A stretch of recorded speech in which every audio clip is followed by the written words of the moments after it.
options, and they have creative playmaking. This should be great. And a look at the starters for the Cavaliers. They've got Nash. LeBron James is out there with Bosh. Then it's Oden, and it's Cunningham in at the shooting guard. Bosh, a screen on Jones. James, the pass to Bosh. That one's no good. 0 of 1 to begin the game. Cunningham against Pippen. Pass to Stokes. Bradley, a screen on Nash. Shot clock at 6. Cousy passes to Pippen.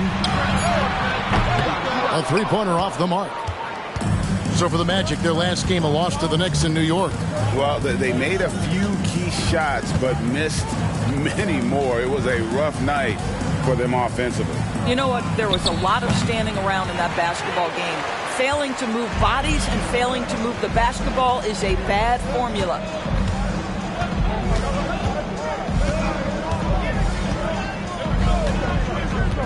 To the middle.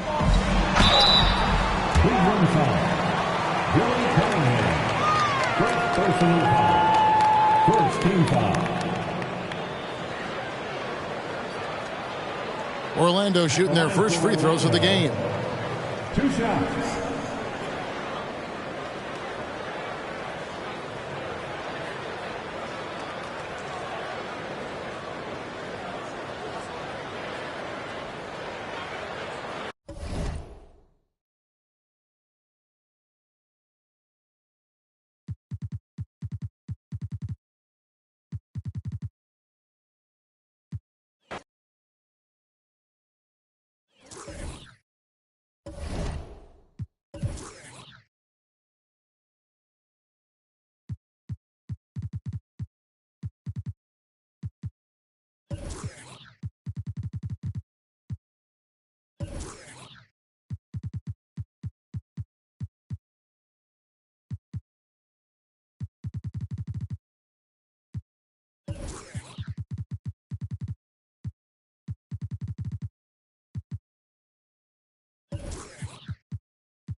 The Magic on their way to the locker room earlier tonight, defending their home turf. Hey, everybody, we're coming to you live on, well, we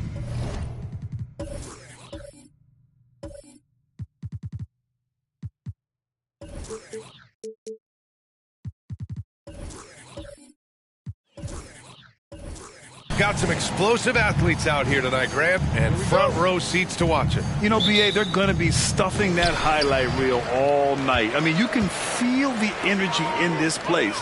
The crowd is definitely ready for it. A look at the opening lineup for the Cleveland Cavaliers. We've got LeBron James, and it's Bosh in at the power forward position. Richard drafted as a teenager. Kevin Porter Jr. started just 4 games in college. Making his transition to the NBA was extra difficult. I give KPJ credit. After a couple of challenging seasons, he has really improved. Kevin is so young, he's just scratching the surface on what he can be.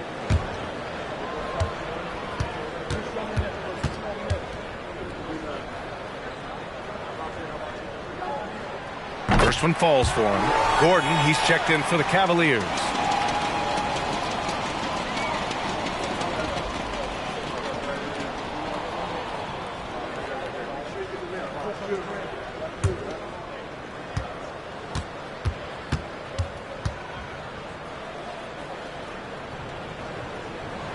Hits both from the stripe.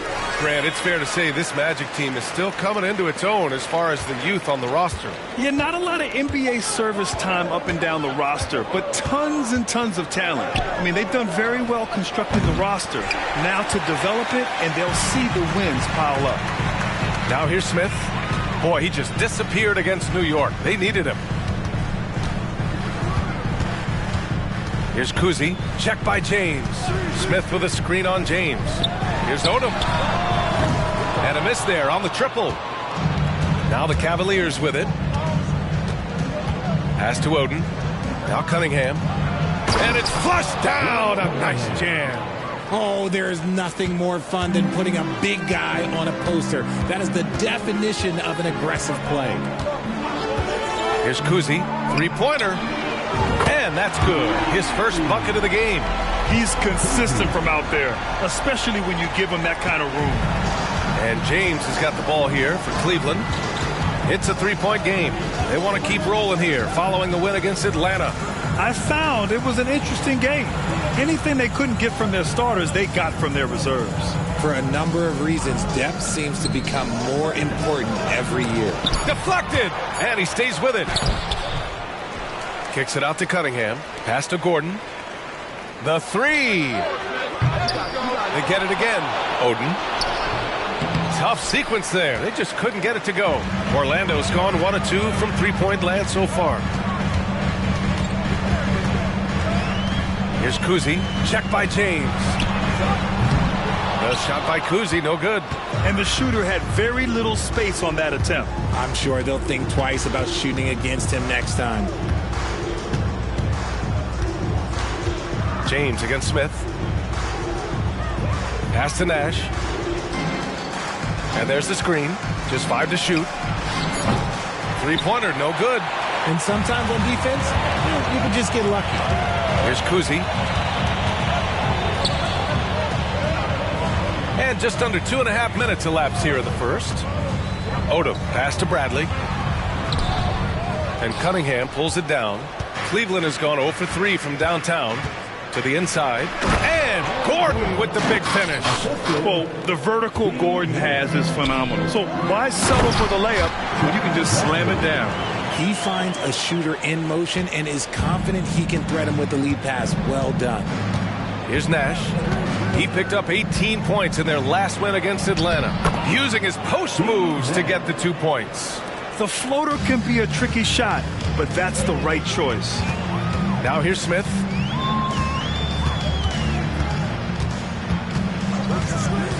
Pass to Donaldson. Nice pass, nice catch, and a resounding dunk.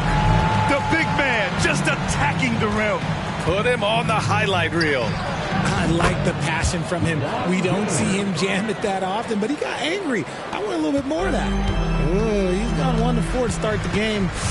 Looking to step it up. Here's Odom. Driving in. Pass to Kuzi. Launches it. Gordon pulls it in. And Gordon has got the ball here for the Cleveland Cavaliers. They trail by 1. Nash passes to James.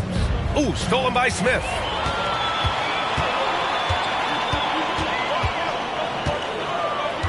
To the middle. Here's Kuzi, coming off a 22-point game against New York. Here's Donaldson. And that one makes him 2 for 2. He's in his rhythm. Breakdown for the defenders, and you can't ask for an easier bucket than that. Here's Nash. Down low. Out to James. Three-pointer. And Donaldson pulls it down. It's been an ugly quarter for him. Trying to shoot his way out of it. Might be time to work on the playmaking skills. Here's Kuzi. Buries it from 3. Kuzi's got 6. You can't lose a shooter like him on the court. The ball will find its way to him, and he will drill a 3 each time. You could just see how in sync they were there. That's what it takes to pull that off. And Orlando has possession.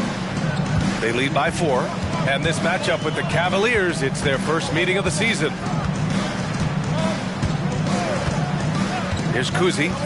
6 points for him. And he lobs it up to the rim. Got a piece of it. So far, rebounding has been a focal point for them. Stripped away. All by himself. Here's Odom. Rips down the breakaway slam. And that's what happens when you don't take care of the ball. Hey, that makes the turnover hurt even more. We know mistakes lead to breaks. That's just textbook right there. Now here's Cunningham. Pass to Odom. Fires for 3. The shot that time not on target. Smith passes to Kuzi.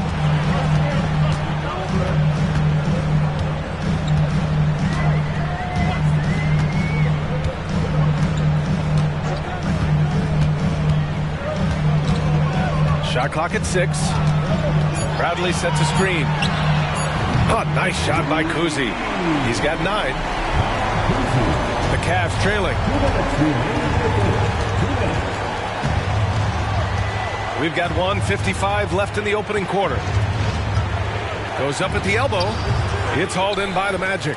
And with his team trying to trim this margin, his struggles this quarter, they're not helping things. And always a fan favorite, Richard, Zach LaVine. Most everything he does, it seems to have a little bit of flash to it. You know about the bounce. He has a high arcing shot, and he just has a flair for the dramatic and spectacular. Here's Kuzi. 9 points in the game. Fires the 3. They get it back. Bradley. And the rebound paying off as they pick up 2 on the second chance bucket right there. And they're behind right now because they're failing to play quality defense. It's that simple. Here's Nash. Driving inside. And the bucket is good. Looks like it could be a big night for him. Very strong start here in the first quarter. Orlando has gone 3 of 7 from beyond the arc in the first. There's 53 seconds left to play in the first. James against Smith. Let's go with a 3. Donaldson can't get it to go. Here's Nash from 9 feet. And he tries it off the glass, but it's no good. Donaldson passes to Kuzi. Here's Bradley. Smith outside. Here's Kuzi. Pass to Smith.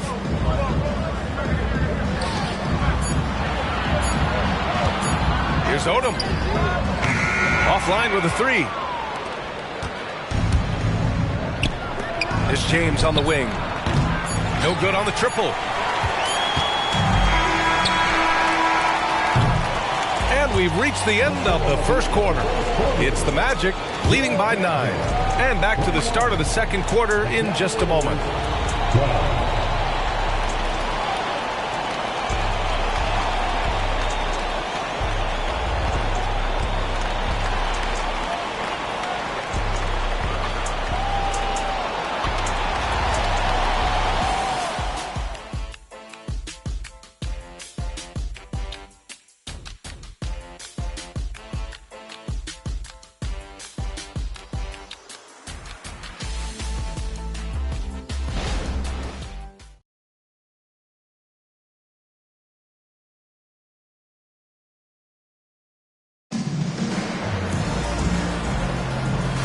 Great to have you with us. Second quarter of basketball. This game has not exactly been neck and neck, but plenty of time left in this one. And a look at how the offensive approach has been going so far for the Magic. They've really been dialed in from deep. This is a team that has a ton of confidence in their outside shooting ability. And another thing, they found the open man. Really playing unselfish basketball, moving the ball around there on the perimeter.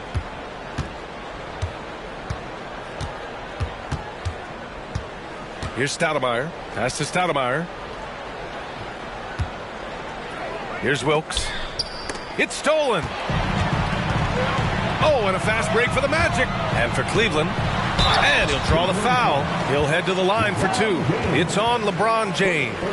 Heady play to stop that easy layup right there. I mean, make him earn it at the line. We're about halfway through the regular season here, Grant. We've had some surprising teams and players.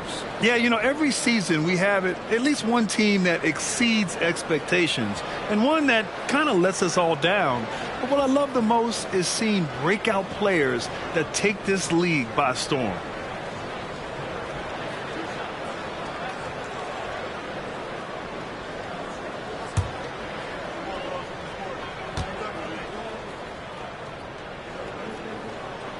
First free throw is good. And what you love about the Cavs, on most nights, they take really good shots, Grant.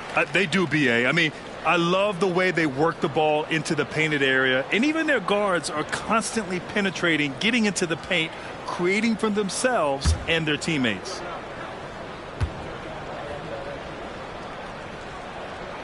That one falls, so he hits both of them. Now he's perfectly comfortable doing work at the line. Well, Cleveland's shooting 35% so far in this one. Here's Stoudemire. Inside. Here's Chambers. Got a hand on it. Here's Pippen. And for the Cavaliers. Woo! I just love that alley-oop slam, B.A. Defense disorganized. Defense pays. And here's James. A 23-point game for him in the win against Atlanta. He was a menace on defense as well, managing 3 steals. And let's send it over to Allie LaForce. Devin Booker knows that fame comes with downsides. He said, quote, "I'm on the bigger stage, so there's going to be more haters. That's life. But every day I wake up grateful for the opportunity to play. Back from being a little kid who wanted to be in the NBA, I have never lost sight of that. That's what keeps me going." Brian? Okay, Allie, thank you. Good stuff. So it's Orlando now. They lead by their biggest margin of the game. It's at 15 points. And James has got the ball here for Cleveland. When this one's over, they'll be off to Charlotte as they take on the Hornets. That'll wrap up this short 2-game road trip. Here's Stoudemire. And he nails the jumper. For Orlando, they've got 2 of 3 shots to go in the second. Pippen, the pass to Hobson.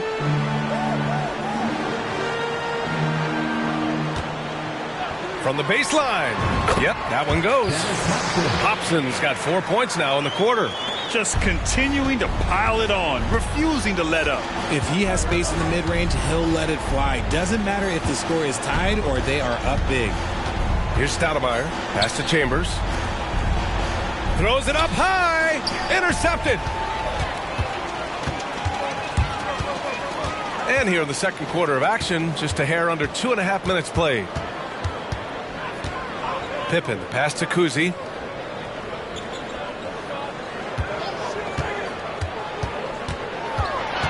Here's McHale. Bogut pulls it in. The defense really made this an uphill battle, and he just couldn't get there. Here's Pippen. And the rebound goes to the Cavaliers. Quarter number 2 and around 3 minutes gone by. Stoudemire, the pass to James. Only his second make in 9 attempts. I like this wrinkle. Put LeBron off the ball and then make a play for him. The Magic have got 3 of 6 shots to go here in the second quarter. Here's Pippen. Still no points. McHale, pass to Kuzi. They set the pick. 6 on the shot clock. There's the drive. Pass to McHale. Oh, he goes up high for the two-handed slam. Get him the ball anywhere close to the hoop. That thing is over. And just over 3.5 minutes played here in the second quarter. Here's Stoudemire. And another basket for Cleveland. The Magic have gone 4 for 7 in the second quarter. Hobson passes to Cousy.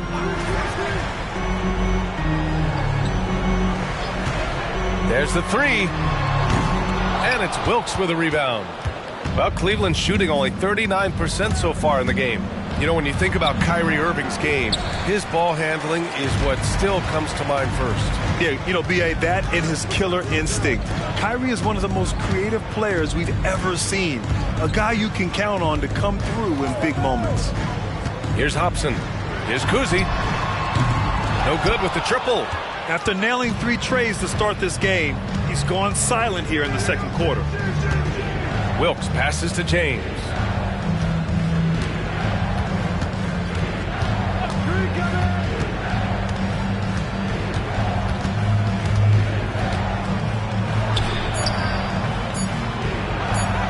Wow, some sturdy inside play from LeBron. When we watch James still play at this level, it's crazy to think that he joined the league in 2003. Orlando calls timeout.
So Orlando ends up going with a new group. And now we go to the 2K leaderboard to look at the teams with the most blocks per game over the last month.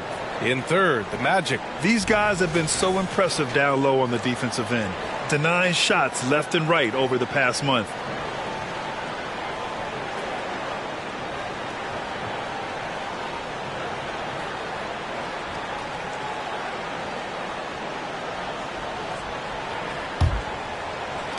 Orlando's gone 0 for 2 from outside in the second quarter. Here's Odom. He's watched by Cunningham. Bradley sets a screen. The shot by Archibald, no good. For Cleveland, they've gotten 4 of 8 shots to drop in the second. Nash passes to Zerbiak.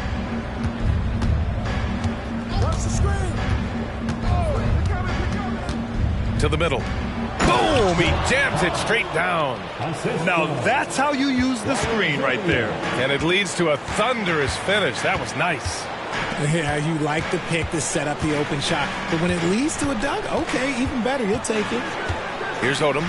He had a 21-point outing in their last game against the Knicks in New York. Ooh, might rush that one a little bit. Pretty clean look inside. Here's Nash. Smith with the rebound.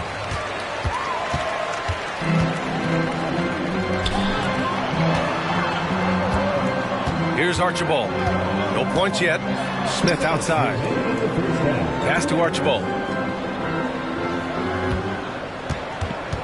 Clock at 6. To end the drought. Yep, count it. And the Magic lead by 11. The Cavaliers have gone 5 of 10 in the second quarter. Here's Nash.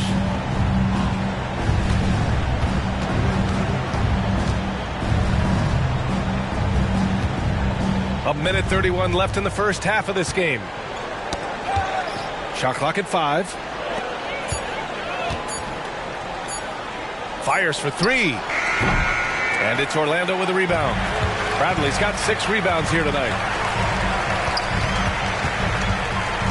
Here's Archibald. Smith. And that one is hammered home. And after putting it down, he dangles from the rim a little. Man, that's borderline taunting right there, Grant. They're playing with a certain swagger right now. Here's Nash. Here's Bosch. And he takes it in for the layup off a very nice feed. Terrific design and execution, leading to an opportunity right at the rim. Here's Archibald. Rebounded by Oden. Oden's got 6 rebounds now in the game.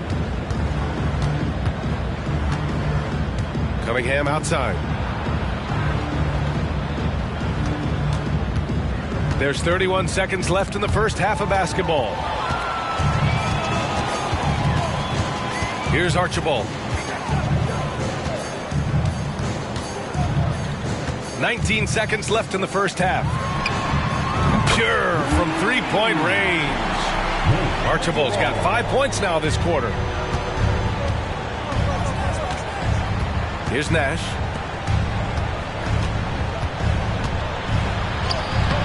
Bosch, no good. That's just a bucket. Look, you expect him to make. It's tough when you miss those. Oh, it's good! At the buzzer, that is how you finish it. Whoa! The heave to beat the buzzer. Woo.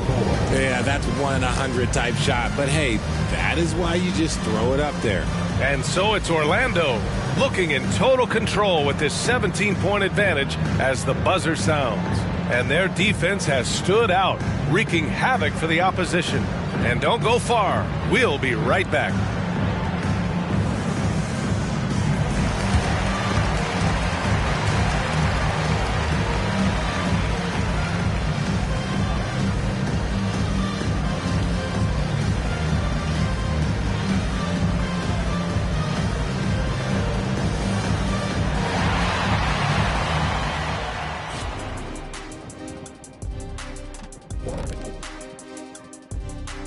Howdy, folks. The moment you've been waiting for is here. Before we recap the first half, let's see what the standings look like in the East. Taking a look here now at the Magic. They hear the clock. Trying to coast through the season straight into the playoffs? Not how it works, fellas. They don't have the talent to pull that off. The effort has got to be there.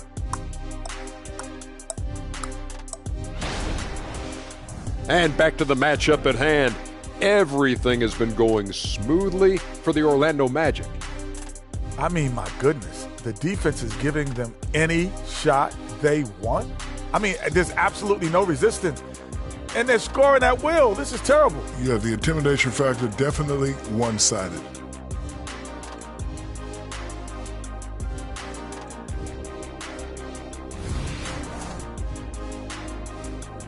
And that is going to do it for us. Let's get back to some second half action with Brian Anderson and company.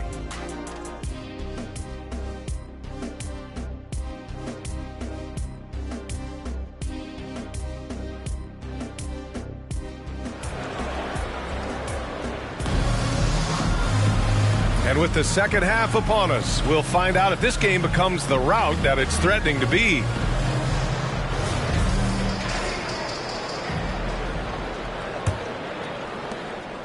And so it's Cunningham with it. He brings it up for the Cavaliers. 17-point game. We've got Smith, and it's Bradley in at the 5. So that's who Jamal Mosley starts the second half with. And it's Cunningham missing. Really thought he had this one, and the defense, they were giving it to him. Odom, pass to Kuzi. Here's Odom.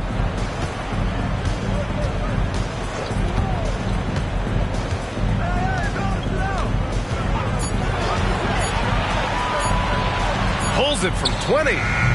Rebounded by Oden. Oden's got rebound number 7 tonight. Cunningham finds James. Well, Grant, we saw a lot of lower seeds winning series in last year's playoffs. Is the regular season losing importance? You know, B.A., there's greater parity, which means less separation in the league, especially between the top seeds and the bottom seeds. But still, the league needs to make sure regular season games do matter. Got a good look there, but just not able to hit from the mid-range.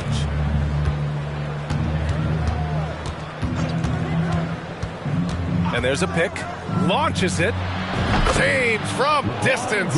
Easy work. And that's the importance of the three-point shot for LeBron. He understands that by keeping just kind of like a rounded, balanced attack, it makes the defense have to respect his range. Here's Odom. He's watched by Cunningham.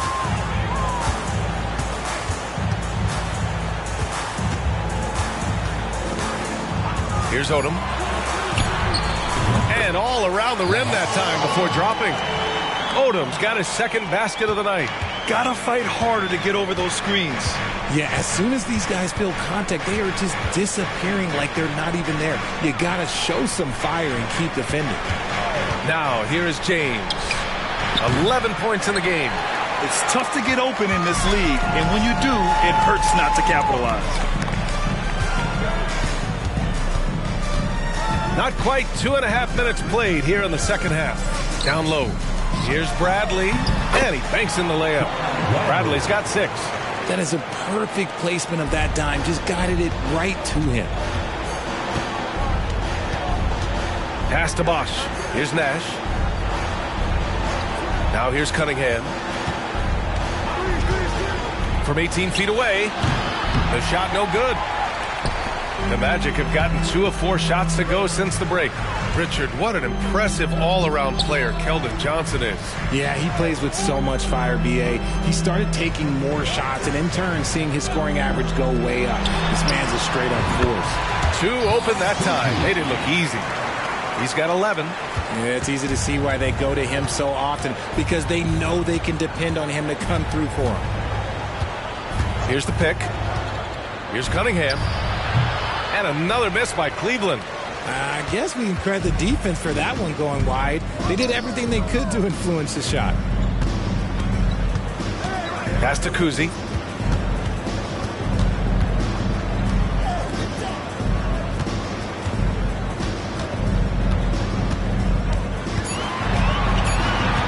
I love great defense. Just quick to establish his feet, and he takes the hit.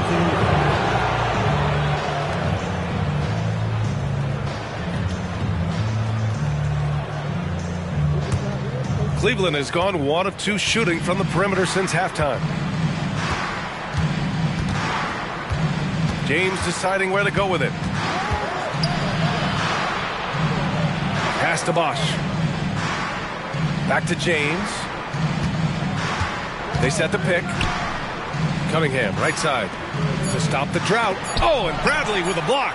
And he's able to get it back. And there's the shot clock violation. Couldn't get the shot off in time. Both teams deciding to change it up.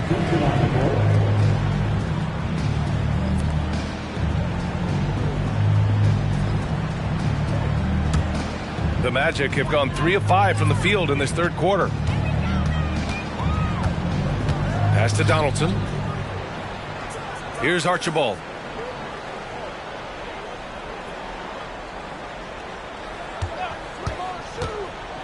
Here's Bradley. Nice assist and nice finish. Solid play all the way around. Bradley's got 8. I just love the ball movement.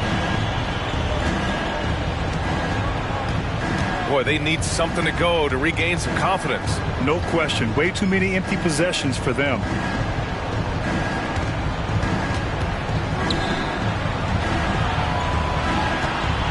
Six to shoot. Here's Nash. He buries it from 3. Nash has got his 3rd bucket of the night. Strong performance from him, but he may need to do even more if they're going to win this game. Here's Archibald. And he converts the layup. And the Magic lead by 19. And the defense has no one to blame but themselves. I mean, they just let him get right to the rim. That's a great possession. Put your best players in a position to succeed. Now here's Cunningham. To the inside. Oh, a great 1-2 punch. Beautiful pass and a nasty jam. Nice ball movement there. That's how you break down the defense. Here's Archibald. 10 points for him. Drops in the 3. Odom's got 5 points now in the quarter. That's been typical of their performance today. They're sharing the ball and creating good shots. Cunningham, left side. Oden, good. Oden's got his first basket. Orlando has got 6 out of 15 threes so far in this game. We've got 1:55 left in the third quarter. Pass to Odom. Takes a 3. It's rebounded by Cleveland. Well, despite some uneven shooting from him, they're still out in front. Nash passes to Cunningham. And it's out of bounds to Cleveland.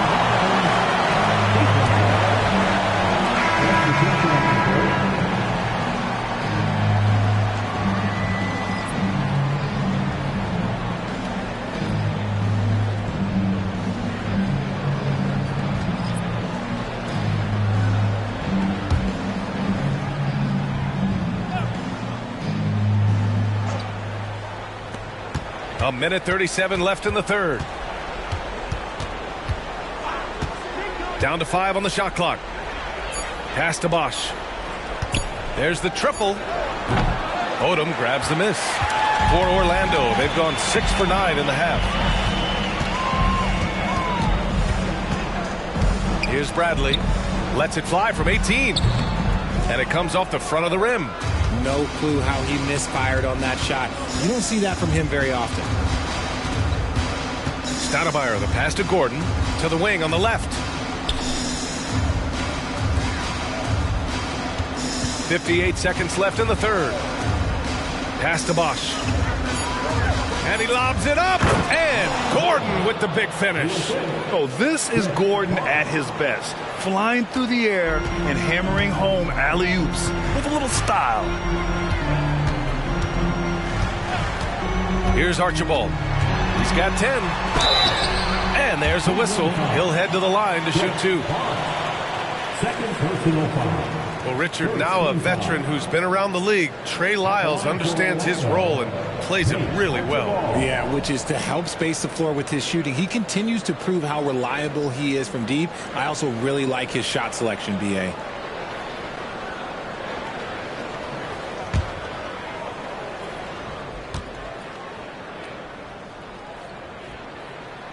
And the first one at the line is good. And the Cavaliers making a change here. James is checked in.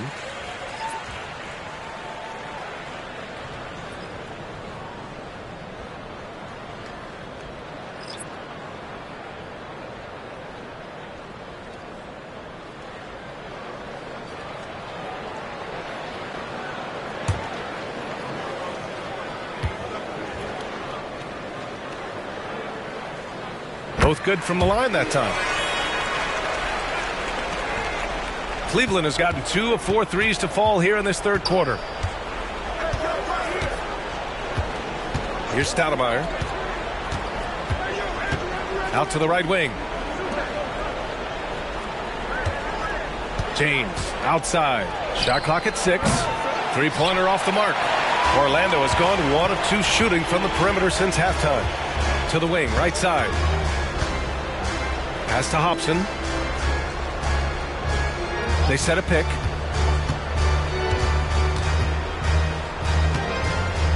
Here's McHale. Knocks it loose. And so it's Orlando. A sizable 18-point lead at the end of the period. Their efficiency has been off the charts. They're running their sets well with patience and purpose. We're coming right back. Don't go anywhere.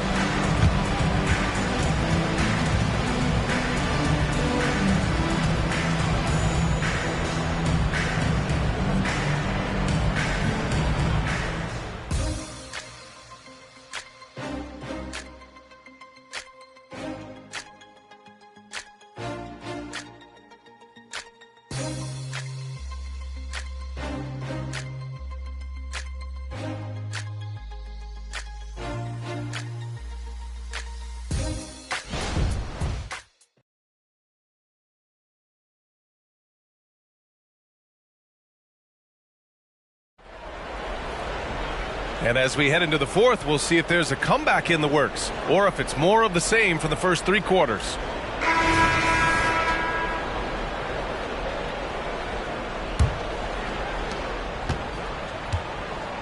And Cleveland looking at who they've got to start the fourth. Here's Kuzi.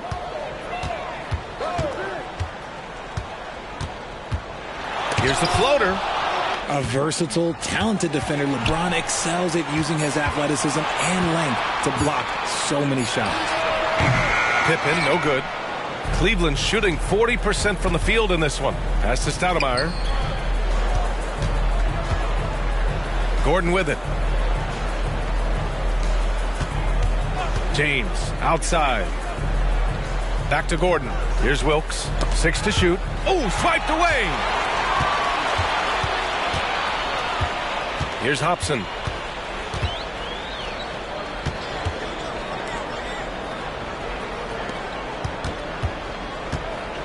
Here's McHale. And once again, off the mark by Orlando. McHale's gone 1 for 3 from the field here. We're just over a minute into this final quarter of play. James outside. Pass to Wilkes. Blocked! Here's Hobson, defended by Gordon. Here's Pippen.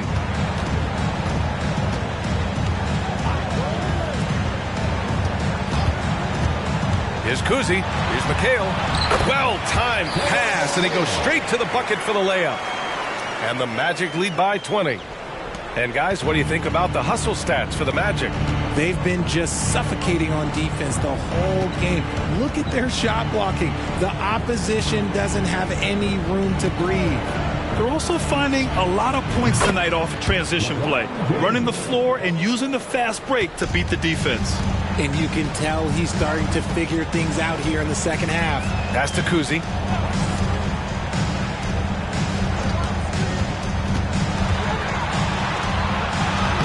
Soft touch off the glass. We've seen that more than once today. An effortless basket inside. We're in the fourth quarter here. Just under 2.5 minutes gone by. The Magic have gone 2 of 5 from the field in this final quarter. To the paint. Gordon with a steal. Here's Wilkes to the middle. And here's the fast break. Dunks it hard with one hand. Wow, he makes it look easy. Great teamwork on that drive. Punctuated by a strong finish. Yeah, that's nice execution, running with purpose and creating an easy scoring opportunity off the break. The shot's good. Honestly, I feel so fortunate to be able to sit here and watch this because there are not many vintage performances by LeBron James left to go in his career. Here's Pippen. Pass to Kuzi.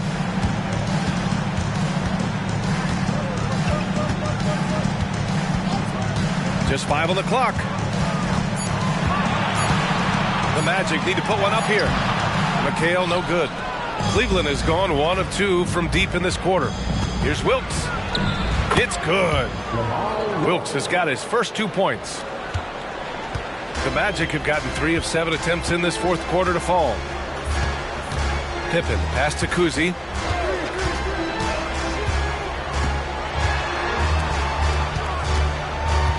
Pass to Hobson.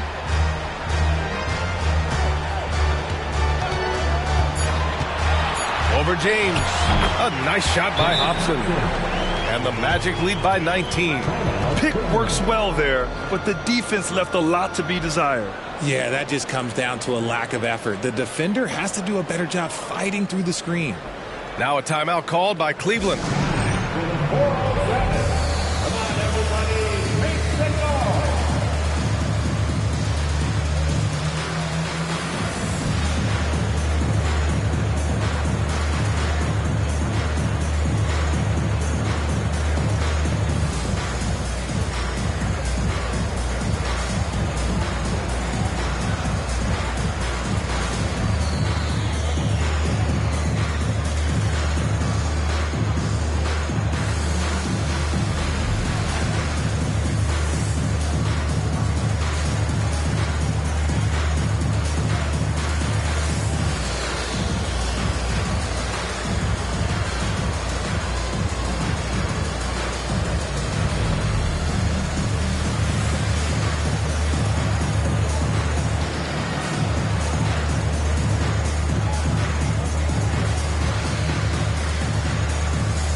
And now we present our New Balance Player of the Game.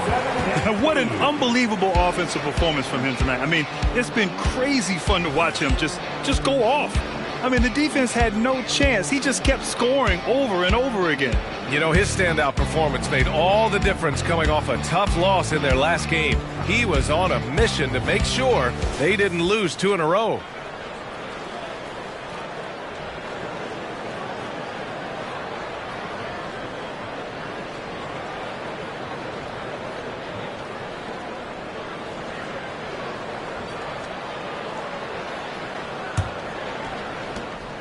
And James has got the ball here for Cleveland.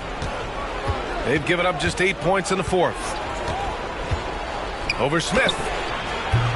And once again, off the mark by Cleveland. Credit the defensive effort there, not giving him room to operate. Odom, pass to Kuzi. The 3-ball. The Cavaliers pull it in. Oden's got double-digit rebounds now in the game. James with the ball. And that shot was going nowhere thanks to that aggressive swat. Oh, amazing indeed. And getting stops like that only encourages them to keep attacking on the offensive end.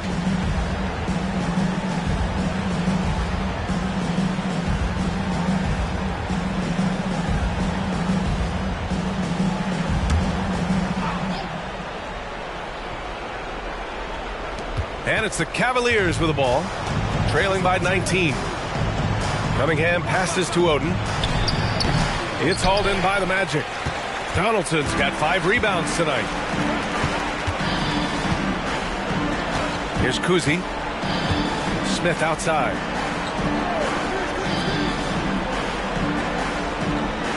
There's a screen. The floater tipped. And they get it back. And that one's good. Donaldson. Cleveland has gone 1 of 2 from deep in this quarter. They've been having major problems offensively.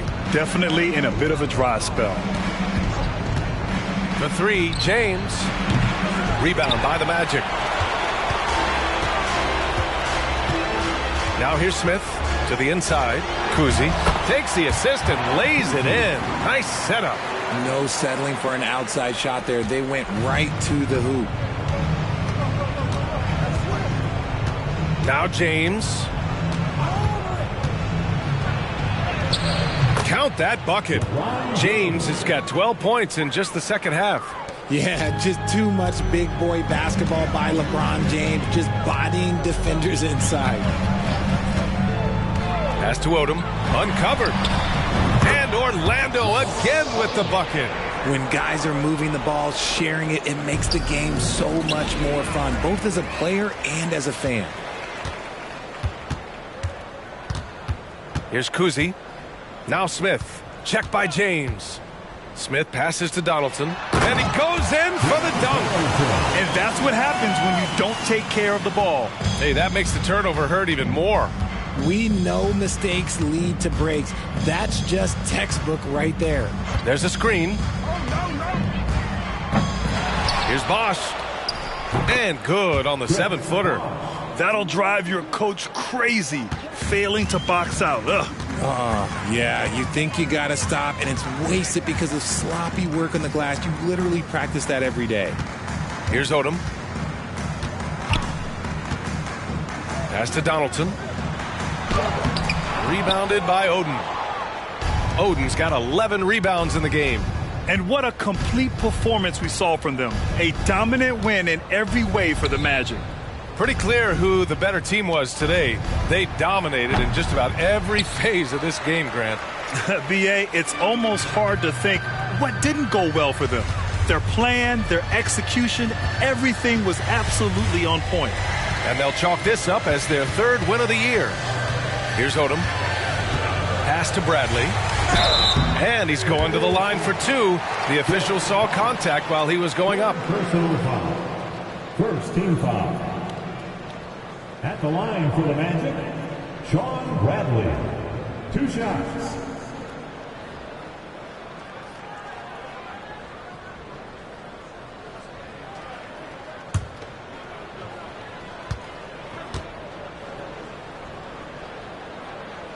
First free throw is good. And it's a completely new group for the Cavaliers.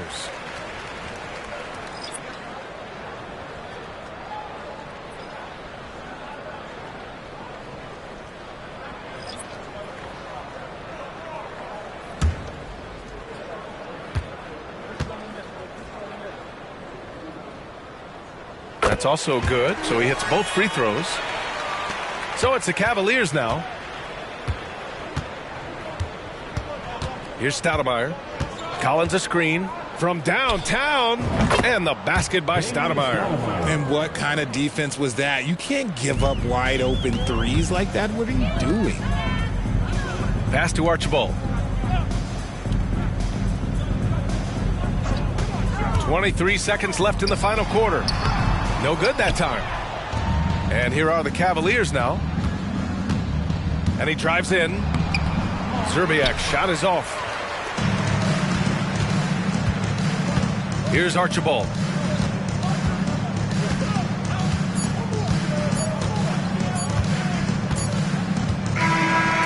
So it's the Magic winning this one easily, showing that they're the far superior team. They win it going away. I'll tell you what, give it up for their fans. They love to watch this team dominate. You best believe they're all going home happy tonight. All right, now let's check in with Allie LaForce. Allie, what do you have? Kyrie, what does it mean for this team getting the production off the bench that we saw tonight? It's big time. When you're a basketball player and you're able to make the right plays and play at a high intensity level and really come out and make an impact on the game, no matter if you're starting or coming off the bench. We've seen special guys do that. I'm glad we came out and handled business. It's a good win. This team is so unselfish. Guys, back to you. All right, Allie, thank you. And that's going to do it tonight, folks, for our broadcast. This is Brian Anderson saying thanks for tuning in. Now let's take a look at the New Balance Player of the Game.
It's the home of the Wizards here in Washington as 2K Sports brings you today.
Action Live. Thanks for joining us as we get set to bring you NBA basketball on 2K Sports. With Brent Barry and Greg Anthony, this is Kevin Harlan, and David Aldridge will be joining us on the sideline as well. You look at the Bobcats. These guys are hot, no doubt about it, continuing to put up win after win. Well, this team is a lot of fun to watch. Everything seems to be going their way. But listen, they're making their own breaks now. They're taking advantage of situations and opportunities, and they're doing everything right on both ends of the floor. So let's take a look at the Charlotte starting lineup. Damian Lillard out there with George. And there's Davis, and it's Hayward, and it's Whiteside in at the 5 down low. Now here's Parker. Off to a good start as he hits his first shot attempt. With the majority of the season behind us, GA, what becomes the focus for teams that have postseason aspirations? Kevin, ideally, this is the time of year that you want to be hitting your stride. So you have to make sure everyone's on the same page and that you're united in the same goal. And it's Washington's ball. Maravich with it. Now defended by Hayward. Out to Parker. Back to Maravich. Passes it to Garnett. Just 4 to shoot. It's hauled in by George. And even though he didn't get a piece of that shot, you love the pressure he puts on the shooter. Yeah, that's the kind of energy that you want to see on every possession throughout the game. Washington basketball.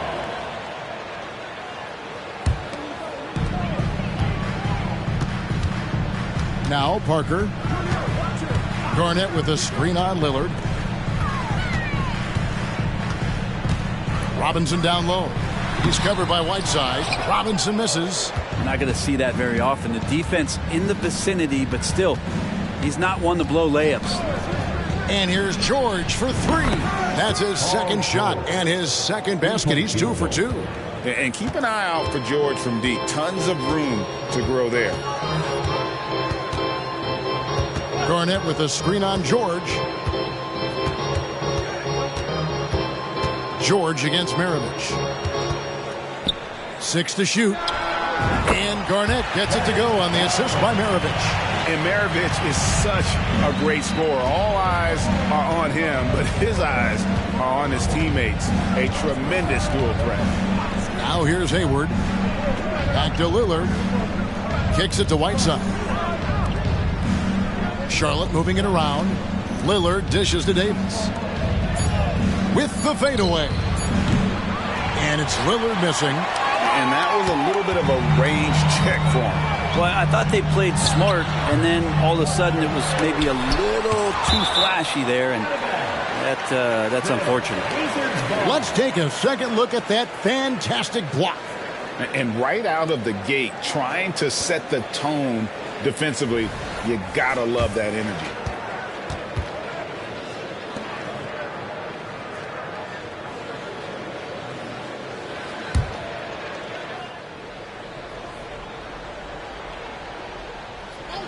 Here's Maravich. Good, and the assist goes to Robinson. Charlotte trailing. Lillard looking around. Whiteside sets the pick for Lillard.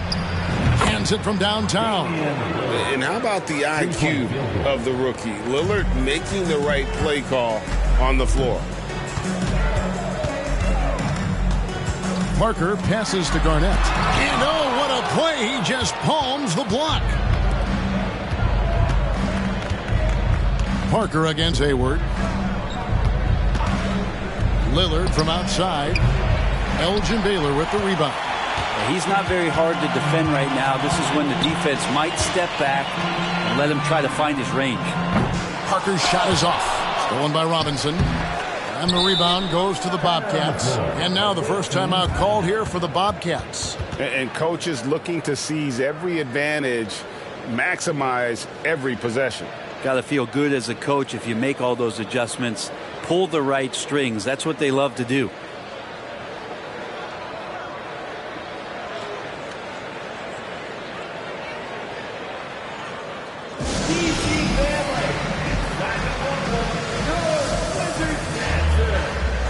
Charlotte making a switch here. Aldridge is checked in. And here's a look at some numbers for Damian Lillard.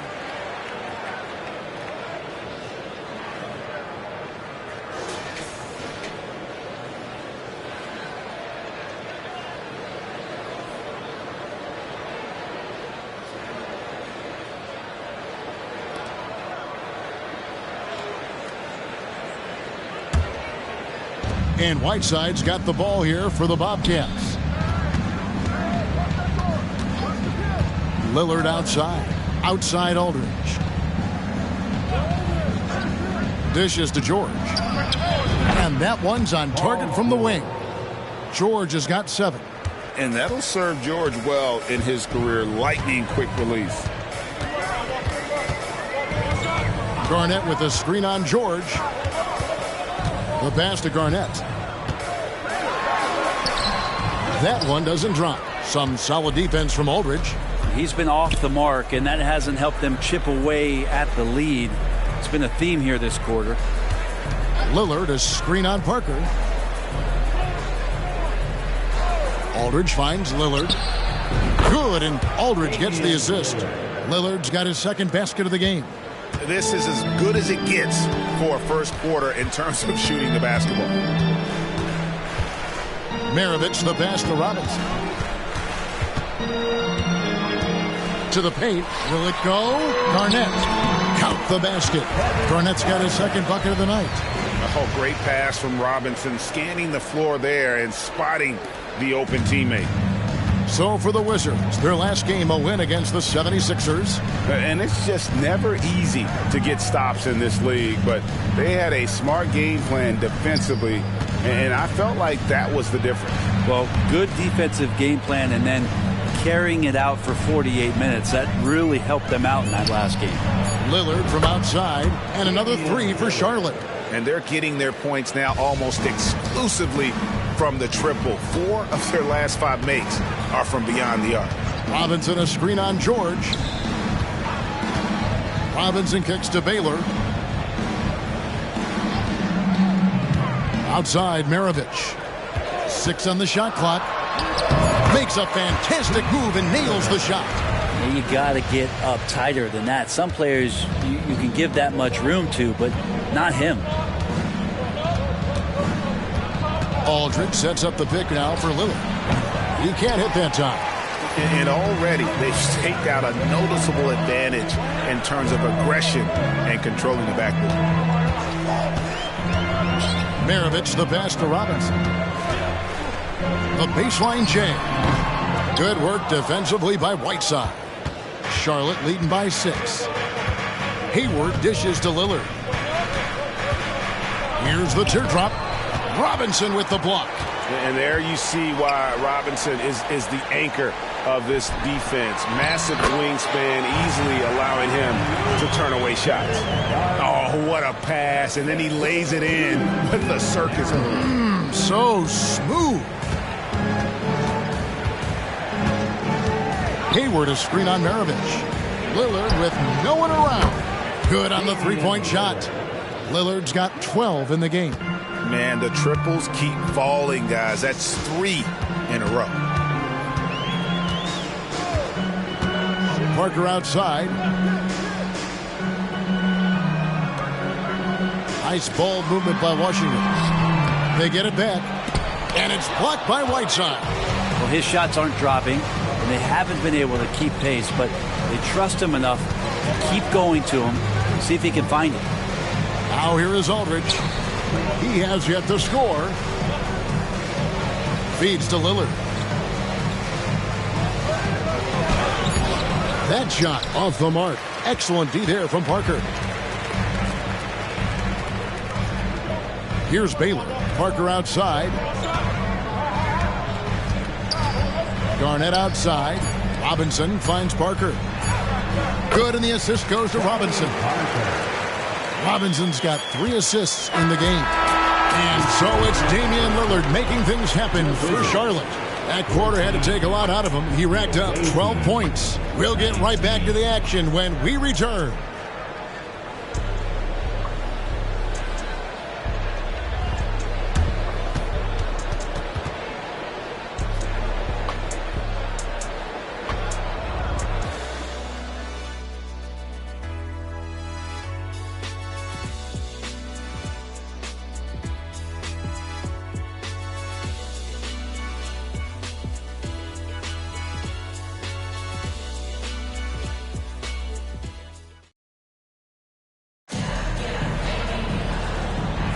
And hope you've enjoyed the broadcast so far. Halfway through the first half in this one.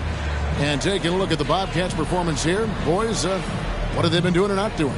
Well, this is the edge that great rim protection can give you. Yeah, you can't be careless with your shot selection out there because some of them are getting thrown back.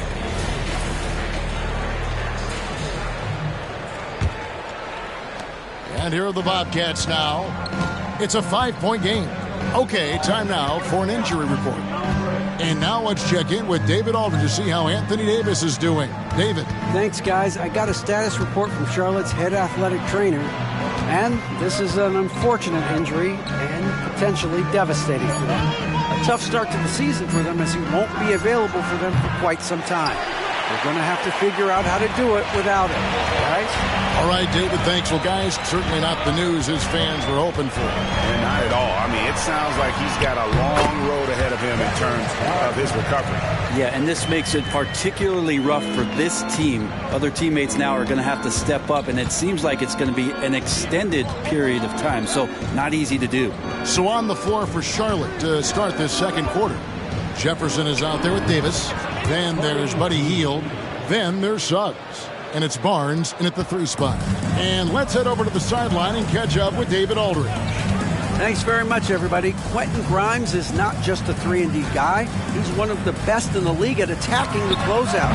He says they know about my shooting, so that opens up my drive game. If I'm closing out hard, I can see if they're coming to my right side or my left side. It's read and react. Quick decisions. Kevin, my decision is to send it back to you. All right, D.A., that's why you're in the Hall of Fame. Thank you so much. Garnett outside. Pass to Price.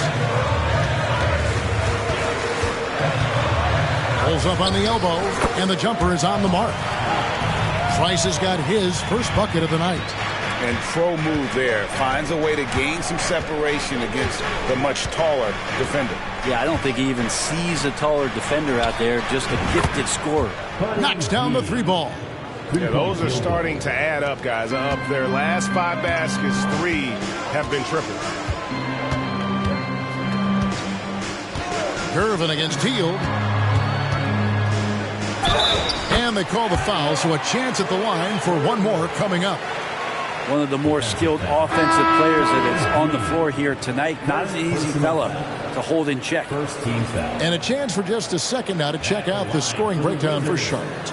Absolutely dialed in from beyond the arc so far in this one. The defense is surrendering the long-range shot here early on.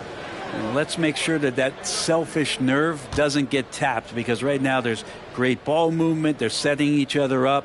Let's see if that maintains. You've heard people say it's a make or miss league. Does that hold true? It seems so, right? Shooting percentages correlate more with winning than possession stats like turnovers or offensive rebounds. It's clear shot making has never been more valuable, but the ability to disrupt rhythm still plays a big role. Wizards trail by 5. Pass to Parker. Down low, here's Garnett. It's rebounded by Jefferson. Garnett's gone 4 of 12 from the floor. And here is Suggs. Nothing on the board. Lets a floater go. Garnett with the block. And so it looks like the Bobcats will retain possession here. Charlotte making a switch here. Whiteside's checked in.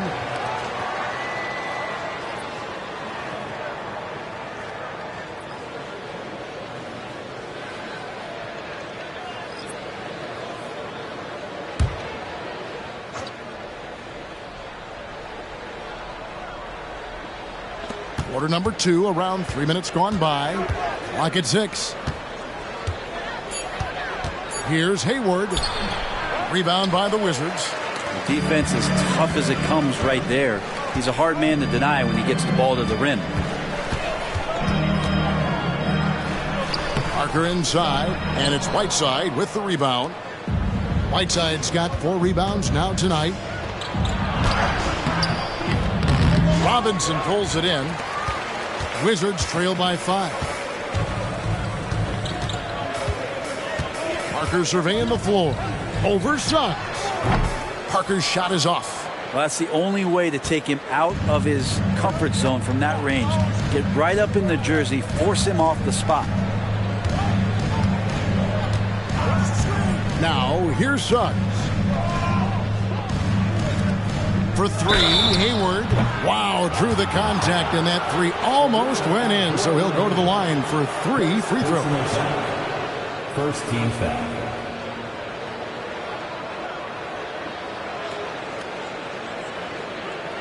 Charlotte shooting their first shots of the night from the charity stripe. Gordon Hayward, 3 shots.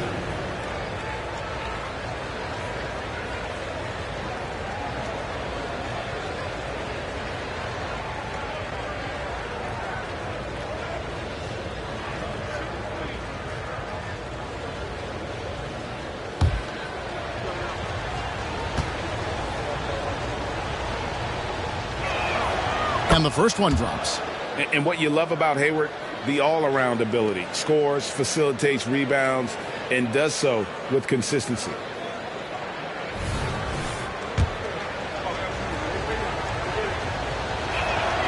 He hits the second from the line.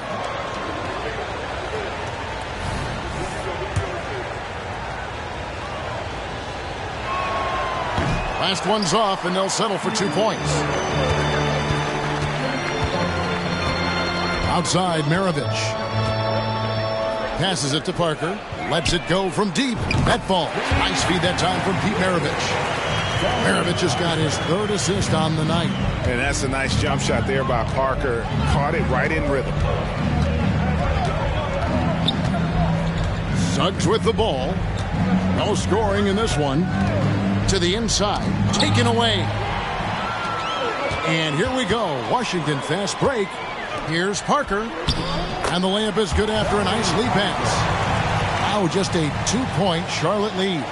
Clearly, he's one of the best there is in the business when it comes to making that lead pass. You know, Brent, most nights we see Grimes expend a ton of energy out there, and it is terrific. Yeah, he's asked to do a lot of different things, and he's got to provide that pop on the perimeter. And then he often draws the hardest defensive assignment at the other end. So this guy is becoming more complete. Well, that just scrambled the defense all kinds of ways with that great initial pass. Now Suggs. Hayward outside.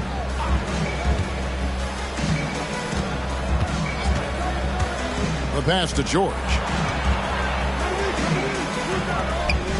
Hayward outside. Here's Suggs.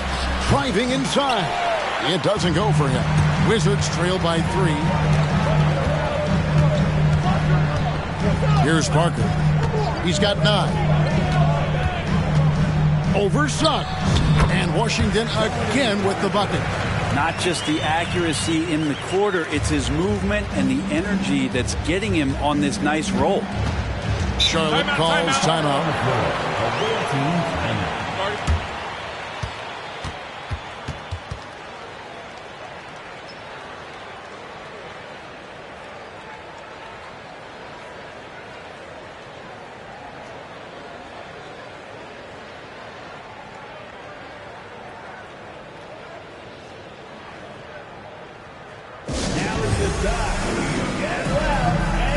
So for the Bobcats, LaMarcus Aldridge is checked in for Anthony Davis, and Damian Lillard subbed in for Suggs.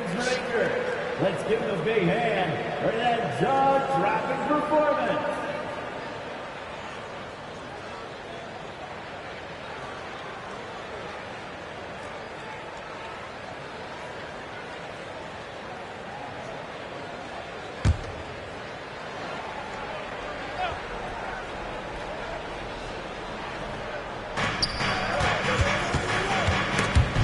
Parker with the steal.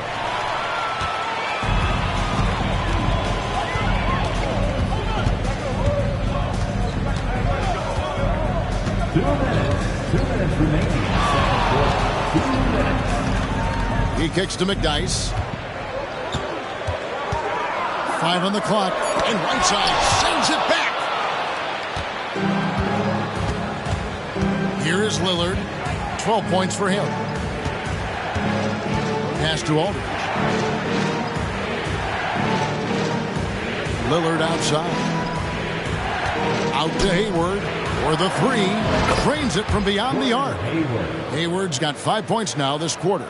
George was known as a scorer out of college, and on that possession, the defense may be a little too focused on that ability. So timeout called here, the first for Washington.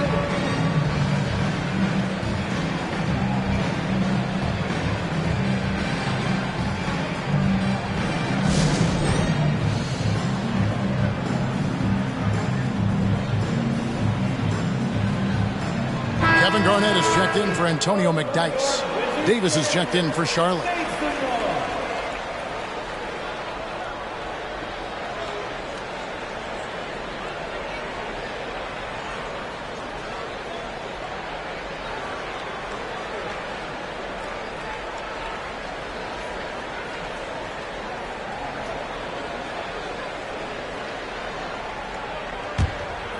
Wizards trail by 4.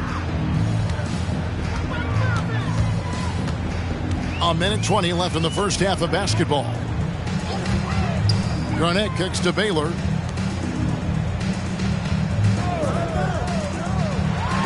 And he could not get that one to go. A lot of contact, and he'll go to the line for 2. That one on Davis. And that passion that Garnett plays with is really infectious. He's always talking and trying to get himself and his guys going.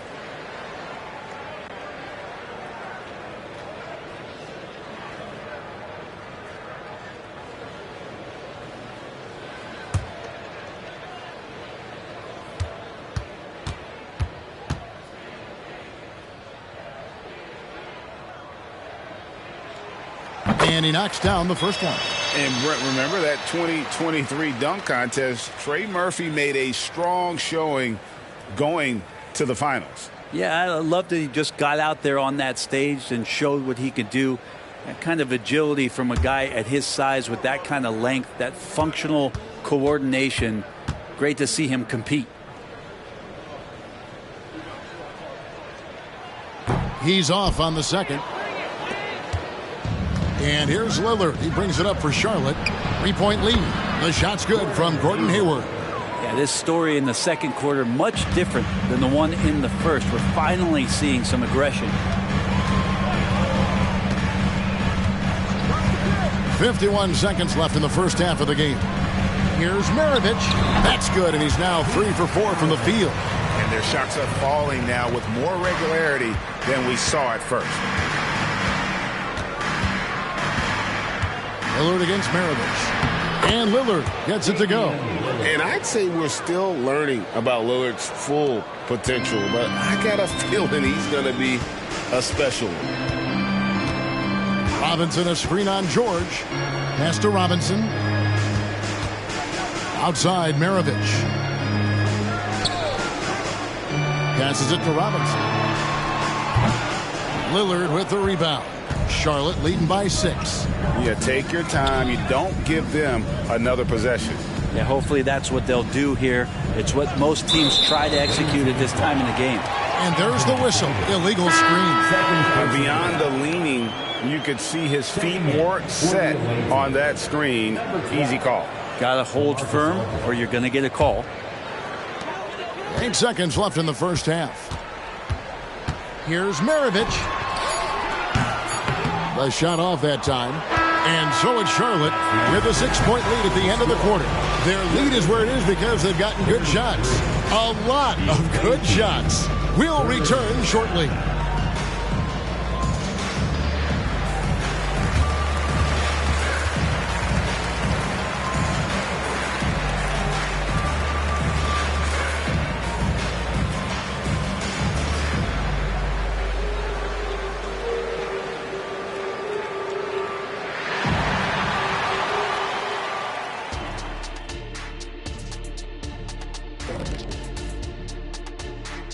Howdy, folks. The moment you've been waiting for is here. Before we recap the first half, let's see what the standings look like in the East. Taking a look at Charlotte, you know, Halloween was a long time ago, but this team is still the scariest group in the league. They're striking fear into every team that has to go against them, Shaq. You're starting to scare me, Kenny. Oh, okay. That wasn't scary. All right, let's talk about the first half. A little bit of ground to make up for the Washington Wizards. Their defense needs to pick up the slack. Those boys over there had missed some easy shots. This game wouldn't be this close. And it's not good enough to just defend the first and second option. You have to defend the whole clock. And that is it for halftime, folks. It is back to Kevin Harlan and the crew for the second half.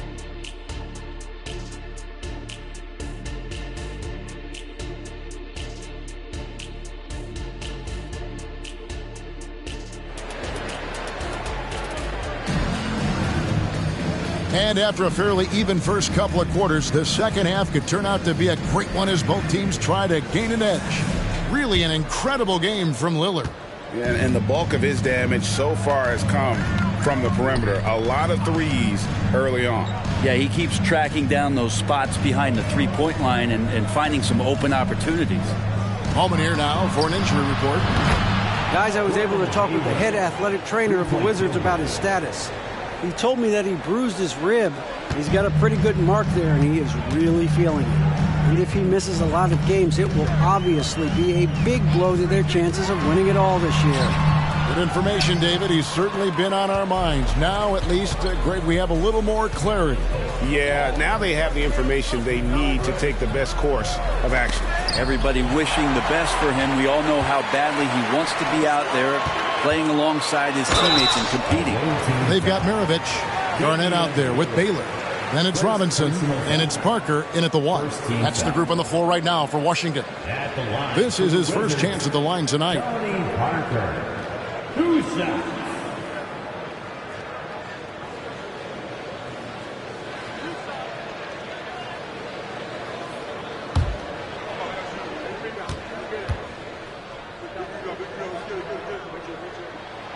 Free throw drops in for Tony Parker.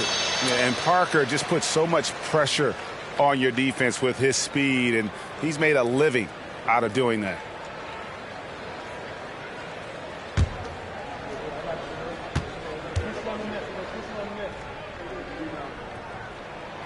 And Tony Parker drops them both. Charlotte leading by 7. Now the pass to Davis. George against Parker. Here's Whiteside. Robinson with the block. Baylor passes to Parker.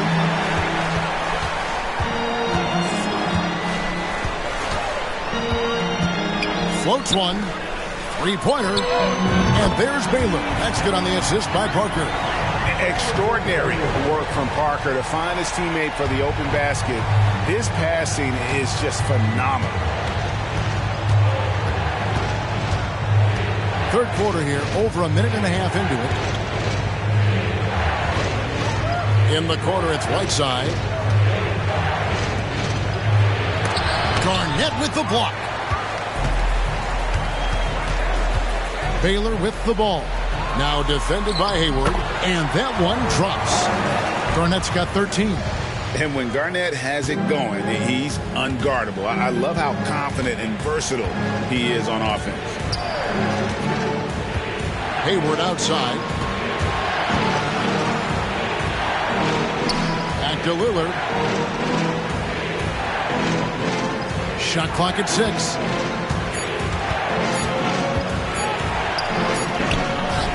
No good, unable to end this run. Yeah, they're going to try to search out for somebody that's got a hot hand right now. 1 of 4 to start the half.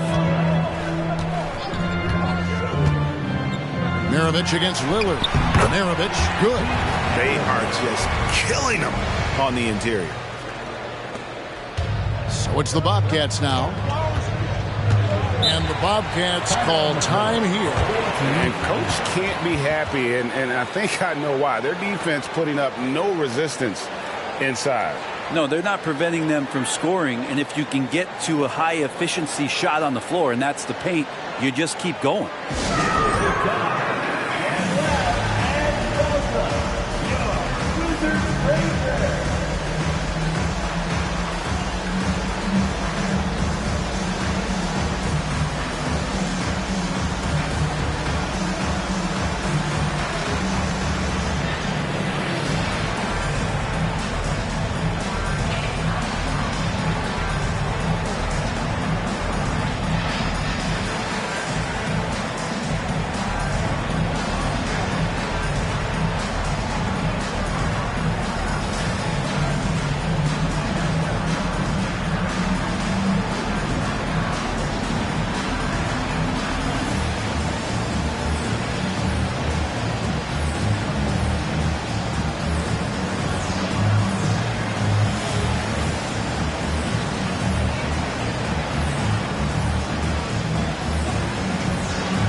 Pass to Whiteside.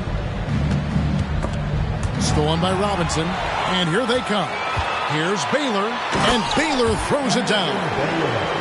Gotta take care of the ball. They'll punish you if you're that careless. That's right, and that's severe punishment right there. How about the sequence in its entirety? Momentum swing, and you love the effort here. Oh, just a picture-perfect alley-oop. You gotta love that one, A little surprised, Greg. He didn't go for the big slam, but it works just the same. Here's Parker. And Whiteside sends it back. Robinson against Lillard. Hayward with a screen for Lillard. Kicks to Davis. Nice pass in here by Charlotte. Lillard outside. Takes the three. Rebounded by the Wizards. Baylor's got 4 rebounds now tonight. To the right side. Parker dishes to Robinson. And that'll be 2 free throws coming up. Officials on the call with the foul. It's going to go on Gordon Hayward. And surgical around the hoop. Robinson forces your hand as the defender. For Washington, they have gone 4 for 5 from the charity stripe in this one up to now.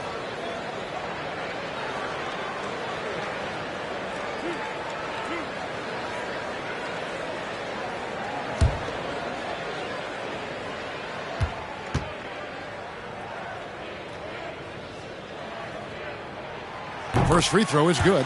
Yeah, and Robinson is a franchise-defining talent, a chiseled, powerful center, a remarkable leader.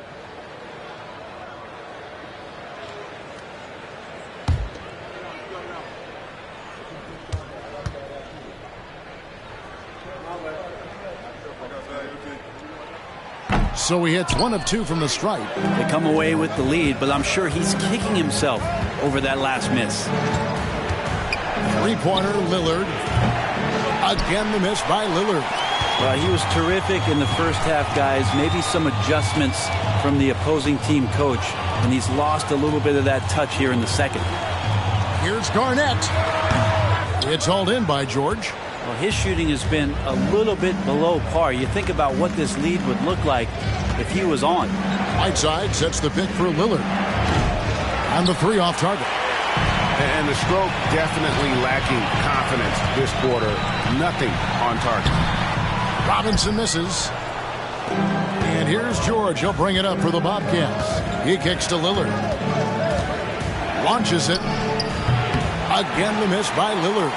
And there hasn't been anything easy for him in this period. No, I haven't seen him in comfortable spots, or at least spots we've seen in this offensive set that are allowing him to settle in. And some hang time on the rim. Puts a little cherry on the top of that slam. Well, those kind of displays of strength can get one team rolling. Garnett with a screen on George. Here's Maravich. And another miss by Washington. Charlotte in the lead. Lillard outside. Hayward outside.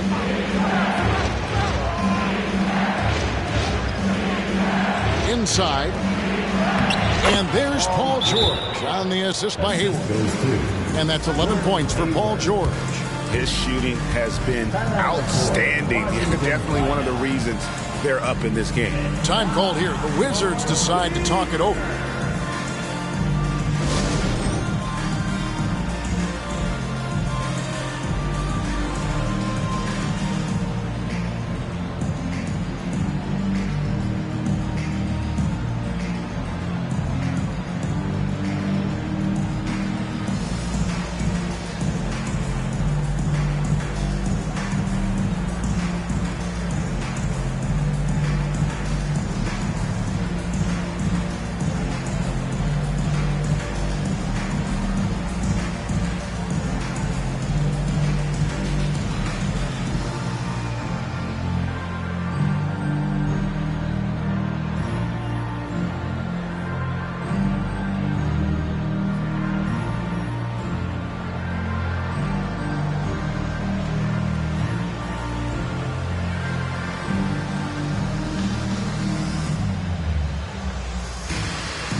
for the Wizards. Felix is checked in, and it's McDyson for Kevin Garnett.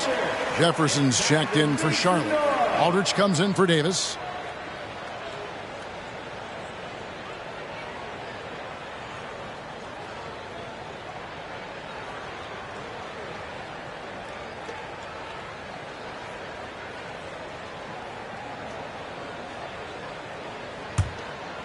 Here's Parker. 13 points in the game.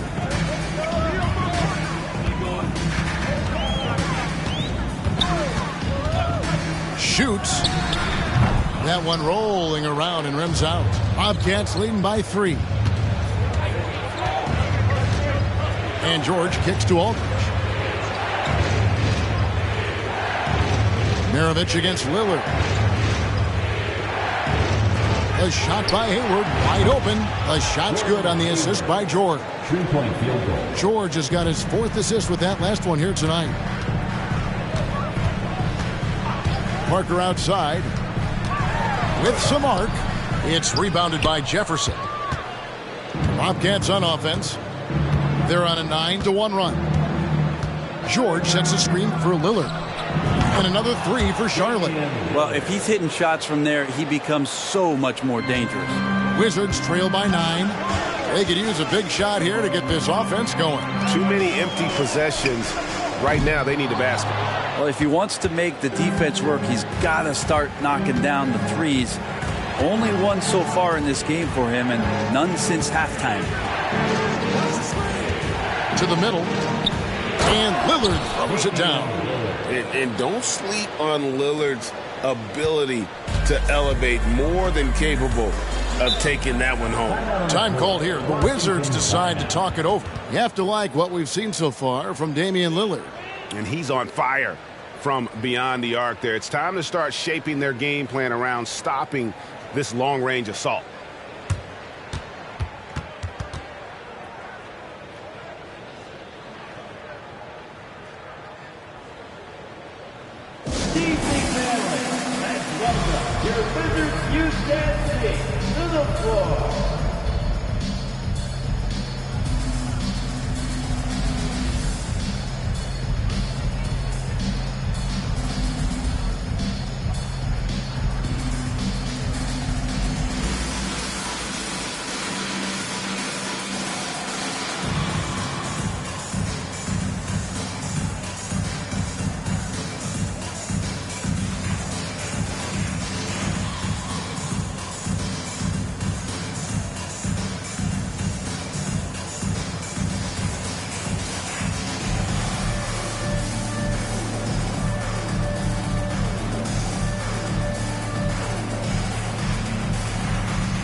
So both teams making some changes here. It's time to make some noise.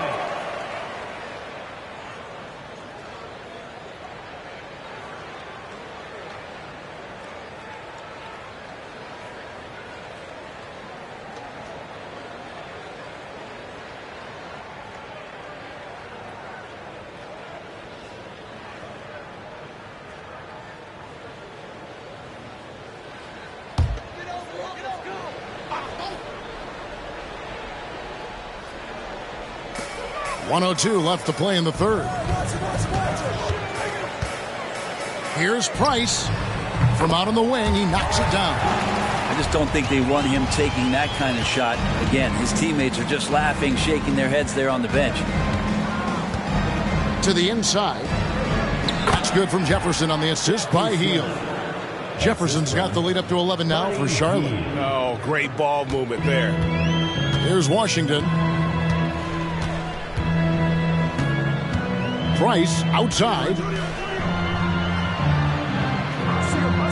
Here's Abdul Rahim, covered by Barnes. And contact on the shot, so he'll be shooting free throws here. he doesn't care at all if he has to take a little punishment to get his points. You can say that for sure about Abdur-Rahim. He's not going to shy away from the contact. The Wizards have gone 5 of 7 from the free throw line in the game.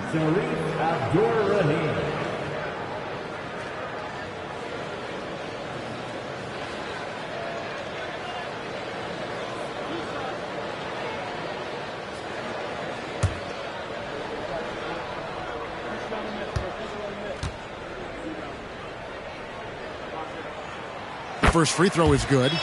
And one of the problems in the first half, that shoddy work at the free throw line. They needed to fix that, and they've been much improved since the break.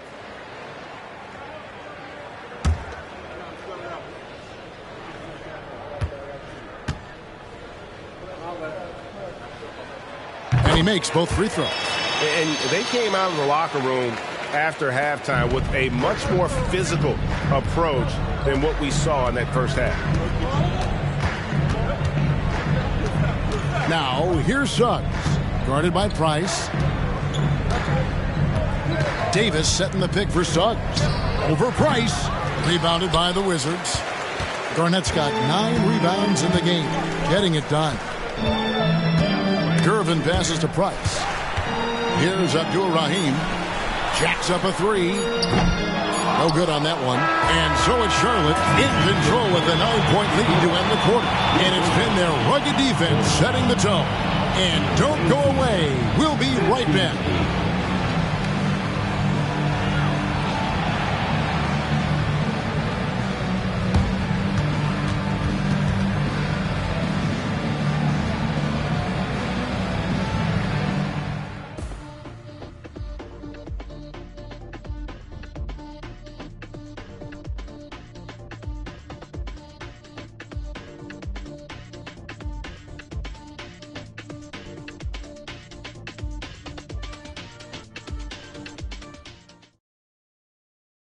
And how about a look now at our assist of the game? Brought to you by State Farm.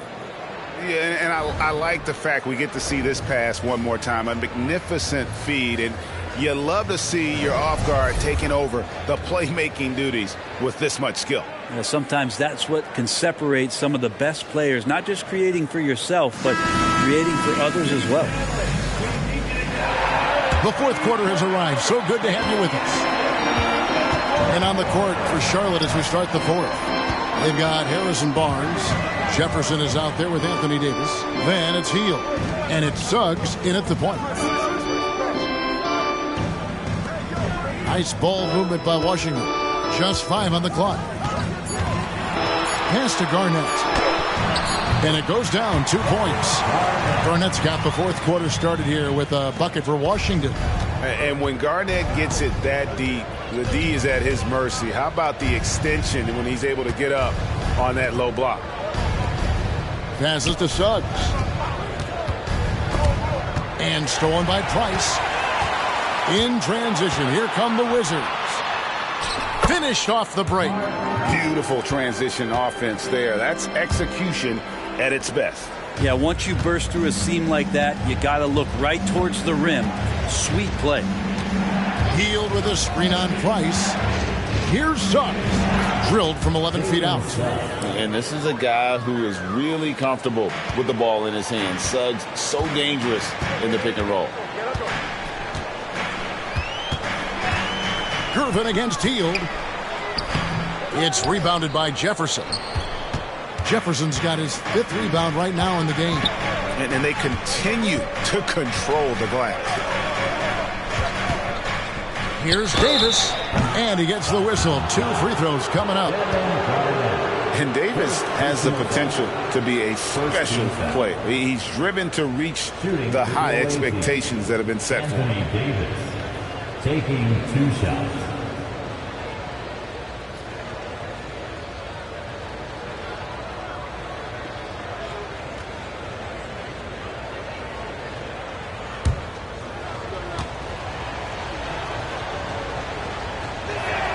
And that one falls for Davis. And I think as fans, you always want to see the best in the league healthy. Anthony Davis out there tonight, and the NBA is just better when AD's playing. And Washington making a change here. Robinson's checked in, and the Bobcats making a change here as well. Whiteside's checked in, and good on the second, so he makes them both. Makes it pretty tough on the defense. Who are you going to pick to send to the free throw line? I mean, he's hitting the free throws right now. Form looks good. Here's Suggs. Basket is good. The assist from Barnes. Suggs has got the lead up to 11 now for Charlotte. Healed against Gervin. And they call the foul, so he's got the and one chance here to make it a three-point play. Taking it up strong against size. He does not lack for confidence. Yeah, hard to stop it there if you're the big man. That's just too good a shot and great concentration. At the line for one, George Gervin.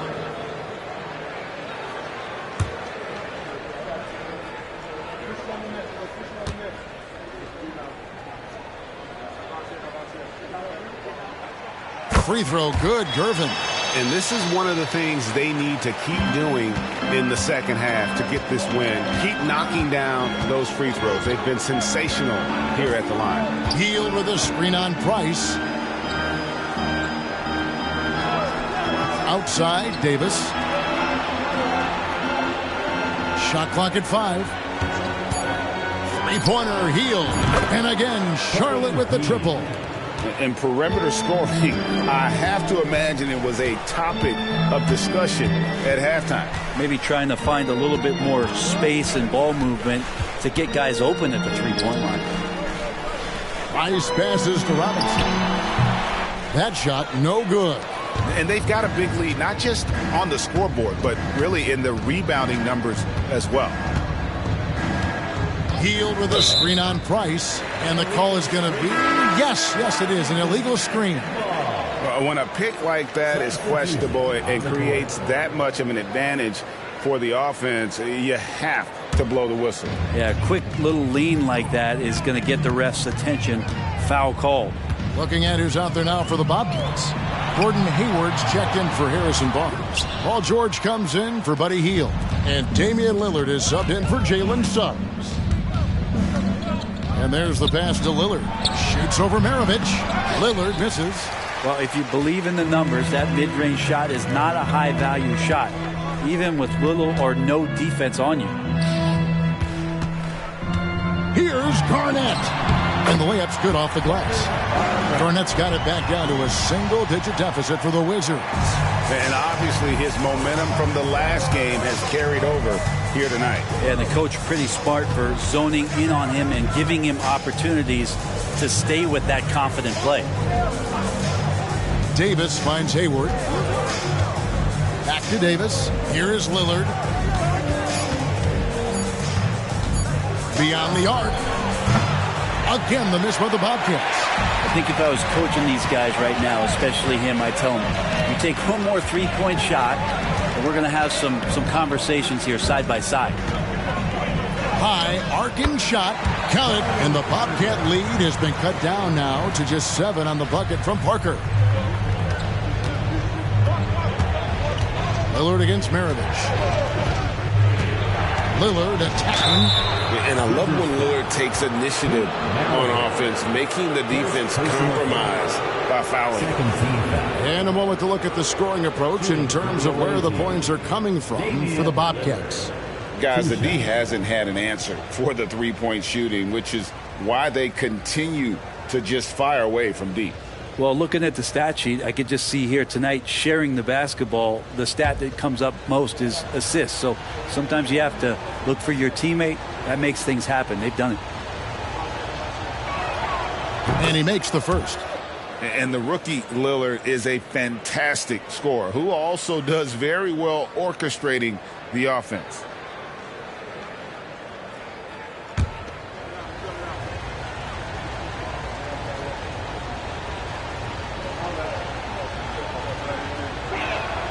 Both good from the line that time. We're still waiting for that first miss from the line this half. Wizards trail by 9. Outside, Maravich. Garnett with a screen on George. And Garnett with a slam. And how about the power there from KG? He can fly with the best of them. Pass to Davis. Kicks it to Hayward. Baylor with the steal.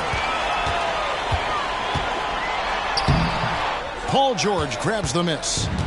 George has got his 4th rebound with that last one here tonight. Yeah, just a solid job on the backboard.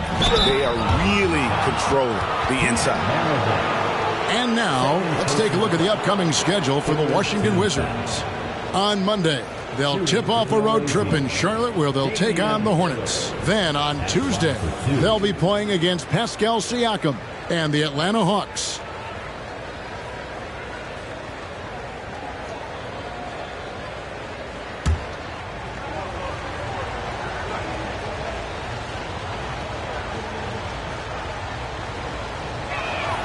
The first one falls.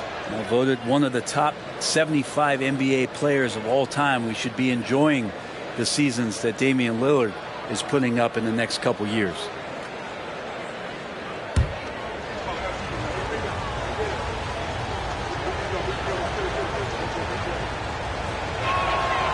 And he can't hit the second. And not a single free throw attempt in that first half, but he has been far more active since the break and drawn some fouls. The shot by Baylor, no good. Charlotte leading by 8. Lillard outside. Hits the jumper in space. Lillard's got 12 points in just the second half. And when you have Lillard's stroke, the mid-range is going to be open for you. This rookie can shoot from any distance. And of the last 6 baskets, 5 have come on the interior. This is just smash mouth physical basketball, guys. Whiteside, high post. Outside, Davis. Three-pointer, Lillard. And that one falls coming off of Davis's feed. Lillard's got the lead up to 11 now for Charlotte. And there's something about Lillard, the vibe, the skill. This guy looks like a winner. Down low. And George gets the whistle that time. That is his first foul of the game. You gotta love strong defense, especially when it comes in the form of harsh rejections. Wow. And this is how you protect and grow a lead, by making a huge effort on that end of the floor.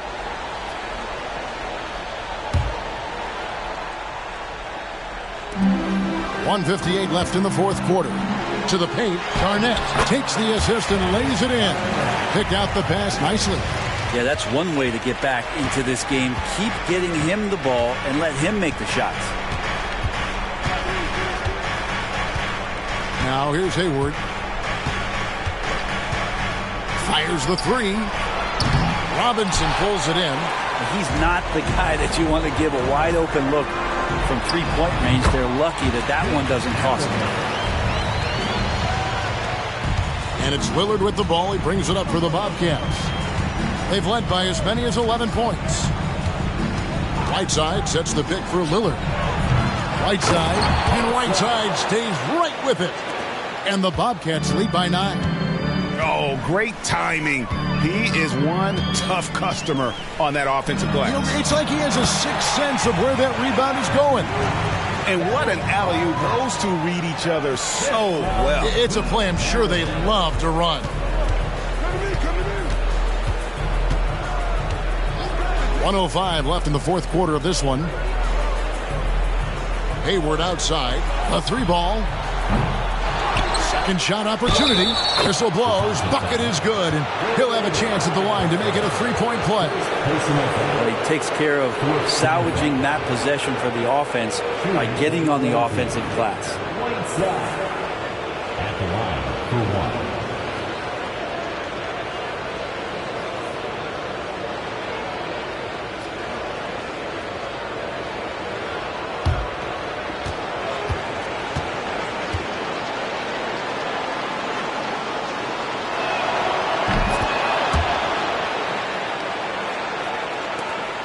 .55 seconds left in the game. Time called here. The Wizards decide to talk it over. They're trailing by 10. 52 seconds left in the fourth quarter.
.52 seconds left in the fourth quarter.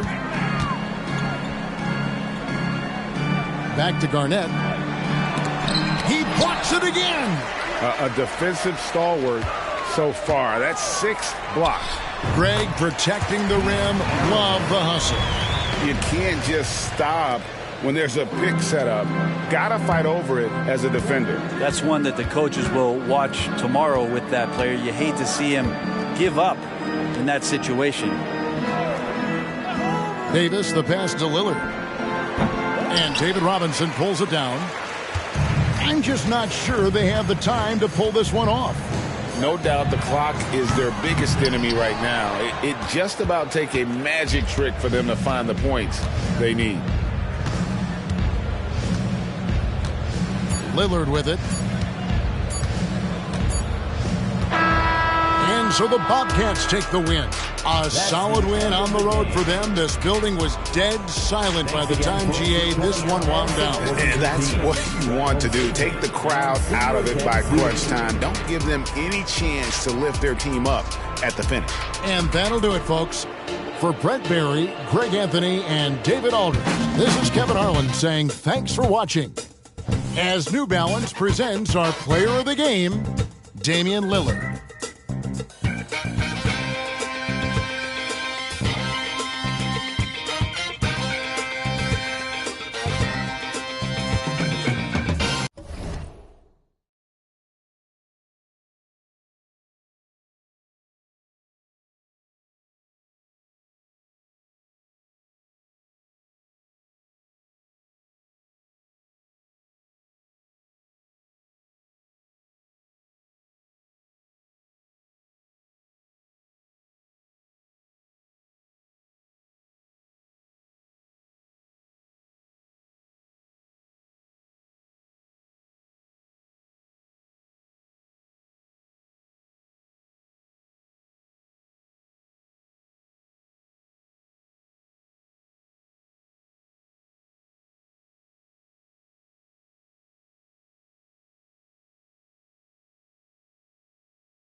Welcome to 2K Sports, everyone. We have some Grant, the All-Star break is soon approaching.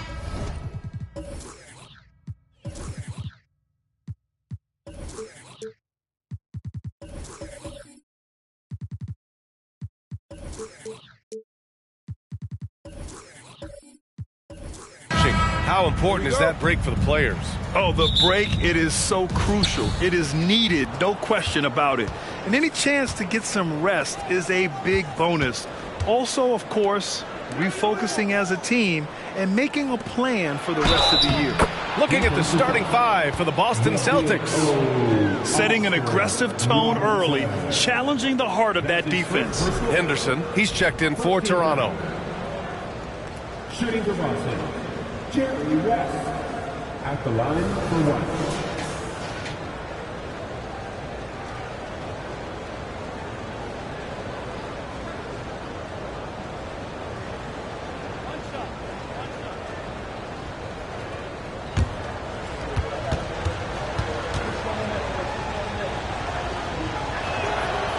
And the free throw, no good. When you think back to Bojan Bogdanovic entering the league, Smitty, he didn't create off the dribble nearly as much as he does now. You're so right, Grant. And teams, they just crowded him on the perimeter.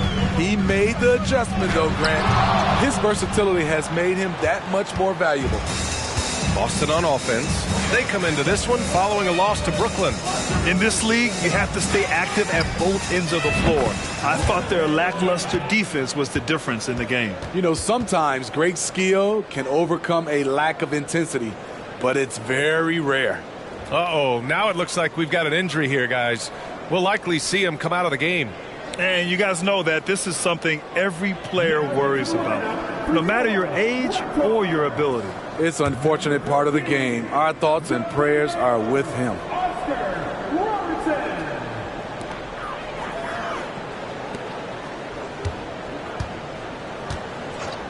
Pass to Mullen. The three. Sends it home from three-point land. You don't want to let him get into a rhythm from out there. About a minute into this first quarter. Here's Thomas. Tried to come right back with a three of his own, but it's no good. Here's Robertson. He picked up 12 points in their last win against Detroit. Pass to Ellis. Down low.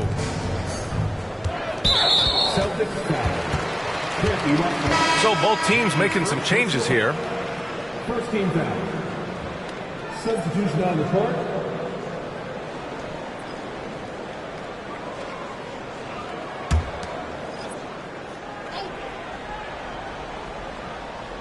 Celtics on D. Here's Ellis. He had a 12-point outing in their last game against Detroit. Just 5 to shoot. Goes back up.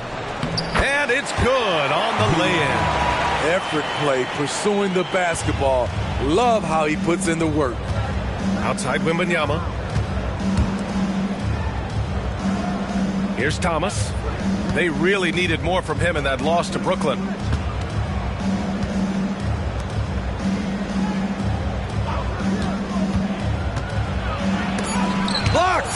they recover it. Here's Manning.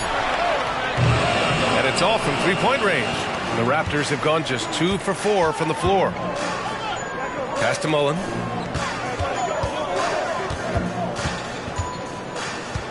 Inside. And he dunks it down. How about the bounce? We can call that bounce per ounce.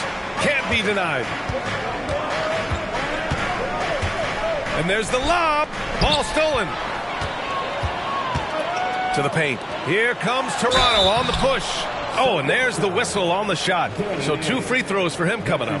Man, good whistle there. And Grant, you watch Darius Garland. It often looks like he's a step ahead out there. Well, he's got a great natural feel for the game, B.A. I mean, on the ball, he makes quick reads, and he'll create for himself and others. Off the ball, he always seems to be in the right spot and ready to fire.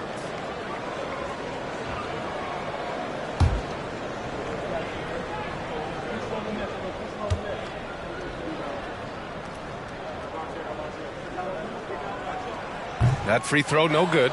One thing the Raptors did very well in 2023, Smitty, was pester ball handlers. They led the league in steals in the regular season, BA, by a fairly significant margin. That really speaks to their defensive focus. The Celtics making a switch here. Williams is checked in.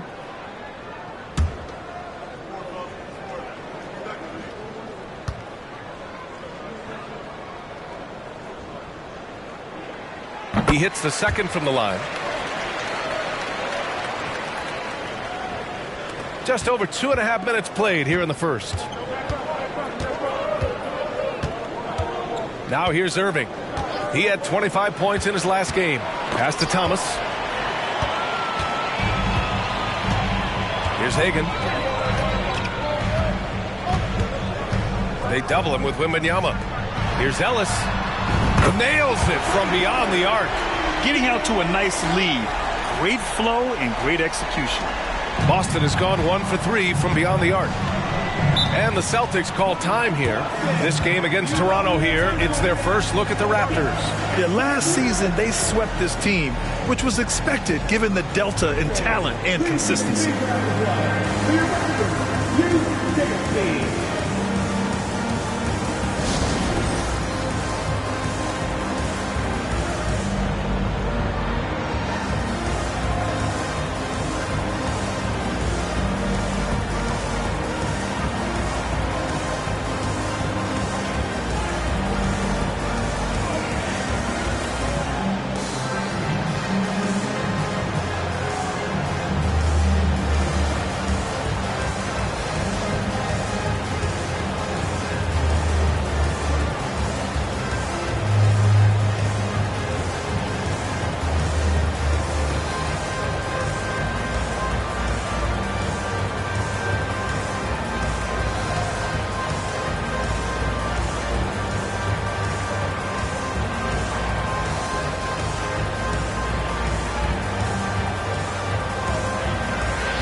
A chance now to look at the highest scoring teams in the league from last season.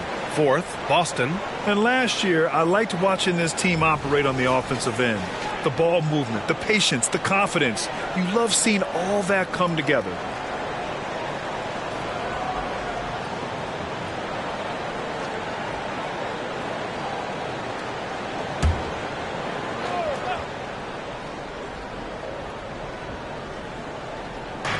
Pass to Thomas. Can they get it? The rebound by McAdoo. Out of character for him to miss that shot. Maybe just a little too casual there. Here's Hagan. Just under 3.5 minutes elapsed here in the first quarter. 5 to shoot. From the high post. And another basket for Toronto. Their ball movement on this run has been tremendous. It's led to a lot of good, clean, open looks. Williams with it. No made baskets yet. Good chance here for Irving. Cash money on the open jump shot. Insanely quick on that release. Kyrie, beautiful. Here's Mullen. Pass to Hagan. To the inside. Here's McAdoo. From down in the low post, it goes. McAdoo's got his second basket of the game. And taking a look at this first half, they've just shown better shot selection. What they have done is ran their plays all the way through until they get something they like. Now here's Irving. Wembanyama banked it in off the glass. Wembanyama's got his second basket on the night. There were questions about Wembanyama's strength coming into the league. No problem with the contact here. Mullen, pass to Hagan. Here's McAdoo.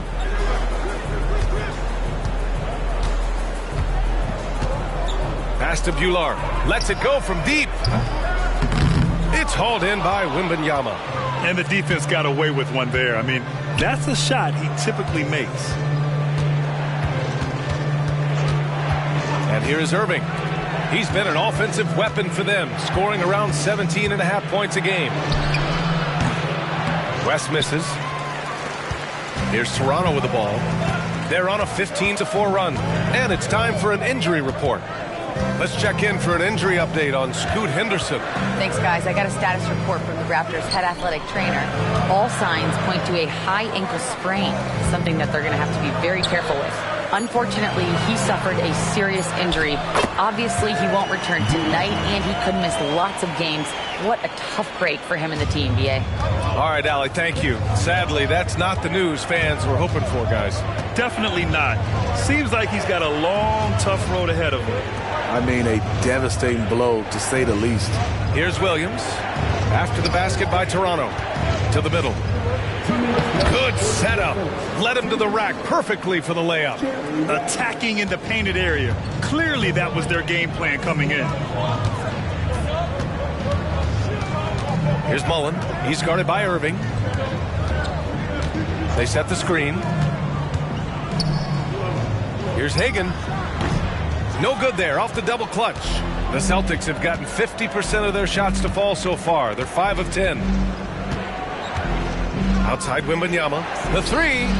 Count it. All three of his attempts have gone in. Yeah, you've got to worry about Wembanyama everywhere. He puts a defense to the test. 1:16 left to play in the first quarter. Pass to Hagan. Here's Bular, covered by Wembanyama. Here they come with numbers in transition. Here's Thomas. Hasn't gotten one to fall yet. Wembanyama screen. Releases. That one rolls around and rims out. And all quarter long, it's been the same story. Inconsistent with his offense. Pass to Mullen. Here's McAdoo. Here's Bular. Here's Hagan, covered by Wembanyama. Here's Bular. Oh, plenty of contact on that shot. Officials call the foul, and he'll take 2 free throws now. That's his first personal foul. Third team foul. At the line for your Raptors, Bular.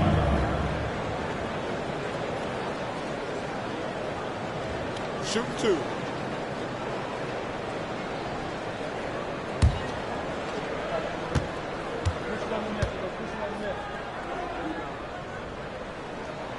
The first one falls. The Celtics making a switch here.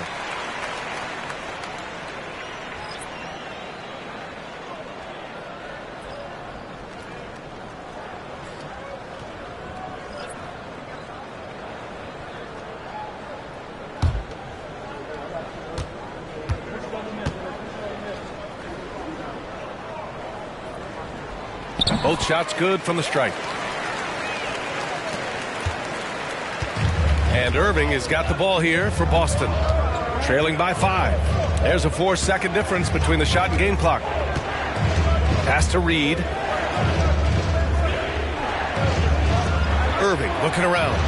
And the Celtics another three. If there's such a thing as a no-doubt three-pointer, Kyrie might have it. Here's Hagan. It's deflected. 1 quarter in the books, and it's been a close one. It's the Raptors. They lead by a bucket. Let's take a quick break, and then it's on to the second quarter after this.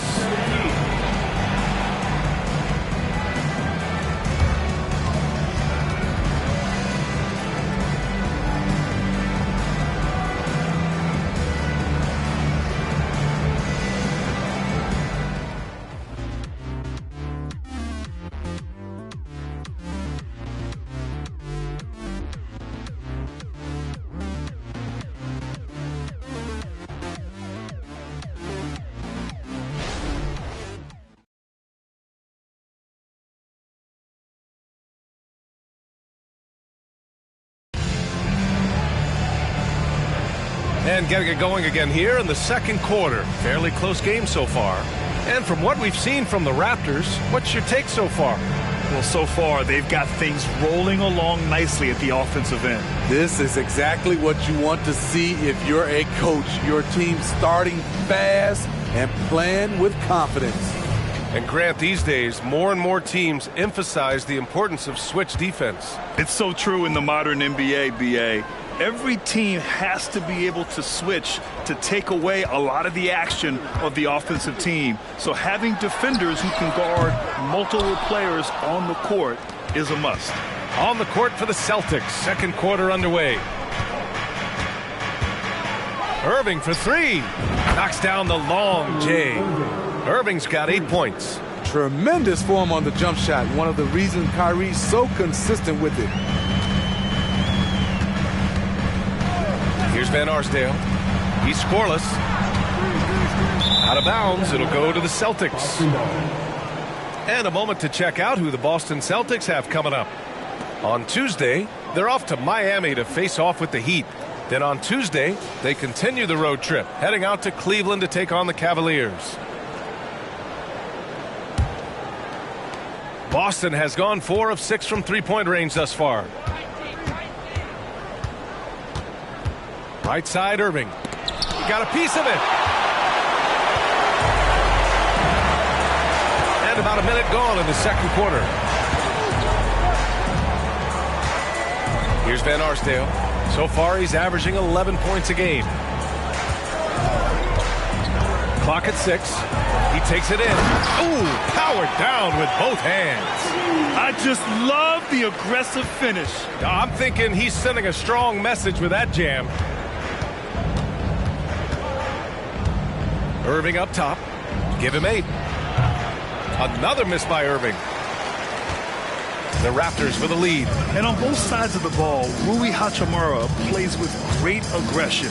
Grant, he embraces that part of his game. You can't ignore the physicality that he plays with. Rui is at his best when he's playing bully ball.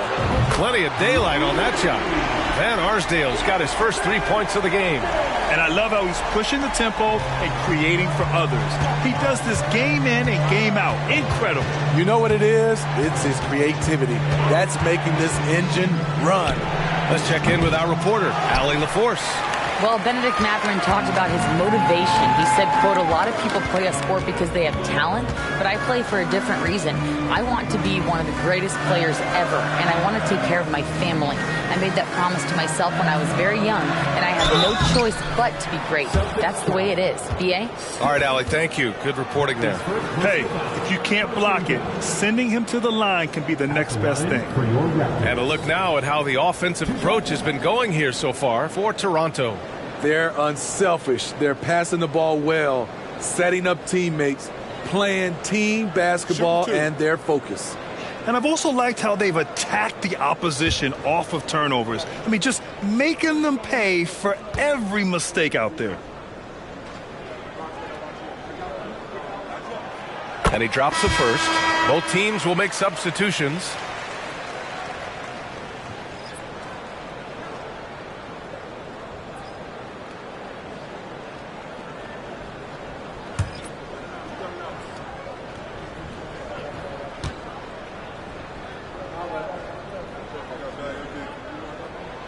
And so he makes both from the line.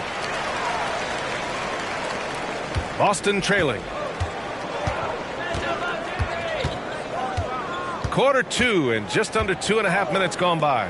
The three from Russell knocks down the triple.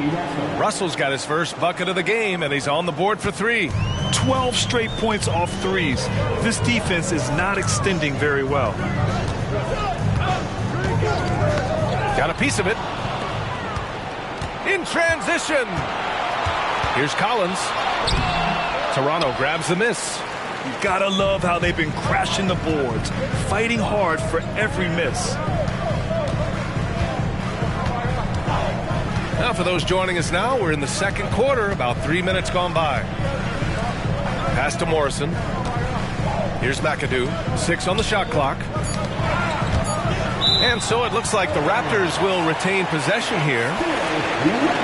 Okay, it's time for the 2K leaderboard. The top teams in blocks during the last month of play. 5th best, the Celtics. These guys have been so impressive down low on the defensive end. Denying shots left and right over the past month. The Celtics making a switch here. Wembanyama's checked in.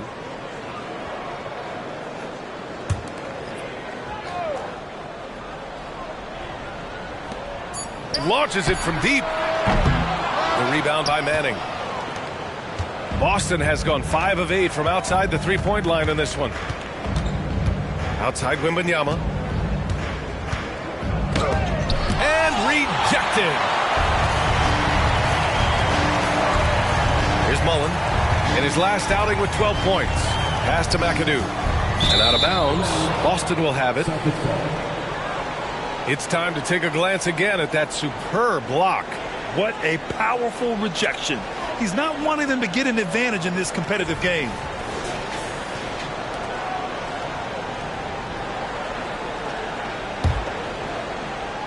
And almost 4 minutes gone in the second quarter of play. Now Collins. Yet to see a basket. Got a hand on it. Toronto's gone 1 for 3 from downtown here in the second. Pass to McAdoo.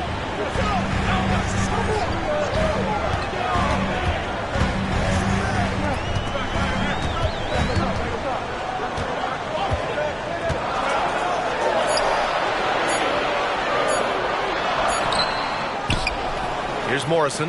Here's the 3. The rebound by Manning. Yeah, and the defense has really got to tighten up on him. I mean, he's just too dangerous from the three-point line. Collins passes to Manning.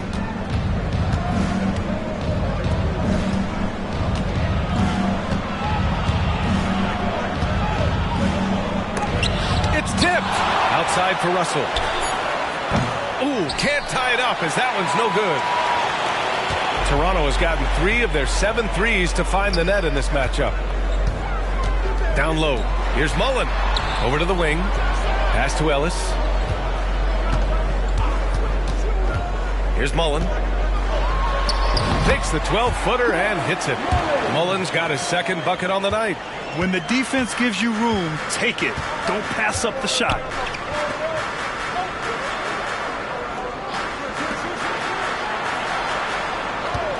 Here's West. He's been productive, averaging just over 7 points a game. Reed's checked in for Boston. Thomas comes in for Collins.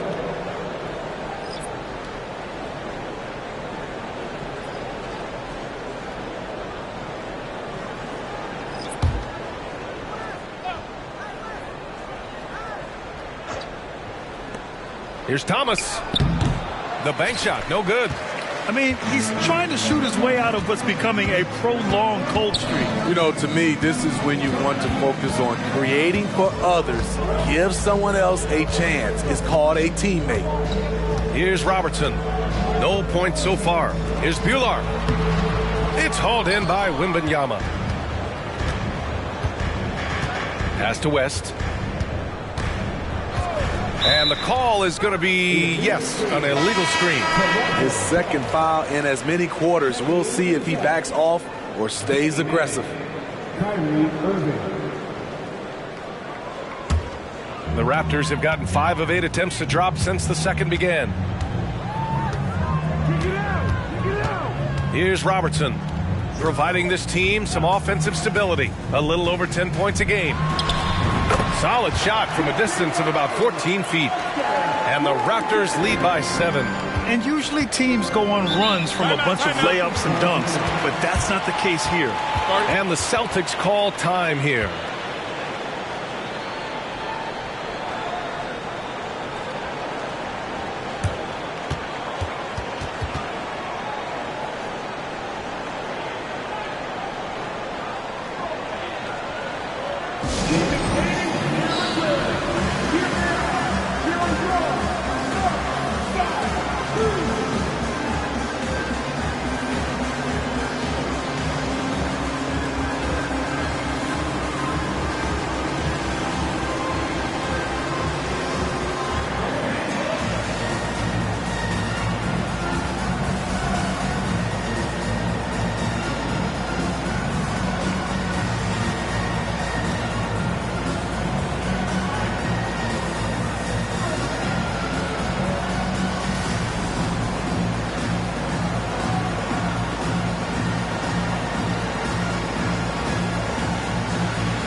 He's checked in for Irving.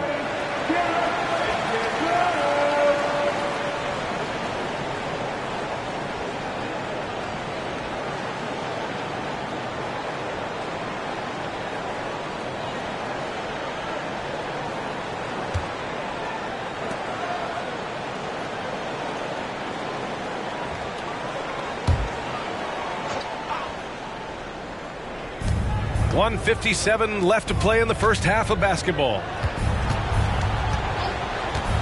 Outside Russell from behind the arc. Gets the three to fall. Russell's got 6 points. Shutout in the first quarter. He's heating up now. I like the aggressiveness. Here's Robertson. The 11-footer. The rebound, Celtics. Wembanyama's got 4 rebounds now. Pass to Hill. A minute 22 left in the second period. Here's West. Drains it. Now he's 3 for 5. A nifty play off the dribble. Creates barely enough space to get off the shot. The Raptors have gone 4 of 10 from the field in the second. Here's Mullen. He's got 5. Pass to Robertson.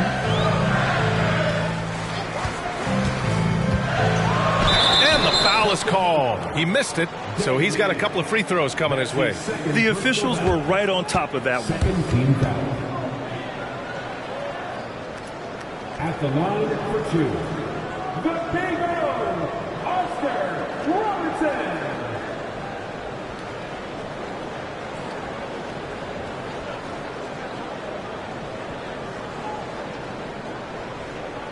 Take a break. Take a break. 2 shots.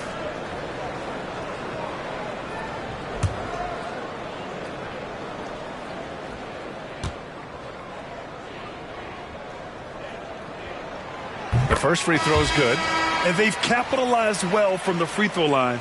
Their percentage is impressive. Reed's checked in for Boston. Kyrie Irving comes in for Hill.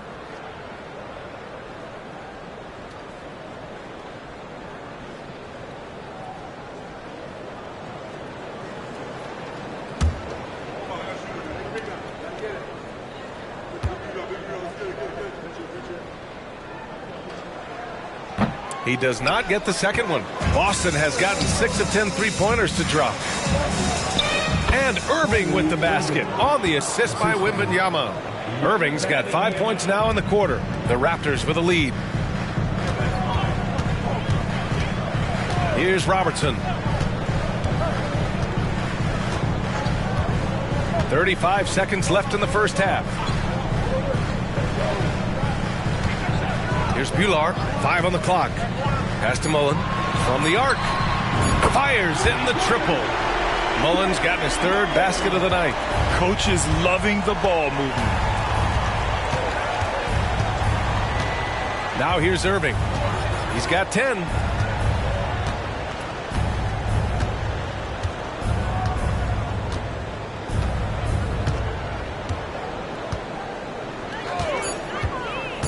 Outside Wembanyama. Releases.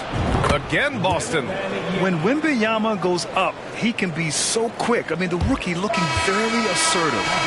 And a pretty tightly contested game here as we end the first half. Raptors out in front, leading by just 2. And we'll see you back here after the break. 3rd quarter action in just a bit.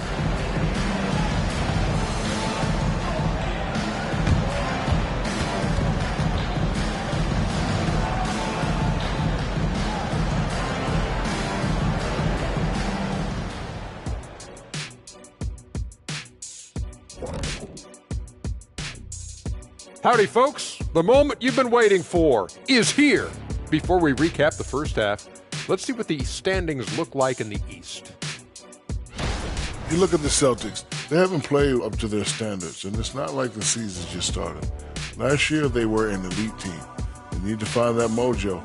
Not a lot of time left. And as we review this first half for the Celtics, still anybody's game. Well, they're coming out firing from deep. Right now, the defense is spread thin. I'm talking me in 1992 thin. Now, to be fair, that Orlando jersey with the pinstripes, very slimming, big fella. Well, thank you.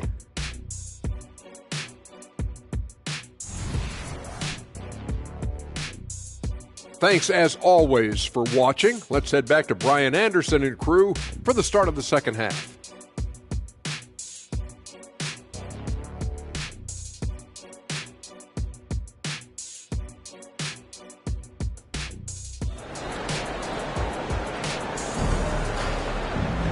We've got second half action for you, and if the next couple of quarters are similar to the first, this one could go down to the last possession.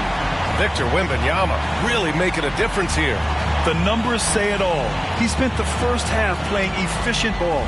And it's not like everything's been at the rim. There's been a number of jump shots along the way.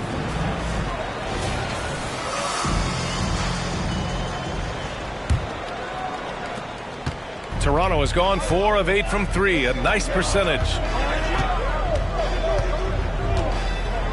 Here's Robertson, pass to Bular, 3-pointer. It's hauled in by Wembanyama. Wembanyama's got 6 rebounds now in the game. And for the Celtics, Russell to pass to Thomas. And here's Russell.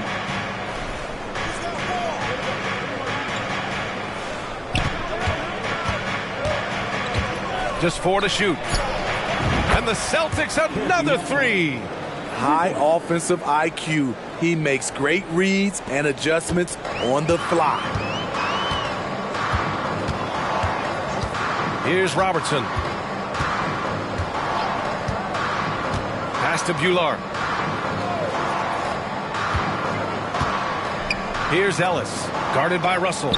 Doubled by Russell. Here's Robertson. Trying to answer back, but that 3 is off the mark. Russell to pass to Thomas. To the middle. The great read between those two guys. The defense didn't stand a chance, B.A. These two teammates right here, Grant, they are connected. Ooh, the blocking skills of Walker Kessler have been getting him plenty of attention. B.A., that's not the only thing he does around the rim. He's also a very solid rebounder. So really, if there's any action under the hoop, he wants in on it. Here's West. He has 6. Pass to Thomas.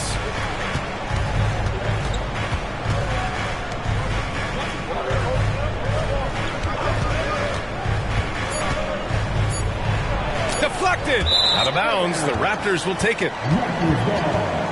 And you got to be in awe of incredible defensive efforts like this. Yeah, obviously he had the shot well anticipated, able to shut it down with authority.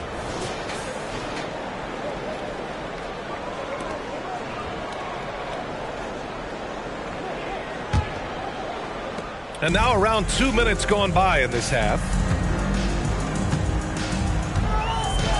Here's Robertson. Pass to Mullen. 4-3. Rebound Boston. Wembanyama's got his 7th rebound of the game with that last one. Only 1 for 4 in this half. Sometimes it's execution. Sometimes the shots just don't go down. Here's West. 6 to shoot. Here's Manning. Here's Thomas. Yet to see a basket. That 3 off target. Had some space there after the pump fake. Pass to Mullen. Takes the 3. The rebound by Manning. Manning's got 4 rebounds now. Ugly start to this half. Hitting just 20% from the field. Gotta pick it up. Wembanyama from deep 3-point land. The rebound by McAdoo. McAdoo's got 9 rebounds now. Here's Robertson. To the paint. For the lead. The shot by McAdoo, no good. And so it's Wembanyama with it. He brings it up for the Boston Celtics. They've got the Heat ahead of them in their next game in Miami. That'll be the 3rd stop of this 4-game trip. Thomas, that's good. For Toronto, they've gone only 1 for 6 here in the second half. And he's gone for the lob. Picked it out of midair. Outside Wembanyama. Fires the 3. Drains the triple. And it's a 5-point Boston lead. The defense takes a chance, leaves him open at the arc, and he capitalizes. Here's Robertson. That one drops for him. He's got 5. What a burst out of that first step. Straight to the hole. For Boston, they've gotten 4 of 7 shots to drop in the 3rd. Pass to Wembanyama. Left side, Russell. Lets the 3 fly. And a rebound by McAdoo. Yeah, that old adage about being too wide open, not a thing. He just missed it. Here's Robertson. 5 points in the game. From deep. A nice shot by Mullen. Mullen's got 6 here in the quarter. Defensive mix-up there. He's the last guy you want to leave open. Here's Thomas. Takes it into the teeth of the D and converts the layup. Thomas has got 7 points. Talk about making halftime adjustments. You love what they're doing with him now offensively. Here's Mullen. He's got 14. Pass to Robertson. Here's McAdoo. Puts it up from 12. Doesn't go that time. To the inside. Gliding the pass to where it needed to be. Wow, a strong finish to seal the deal. Now a timeout called by Toronto. And as the coaches draw up their strategies, the players staying hydrated with some Gatorade. That's key to keeping them at their best all the way up to the buzzer. It really is. And every one of those players knows it. They're all making sure to stay hydrated. It's impossible to play your A game if you're not getting enough to drink, especially towards the end of games when the physical toll of a long contest really starts to add up.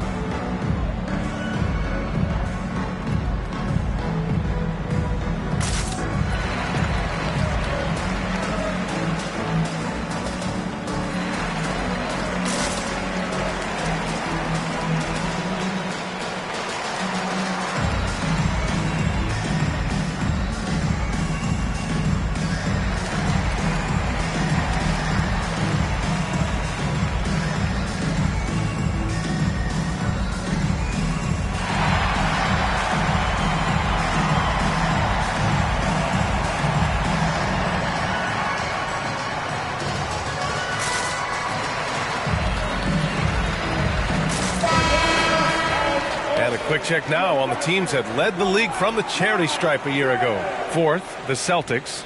Getting to the line in this day and age is crucial to long-term success, and their team does a fantastic job at drawing fouls and getting to the stripe.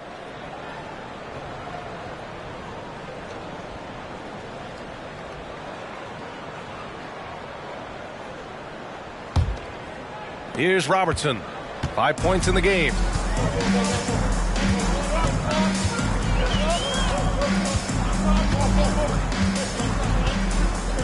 Pass to Mullen. This one for three. That's basket number 6 in 8 tries. Having a monster night from beyond the arc. He had 2 bombs in the first half, now 3 more since. Here's West. 6 points for him.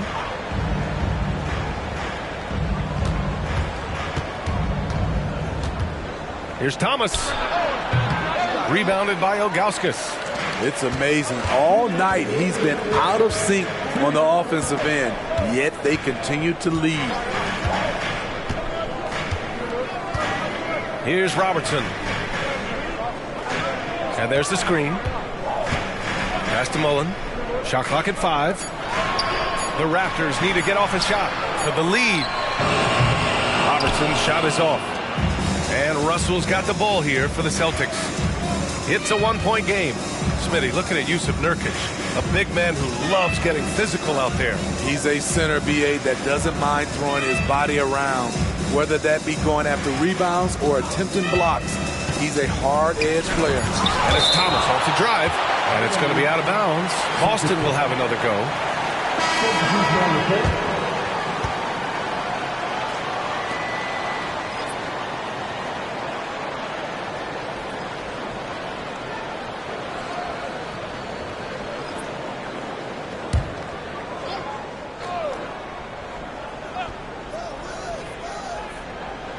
Reed passes to Thomas. Clock at 2. He drops it from range.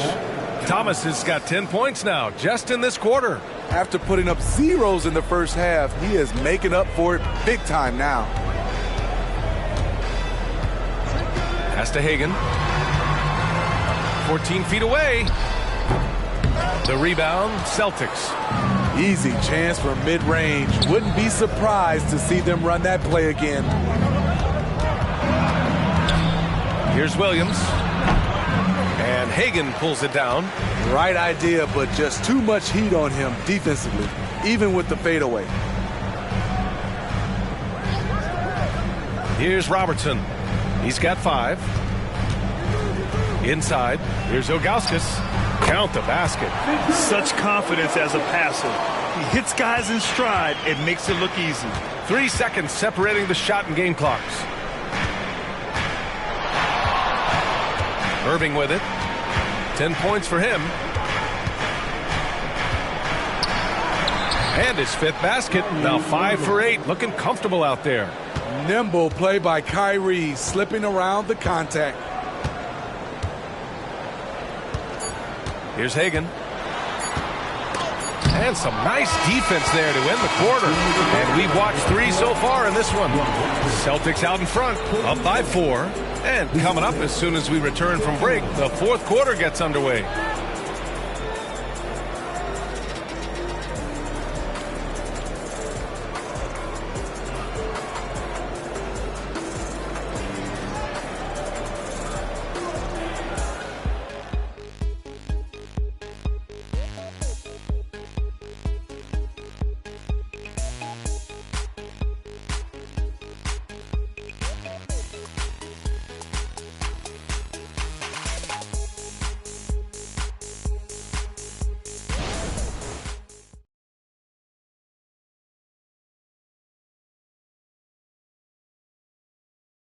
And it's time now to bring you our State Farm assist of the game.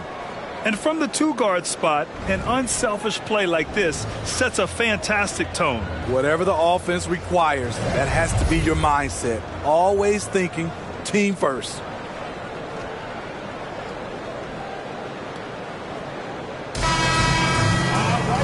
We've reached the 4th quarter in what has been a very competitive game. Should be an exciting finish. And here is Irving. on it. And for the Celtics. Pass to Morrison. The three is up. On target from range. Cool, calm, and collected at a critical juncture in this game. Here's Stiff. Back to Irving.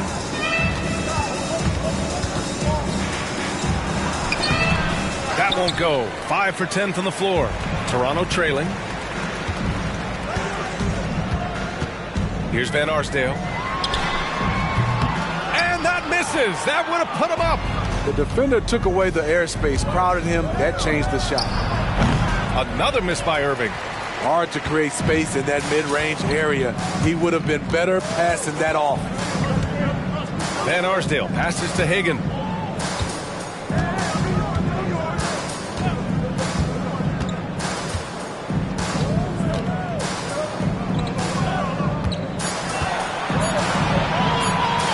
Here's Van Arsdale. The three-pointer off the mark. The Celtics have gone 0 for 3 in this fourth. Not good. Irving, the pass to Manning. Back to Irving. And he's 6 for 12 after that one. This is what makes Kyrie an elite player. His ability to just take over games. Here's Hagan. Pass to Van Arsdale.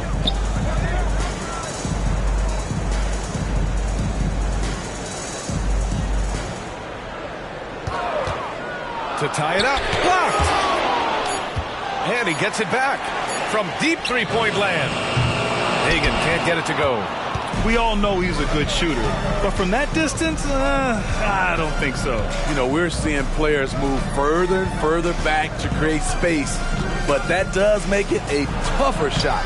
And that one's good. Irving. They're not messing around. 5 of their last 6 buckets have come from the interior. Pass to Van Arsdale. Over Irving. And again, no good by Toronto. He's kind of lost his way this period, having a hard time getting anything to go down. Morrison with a rebound.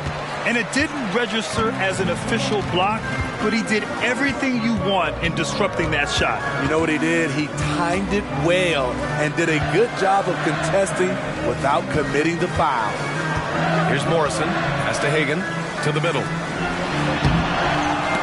And it's Van Arsdale missing. The struggle is real. He's been way off with his shot all evening long. Just great work cashing in on the fast break. Great job of reading the floor, got to the rim, and made a play. And a moment to look at the scoring approach in terms of where the points are coming from for Boston. They are making it rain from the three-point land right now. And the coaching staff continues to encourage them to let it fly. And also, I just love how they've been moving the ball side to side on the perimeter.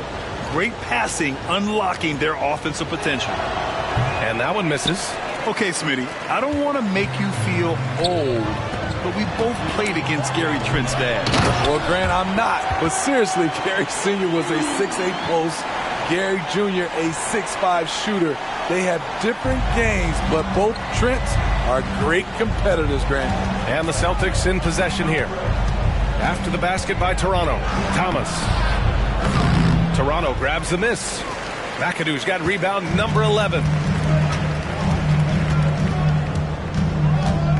We played just over 3.5 minutes now in the fourth quarter. Pass to Bular. Here's Robertson.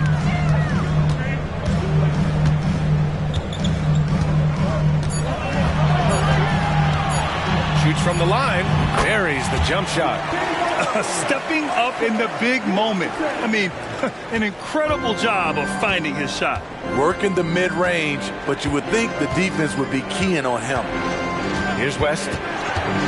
Pass to Thomas for 3. Boston again missing. Toronto has gone only 1 of 4 from the perimeter here in this fourth quarter. Well, Grant, some think of Gobert as just a defensive specialist, but he's proven to be more than that. Yeah, B.A., I like how Rudy uses his height to his advantage inside. Focuses on taking high percentage shots that come to him naturally.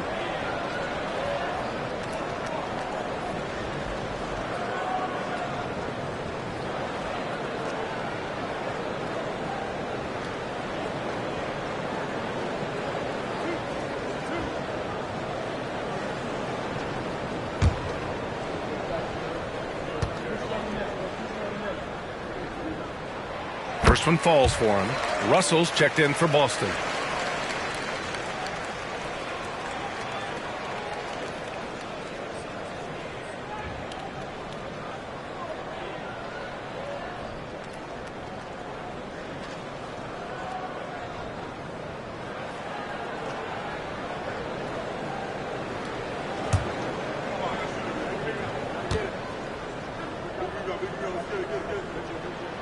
And good on the second, so he makes them both. The Celtics with the lead. Here's West. To the paint. Here's Manning. Bular grabs the board. Bular's got rebound number 8 now. Here's Robertson.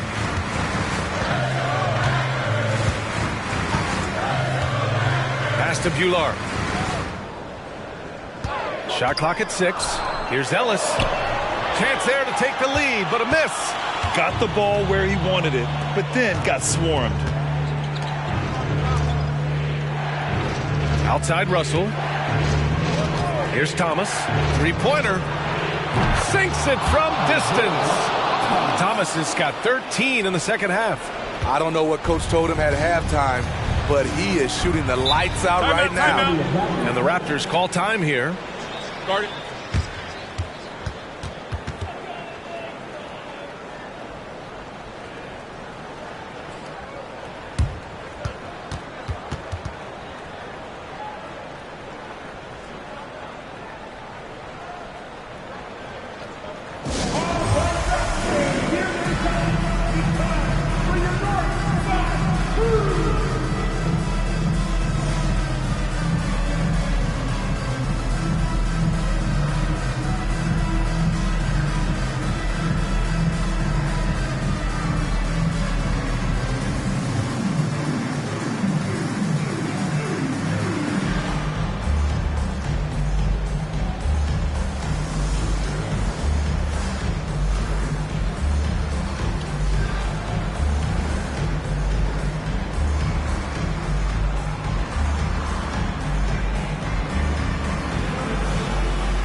Time now to hear from our reporter, Allie LaForce. Over that last break, guys, I got a chance to hear what Darko Rajakovic said to the team. Coach delivered some inspiration for his team. He said, quote, "We're close. We are inches away from it. Do you feel it? I feel it. This is ours if we want it." Back to you, Ryan. All right, Allie, thanks once again.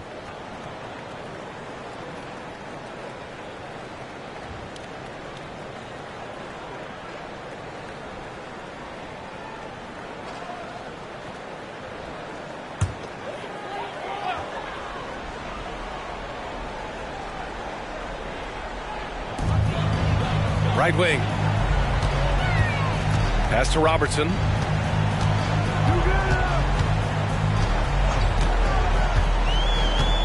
Down low. Here's McAdoo. And that one goes. He's now recorded his 5th bucket in 8 tries. It's nice to see they're not settling for three-pointers.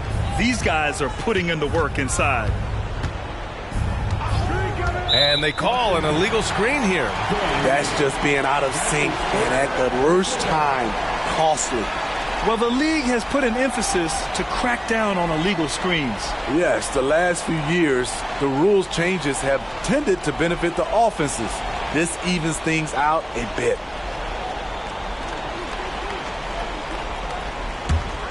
Toronto trailing. Here's Robertson. Pass to Mullen.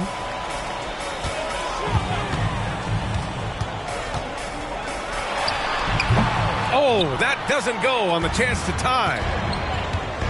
Here's West. Back to Wembanyama. Here's Thomas. Out to the right wing. To the inside. Now here's Wembanyama. Clock at 6. And so it looks like the Celtics will retain possession here.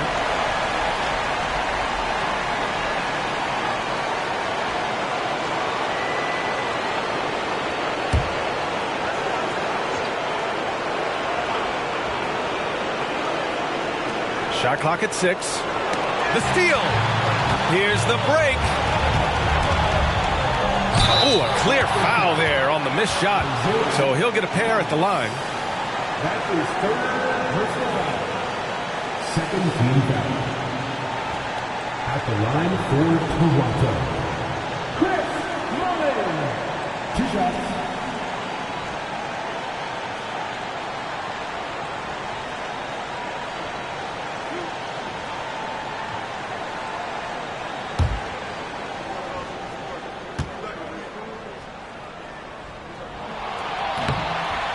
Oh, the first of 2, no good. A heartbreaker.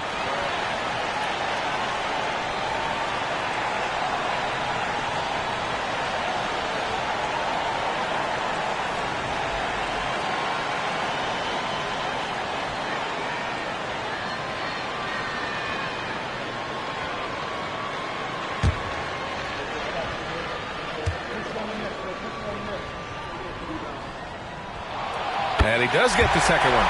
And that narrows the gap to 1. Boston has gone 1 of 2 from deep in this quarter. Oh, there's the alley. And they're on the break. Here's Robertson. Yes, they get the go-ahead bucket. Coming down the stretch. We'll see if someone can capture the lead and hold it. Yeah, that's been an issue. 5 lead exchanges tonight. Thomas passes to Manning. There's 1:17 left in the fourth. And the dunk by Wembanyama. No fear in this young man. We're already getting a sense of Wembanyama's killer instinct.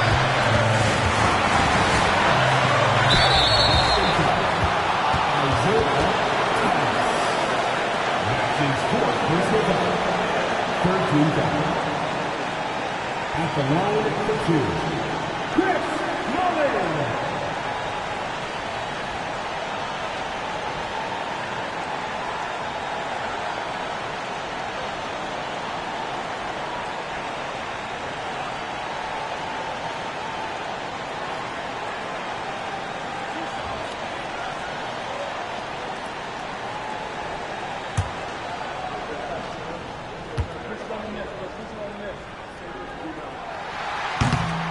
And no good as the first free throw misses.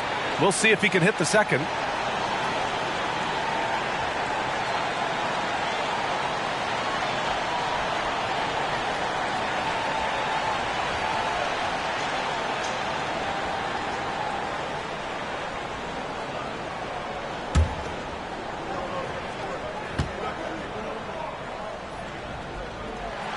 That's good. Going 1 of 2 from the line.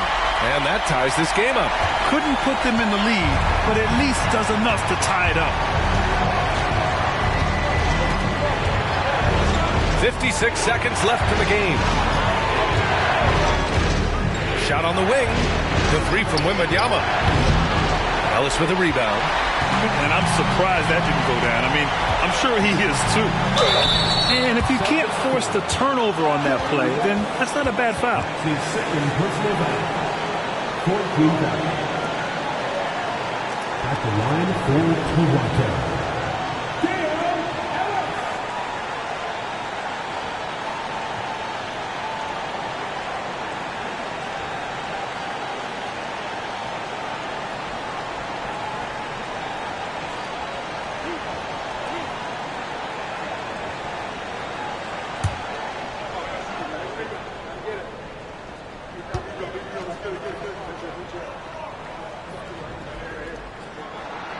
Ooh, he knocks down the clutch free throw.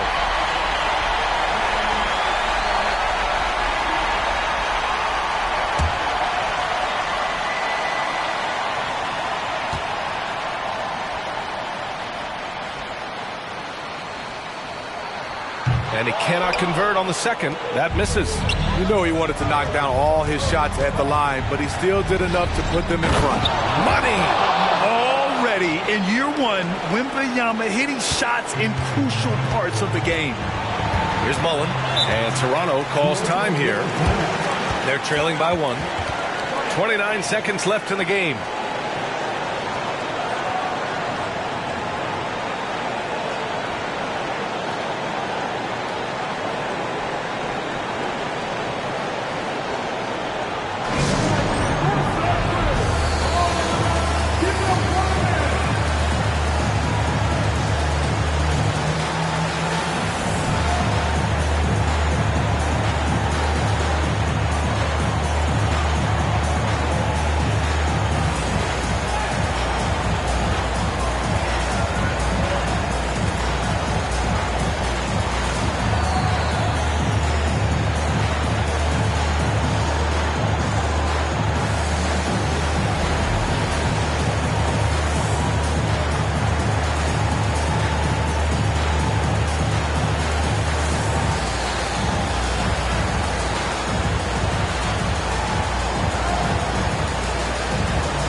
Seconds left in the fourth.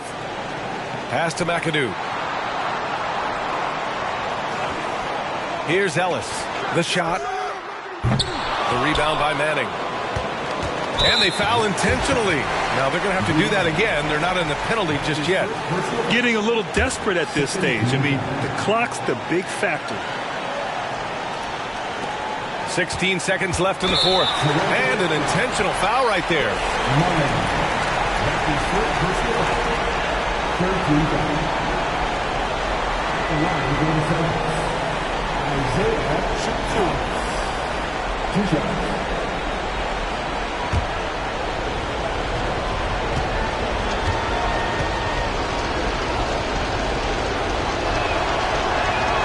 Good on the first, and that'll put him up 2.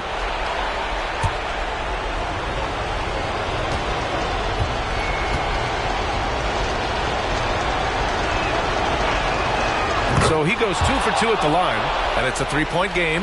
What composure at the line, forcing your opponent to look for the three-pointer now. Here's Ellis. The rebound, Celtics. And now they foul and stop the clock. Yeah, and there's no question they have to foul. Now, I'm sure they would have preferred to avoid it.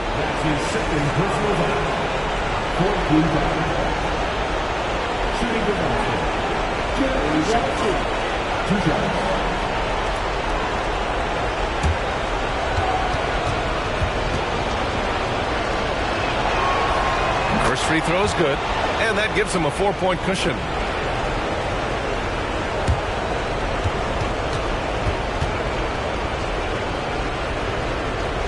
He's off on the free throw, unable to get the second one to drop. So it's a narrow victory for the Celtics, pulling it out for the W. And this was an emotional win for them, no doubt about it. Just a fantastic accomplishment. You love how they just diffuse the energy in this arena. Well, now a minute to check in with Allie LaForce. She's courtside. Hey, Allie. Stephen, a slow start. Did something feel different for you in the second half? No, just made some shots. It's really the best explanation I got for you. We got challenged at halftime in terms of getting a little edge around what we were trying to accomplish tonight. It just took us a while to really gain momentum in this game. Well, the adjustments paid off. Congrats on the win. Allie, thank you as always. Thank you for joining us. That'll do it for now. For Grant Hill, Allie LaForce, and Steve Smith, I'm Brian Anderson. Thanks for joining us tonight. We leave you now with our New Balance Player of the Game.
Oh, say does that.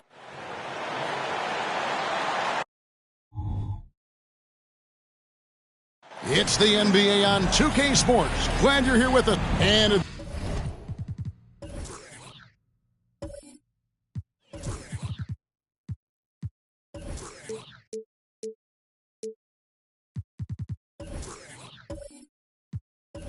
this point of the year, Greg, injuries starting to mount for some teams.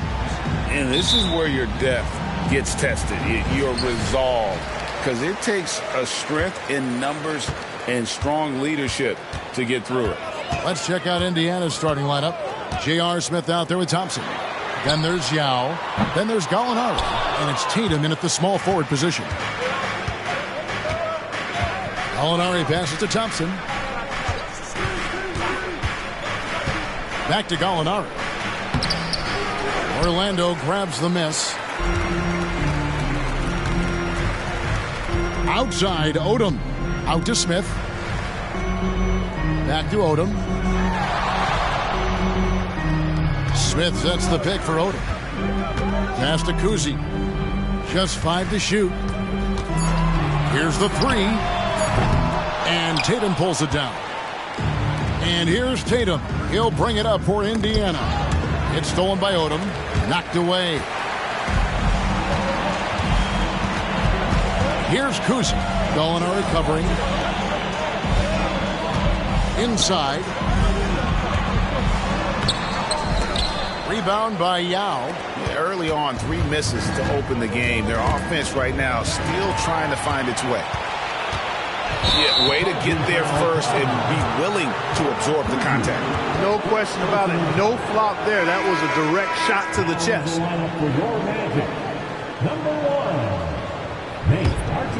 Greg, in terms of the Pacers' last few seasons, some have pointed to their relative lack of size. What do you think? Well, I think a big push for them this summer was adding to their front court, particularly getting more size at the forward positions. And I think they've improved in that regard. Odom, the pass to Archibald. Back to Odom. And the 3-ball is good. Getting aggressive with the jump shot. Lamar Odom refusing to back down. And Thompson kicks to Yao. Smith outside. Over Odom. Indiana again missing. And not allowing the shooter even an inch of breathing room on that one. And guys, that's exactly the kind of high-impact defense they want to see out of him. Orlando moving the ball around. 6 to shoot. There's a good screen. Lets it fly. It's rebounded by Indiana. Very dangerous to leave a guy like that open. Lucky break there for the Heat. And it's sent back by Odom. And that's out of bounds. Indiana will retain possession. And that kind of stifling effort on defense needs another look. And making a statement right away. Letting them know they won't get any easy ones when he's around. So the Pacers call timeout, their first of the game.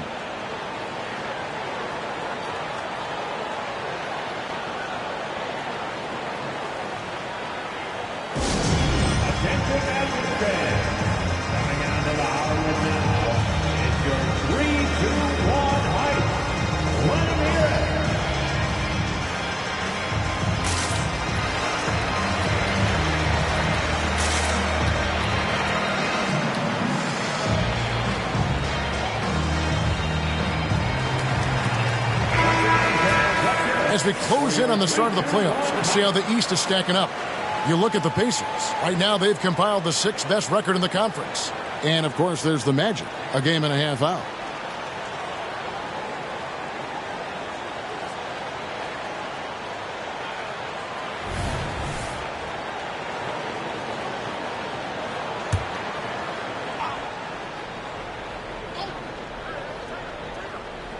First quarter of basketball, just over 2.5 minutes play. Thompson with it. Not too proud of his numbers in that game against the Bulls, that's for sure. 4 on the shot clock. Here's Yao. Indiana again missing. Tough start, missing their first 5 shots. Here's Archibald. Outside, Odom. And again, it's Orlando with the 3. And I love how Odom stretches the floor. They're always ready to shoot from distance when the defense isn't focused. It's taken away by Smith. He dishes it to Odom. To the inside, Donaldson. Goes back up. Pacers with the rebound. Outplayed in the previous game on their schedule, losing to Chicago. And in terms of intensity, they kind of took the night off. Looked like they were just going through the motions. Yeah, you know, to me, I agree. They just never looked engaged, which is surprising considering how close the game ended up being. Yeah, going hard to the rack, making a statement here early on. Yeah, that's how he rolls. I mean, intimidate the opponent right now. Archibald can't hit. Hard to figure out how he doesn't knock that one down. No defender in sight. We're always hearing the debate, who is the greatest of all time? Well, Clark, do you think passing Kareem's all-time scoring mark finally puts LeBron out in front? Kevin, that in and of itself puts LeBron in rarefied air, no doubt. But when you're talking about the greatest player of all time, we all have our opinion. It's just so hard, I think, to effectively debate players across different eras. I just say there have been a ton of great players throughout the history of the game, and LeBron is certainly at the top of the list, no matter when he played. Now here's Thompson. Hasn't made one yet. Pass to Yao.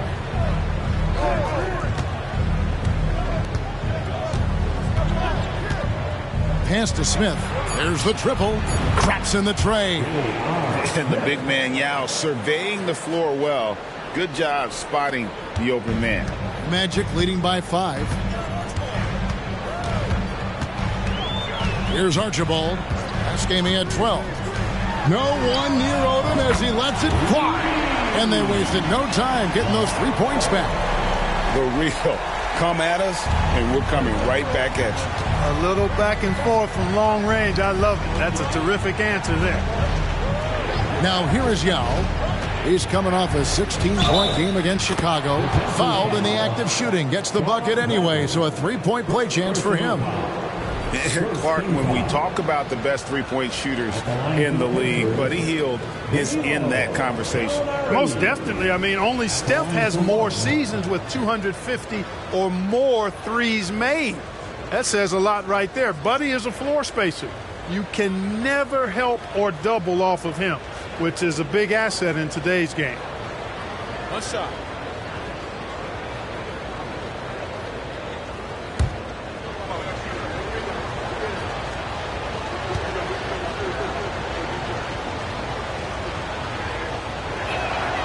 For this young Orlando team, last season GA was a huge step forward. A 12-win improvement, taking a giant step forward offensively.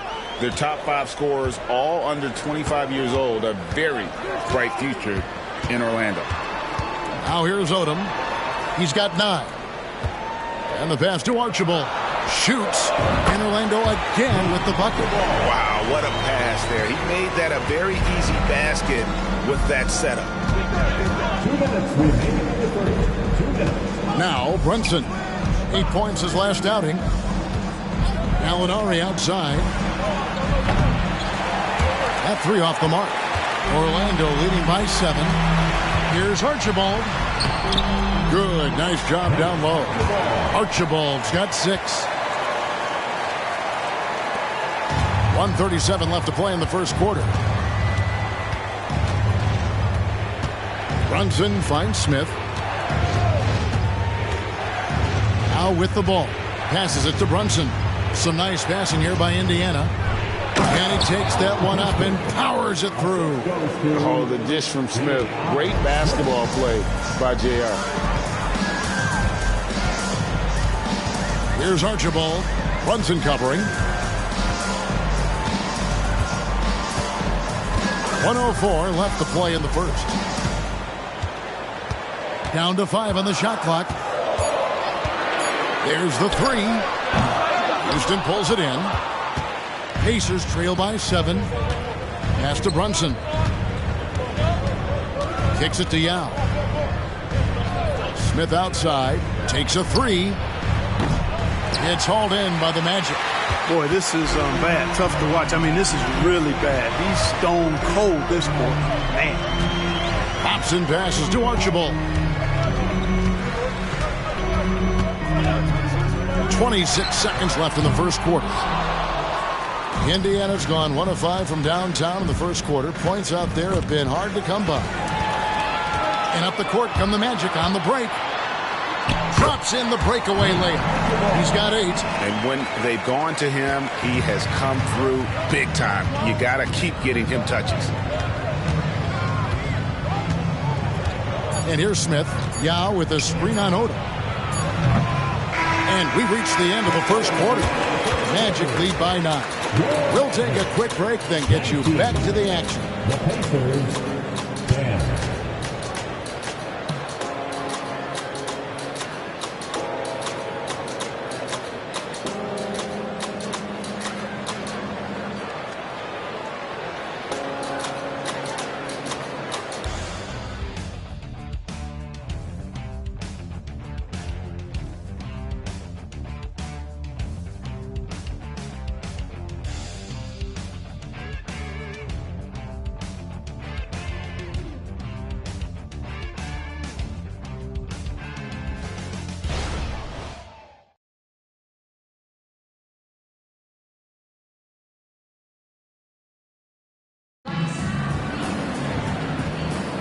And glad to have you with us, folks. Second quarter of basketball. This game has not exactly been neck and neck, but plenty of time left in this one. And a chance to catch up on some numbers here. The scoring breakdown for the Magic.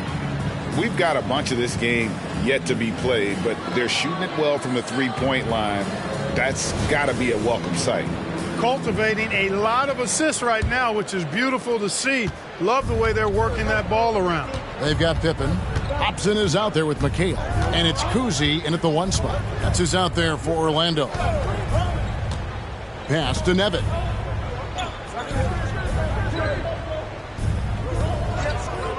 There's the pass to Tatum. The tray. Kuzi with the rebound. Magic leading by 9. To the middle. Here's Hobson. Lead pass was put in just the right spot. Tell you what, this is what you want from your point guard. Kuzi just knows when his guys are wide open. Brunson the pass to Houston. Lets the 3 fly. Stokes with the rebound. Magic shooting at 50% in a decent groove. Pippen feeling it out a bit. Passes to Kuzi. The 3. The Pacers pull it in. This, of course, their first opportunity to play Orlando this season. And they won the season series against this club last year, but, then again, so did a lot of other teams. We got to be honest here, which is really the only way I roll. Neither of these teams are world beaters. But you've got to start somewhere. A win tonight would be a step in the right direction. Here's Hobson. The Pacers making the shot. Stokes inside. He's covered by Deng. 5 to shoot. Fades away. And Tatum pulls it down. Tatum's got 4 rebounds now tonight. Over to the left wing. Brunson finds Tatum. Hey, Special K, in your playing days, you were such a strong defender. Who was the toughest player you had to guard? Hey, I appreciate the love, partner, but strong defender attached to my name back in the day would not mix well, if we're talking truth. But I will tell you, the hardest guy I had to deal with was Bernard King. He gave me fits. He was relentless in his pursuit of the pumpkin. They ran a bunch of stuff for him when he was playing for the Knicks, and that dude could put it in the basket. Stokes, and that one is hammered home. And you got to love Kuzi's ability to really create opportunities for his teammates. Just a pure point guard with superior passing skills. Now here's Thompson. Still yet to score. From deep, Gallinari. It's hauled in by Smith. We know how good a shooter he is. It's frustrating for him when he's not able to knock down that kind of wide open look. Kuzi passes to Donaldson. Some nice ball movement by the Magic. Smith with a screen on Thompson. Here's Kuzi. Good D by Thompson. Pacers trail by 11. Gallinari dishes to Thompson.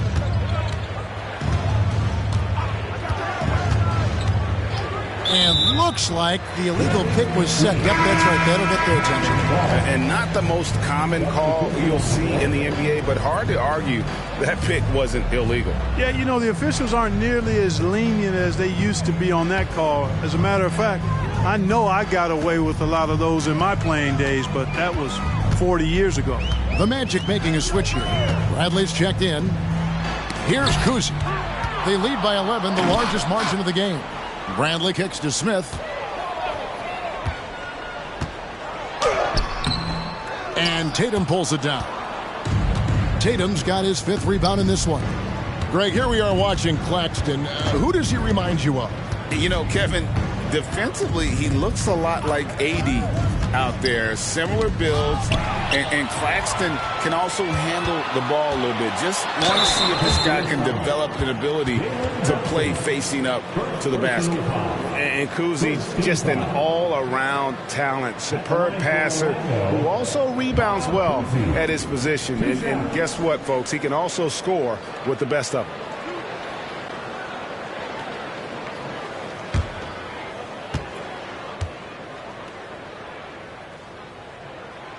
He's off on the first. And Clark, here we are watching Kyrie Irving. When he's on, it is amazing to watch. Remarkably smooth as an athlete, Kevin, and otherworldly when you look at his skills as a basketball player, particularly ball handling and shot making. Talking pure basketball, he's one of the most entertaining players of the last 30 years for sure. In terms of finishing ability, it's hard to think of someone who tops Kyrie Irving. Greg, the list is short, particularly when you talk about guys of his size, okay? His bag of tricks is limitless when you talk about finishing in close quarters against bigger guys. There are a few that are in his class in that regard. So it's Orlando now after Gallinari made the last three-pointer. Here's Donaldson. His last outing, he had 8 points. Smith for 3. It's rebounded by Indiana. Gallinari's got his 4th rebound in this one. He kicks it to Thompson. Now the dish to Richardson. That's tipped. Gallinari outside. It's stolen by Bradley. Smith scanning the floor. Pass to Pippen. Smith against Richardson.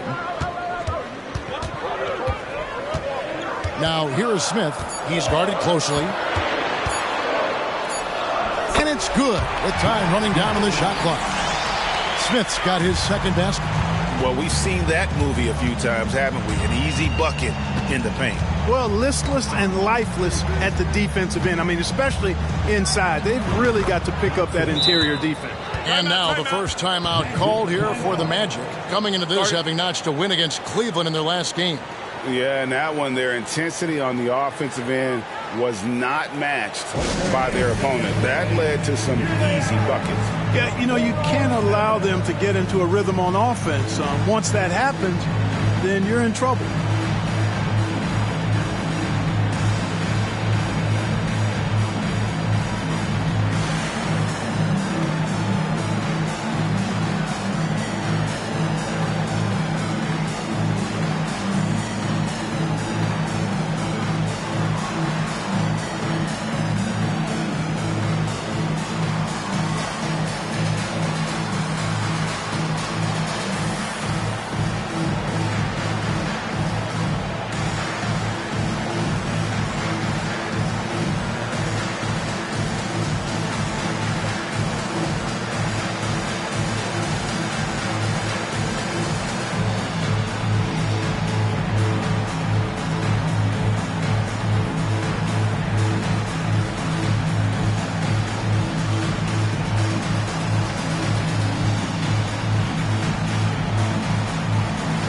Some changes here for the Pacers. Wilson Chandler's checked in for Tatum. And Smith subbed in for Jason Richardson. Orlando leading by 9. Odom with it. 11 points for him in that last game against Cleveland. The Magic again can't hit. And you don't want to give up that kind of look too often. Here is something great from Pacers history. They were a dynasty at one point, and you remember it well. Yeah, you're talking about the ABA days, but it's true. The Pacers were a dominant team before the merger. They won 3 titles in 4 seasons just before joining the league. It's time now to hear from our Hall of Fame reporter, David Aldridge. What's the latest, David? Thank you, Kevin. LeBron James last season passed Kareem Abdul-Jabbar to become the NBA's all-time leading scorer. LeBron says, that record was never in my head because I've always been a pass-first guy, so it was never a goal of mine. Kevin, there's perhaps no greater tribute to James's all-around game that he could set that mark without setting his mind to it. Back to you. Well said, D.A., thank you. It's his first trip to the line. And he's putting together a solid year at the free throw line, 79% overall. Guys, I like that this is a part of his game that has really been consistent this year.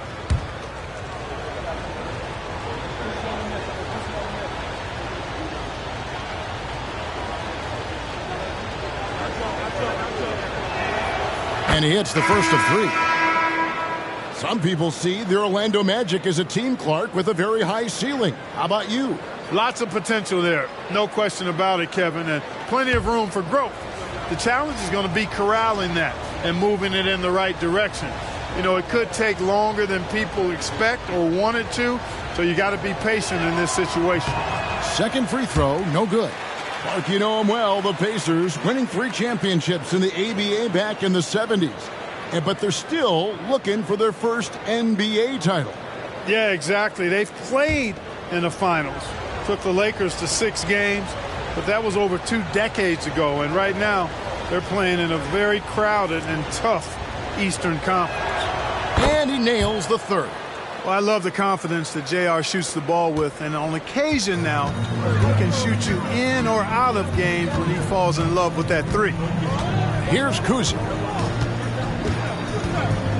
Oh, Odom in position. It's going to be out of bounds. The Magic will retain possession. And he made the right read on that play, but just couldn't secure the steal. You know, fellas, 1 second quicker, and that's going the other way. 1:31 left to play in the first half. Bradley is screen on Thompson. On the clock. Here's Donaldson. Off target with his 3. Something that's kept this game close is the fact that the rebound stats for both teams are almost identical. The battle to a standstill on the boards has really been something to watch, and the game's not over yet.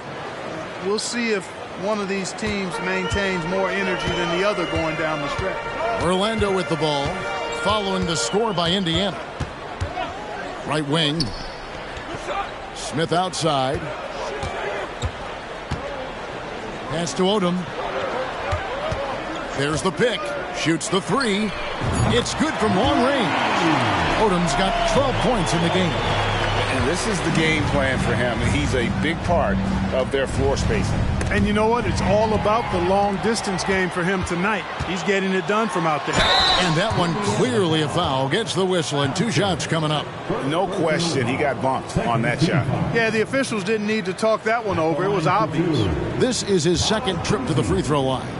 And over the course of last year, he was up over 90%. And with a stroke like that, you see why. Yeah, those were fine numbers he posted at the line. It was hard to find fault with anything he did from the stripe. And he can't get the first one. And didn't have a single free throw in that first quarter, but he started to play with a little bit more of an edge to his game here in the second.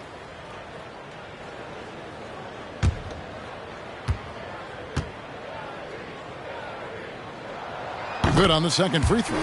And they're really getting more points at the free throw line here in the second quarter. Definitely, that's one of the reasons they're in front right now. Now, here's Thompson. Dishes to Gallinari. Down low. It's stolen by Bradley. Here's Kuzi. He's covered by Thompson. The pass to Kuzi. Inside runner. Odom's shot. Good. 14 points for him. Right now, Odom all in his bag. He's a very effective scorer when he uses his full toolkit. And so we conclude the first half. It's the Magic. They're up by 9. And now let's catch up with David Aldridge, who's standing by from the sideline. All right, Dave.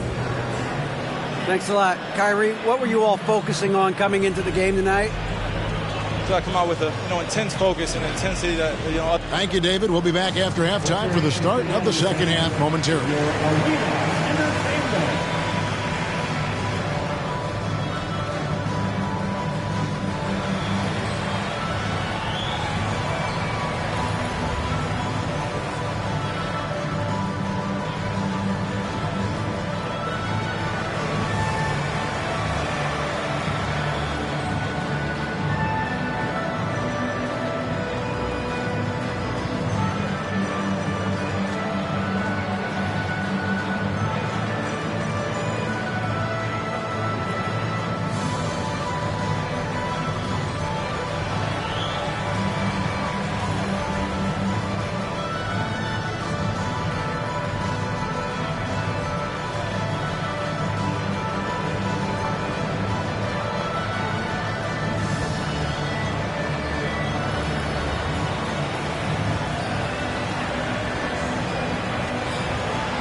Hey, folks, welcome to the halftime show. A lead right now in this one for the Orlando Magic. The second unit is doing some serious damage. So many points coming from their bench. Huge advantage tonight. Calling up the reserve. I'm telling you, the others have played like stars. And now, moving on, a look at the players of the week deserving of the recognition. Looking at the Eastern Conference, Kevin Garnett. He's been doing big things down in the paint, using his size and power to just flatten out the competition, outworking anyone who tries to challenge him. This is what I like to see.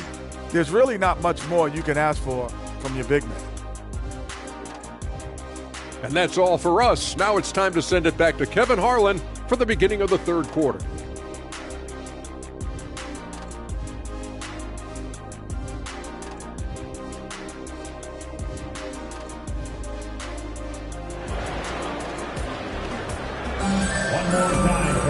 And happy you could join us. We've got 2 quarters left to go in regulation. We're seeing a tremendous game from Lamar Odom. And if he can keep shooting from deep like he did in the first half, he's going to be more than a handful. Yeah, you know what? The defense is going to adjust. They'll be ready for him now, so I'm sure they talked a lot about how to slow him down. On the court right now for the Pacers. We got Gallinari. Thompson is out there with J.R. Smith. Then there's Yao. And it's Tatum in at the 3 spot. And now the NBA's all-time leading scorer. Clark, LeBron did something most people thought would never be done. I'm in that camp, Greg. I tell you, Kareem was my guy. He was my idol as I was growing up. I never thought his record would be surpassed. It just shows you how remarkable LeBron has been in his production, in preparation, in taking care of his body, and this guy is still going strong. That makes him the king. Magic leading by 9. Odom on the wing. He's covered by Thompson. Here's Kuzi. 5 points in the game. Yao with the block. You have to admire the way Yao challenges shots. He's actually averaged 4.8 blocks per game his last season in China. Here are the Magic now, following the miss by J.R. Smith. Here's Kuzi. Here's Bradley. Off target with the jump hook. Pacers trail by 9. Thompson outside. Back to Smith. Kicks to Thompson. It's stolen by Smith. Making trouble inside. Smith doing all he can to force the defense into a mistake. Orlando shooting their 5th and 6th free throws of the game. The line for Orlando, Josh Smith.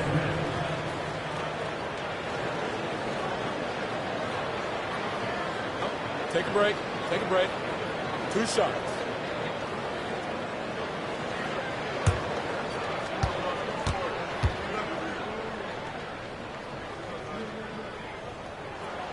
He misses the free throw. And ever since he came straight out of high school into the NBA, there's always been a drive in Josh Smith. He plays like he's got something to prove.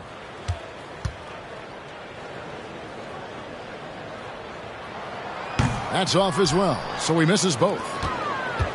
Pacers trail by 9. 2 minutes into the second half of play now.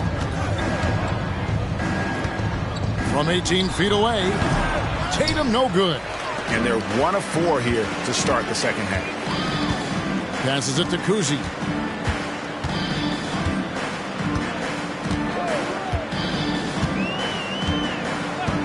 Back to Odom. 6 on the shot clock, to the middle. And Donaldson gets it to go.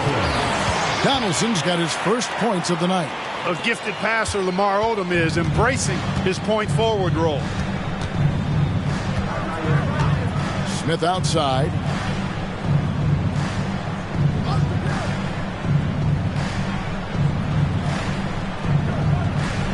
Pass to Yao.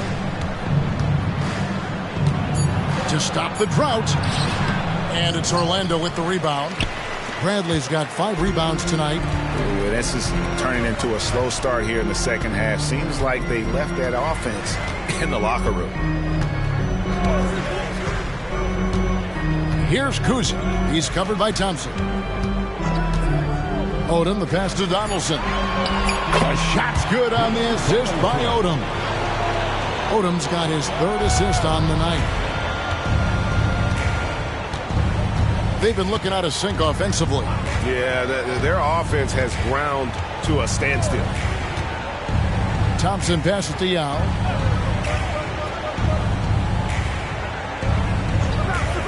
Pass to Gallinari for 3. Drills the three-pointer. Gallinari's got 9 points. And Yao just so big, he's able to see over the top of the defense, and that allows him to find an open teammate. And with an update from the sidelines, let's check in with David Aldridge. Thank you, Kevin. In 2022, the NBA and the Players Association created a long overdue recognition payment plan for former ABA players. Commissioner Adam Silver said these pioneers made meaningful contributions to help grow the game of professional basketball, and we believe it's appropriate to provide financial recognition for their impact. Kevin? A great story, David. All of your stories are great. Thank you so much.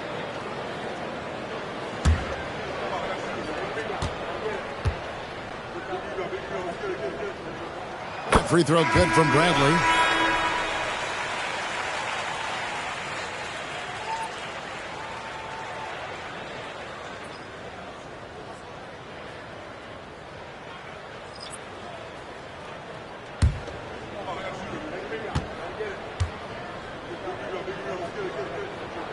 And so Bradley nails both of them. Boy, he's got a great stroke from the line. That's not something we can say about all the league's big guys. Now, here's Thompson. Gallinari passes to Yao. Outside, Odom. Yes, and it's Smith with the assist that time. 17 points in the game. And look at how the hustle game has been going for the Magic. And they've shown great focus on the defensive end, putting constant pressure on the ball and really disruptive in terms of what they've done defensively. And I've also noticed how opportunistic they've been off turnover, doing a really good job taking advantage of the opponent's mistakes. The drive by Smith. And the rejection by Bradley. And it goes out of bounds. That one's off Bradley.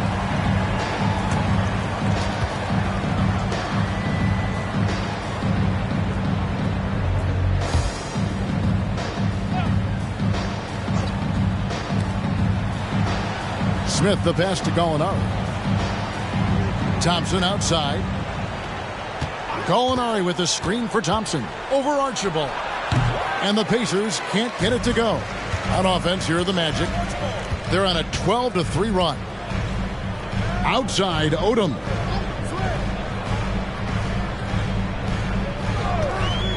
Pulls it up. And stolen by Yao. Now the Pacers moving it up. Here's Houston. And oh boy, a lot of contact there, but he gets the call and will shoot two. Lamar Odom picks one up. And Houston, a pro at initiating the contact, an aggressive shooter who's looking for opportunities to get to the line.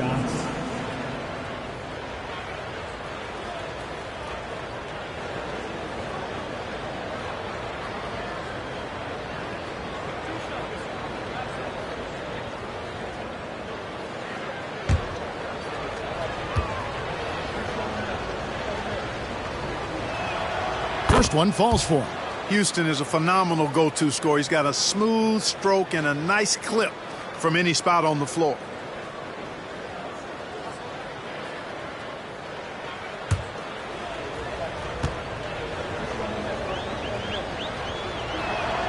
He's perfect from the line this time. Here are the Magic now. Here's Archibald. He's got 8. Outside Odom. Offline with his 3. Not quite enough defense. That time around, just lucky he was off. And Smith with the stuff. And there's that incredible athleticism. Smith going up with confidence on these alley-oops. Here's Archibald. Outside Bradley. And there's the call. It's going to be an illegal screen. Oh, we've got a moment here. The top free throw shooters in the league. Lamar Odom, number 1. And you simply got to avoid sending him to the line. Absolutely no one has better form from the stripe than he does. Stokes is checked in for Orlando. Pacers trail by 11. Now Thompson. And the pass to Houston.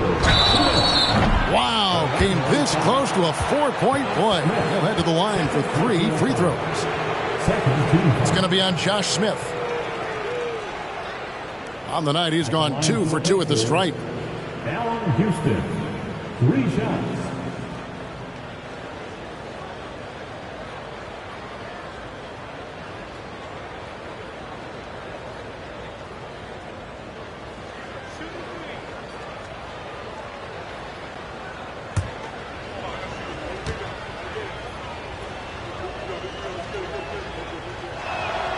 And he's good on the first of 3. McHale's checked in for the Magic. Hobson comes in for Smith. The Pacers also changing it up. Luol Deng is checked in for Gallinari. And it's Jalen Brunson in for Thompson.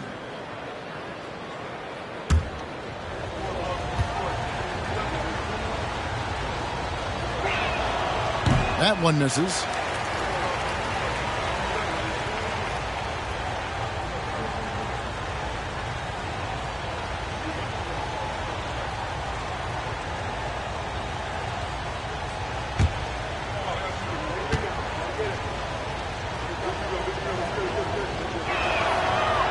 Nails the third. 1:58 left in the third quarter. Here's Archibald. Brunson covering. Archibald passes to Odom. There's the pick. lays it up off the glass. Odom's got 19 points. And Odom isn't easily fazed by aggressive defense. He welcomes the challenge of scoring through contact.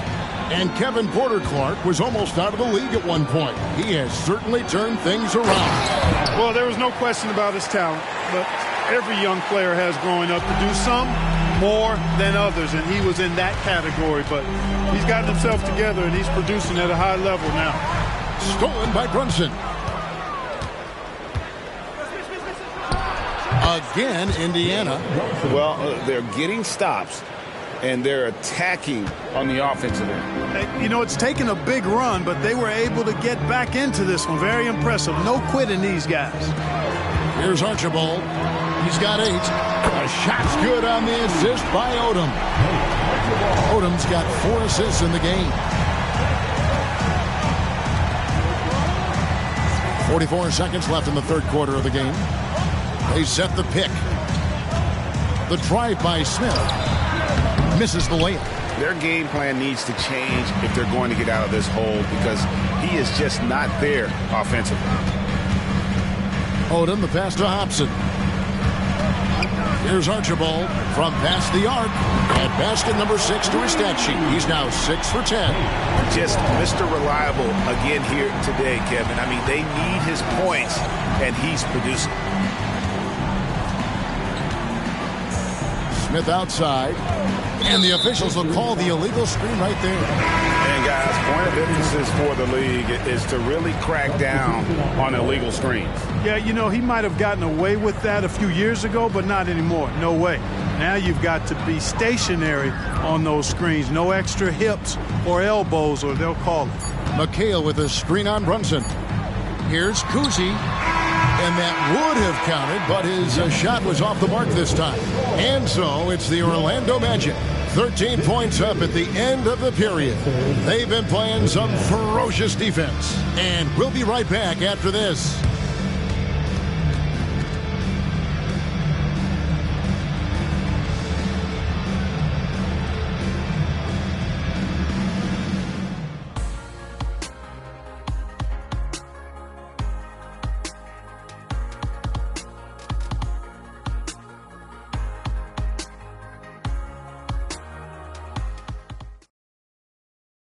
And let's go back to a terrific pass that we're calling tonight our State Farm assist of the game. And he may not be known as a pass-first guy playing out of the two-guard spot, but he shows here that he can dole out an assist or two when he needs to. That's right. I mean, that's not his primary duty, but when the situation calls for it, he can do it and does it well. And there have been 2 very different performances from these teams today as we get going in quarter number 4. We've got McHale. Pippen is out there with Hobson. And it's Kuzi in at the point. So that's the lineup on the floor for the Magic. I think he'll think twice about attempting that shot next time. The defense was right on top of him there. Passes it to Brunson. Nevitt passes to Brunson. Bang for 3. Rebound by the Magic.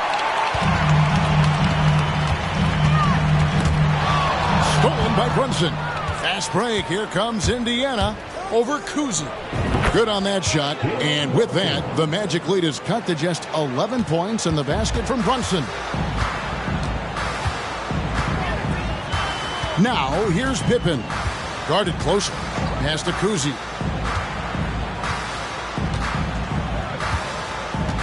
Here's the screen. 5 on the clock. Back to Pippen. Here's Stokes. That one misses. Pacers trail by 11. Here's Houston. Dents the rim with a 2-handed slam. Wow. And wait to finish and cut into that lead a little bit. Yeah, but look at the basket guy still shaking. Well, I tell you what, he loaded up as much power as he could behind that 2-hander. Here's Brunson after Kevin McHale scored. Pass to Houston.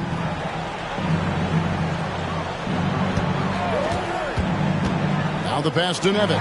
It's stolen by McHale. And now Orlando on the break. Here's Kuzi, and he's fouled pretty hard on that shot, but he's got the chance to pick up the points at the line. And really the defense fouling there to prevent the layup, but that's exactly what you need to do. It is. I mean, no reason to back off and give him the layup. I mean, much better off making him go to the line. The Magic making a switch here. Bradley's checked in, and a change for the Pacers. Yao's checked back in. Both shots good from the stripe. And here's Brunson. He'll bring it up for the Indiana Pacers. Trailing by 13. Next up in the docket, the Bucks following this one. That game is the first and last of their homestand. And what's shocking about Ming is the agility. People weren't sure how his athleticism would translate to the NBA, but they know now. Now, here's Pippen. Clock at 6. The Magic need to get a shot off here. Bradley can't get it to go. You know, even though they're on top in this one, you'd like him to be better out there because he's capable of being better. It sure would make things a lot easier, too. You make your teammates better by giving them good passes. That one was perfect. Pippen outside. Here's Hobson, guarded by Tatum. Teardrop shot. Hobson, that's good. And the Magic lead by 11. How about that wonderful floater he has, showing off an exquisite touch. Brunson finds Dang to the paint. It's stolen by Bradley. And now here's Pippen with the fast break chance. And a lot of contact on that one, so he'll shoot 2 here. They get Luol Deng. Look how Pippen stays nimble inside, adjusting to get the shot off despite the contact. Scottie Pippen.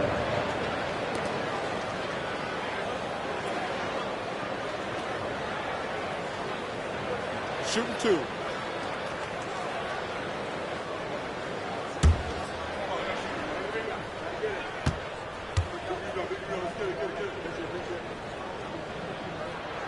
That free throw good from Pippen. Pippen, simply put, one of the best small forwards of all time. A defensive powerhouse and a fearless scorer. Josh Smith, he's checked in for Orlando. Odom comes in for Hobson.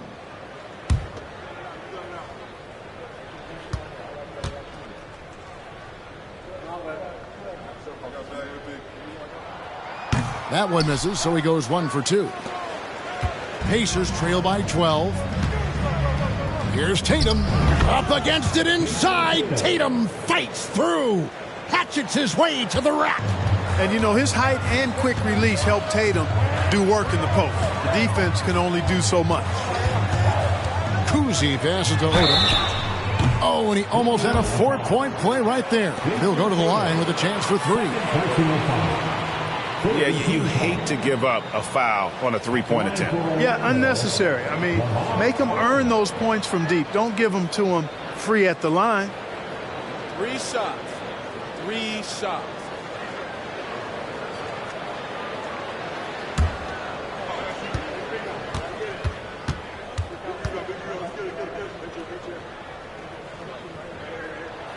And he hits the first of 3. And now that Kevin Porter Jr. has settled into the league, he just keeps getting better. Yeah, you know, he does it all. Scoring, playmaking, rebounding, defending, active in the passing lanes. Very few guys do it all the way that he does. He's got a well-rounded game. Donaldson, he's checked in for the Magic. And he sinks the second. You look at the versatility of Odom, especially at the defensive end where he can guard multiple positions, makes him extremely valuable.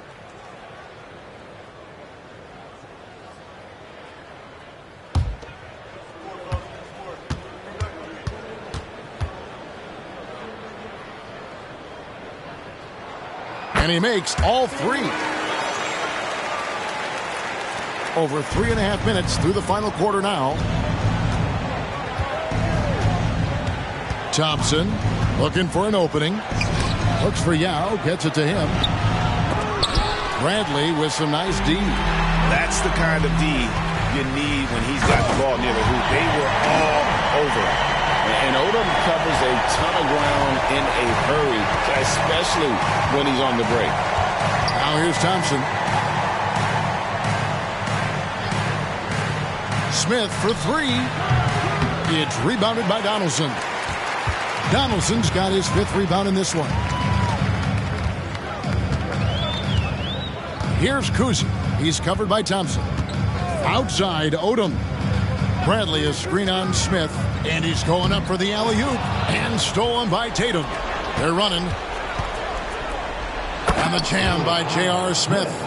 You gotta love his hustle, leaving the defense no time to react. And you know you're going to get those buckets, guys, when you're quick to get out on the break. Get that ball up the court as fast as you can. Here's Kuzi. Now the feed to Odom. And the dunk by Odom. Oh, getting to the rim with ease. Lamar Odom, the lefty, with the finish.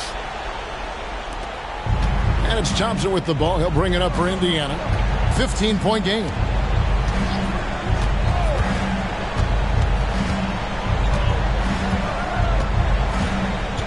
Gallinari outside from deep. Rebounded by Odom. The Magic have gone 4 of 7 from the field since the beginning of the 4th. Here's Kuzi. He's covered by Thompson. Kuzi passes to Donaldson. Shot clock at 5. Here's Odom. Rebound by Yao. Yao's got his 8th rebound here tonight. Tatum finds Thompson. Here's Smith, and it's slammed in by Smith. The defense probably not going to give him this opening again because Smith went way up there that time. Magic leading by 13. Outside Odom. Bradley is screen on Smith. And denied. He sends it right off the glass. Nice D from Odom. Well, Orlando shooting 44% in the 4th. The offense with some ups and downs. The 3. Pacers with the rebound.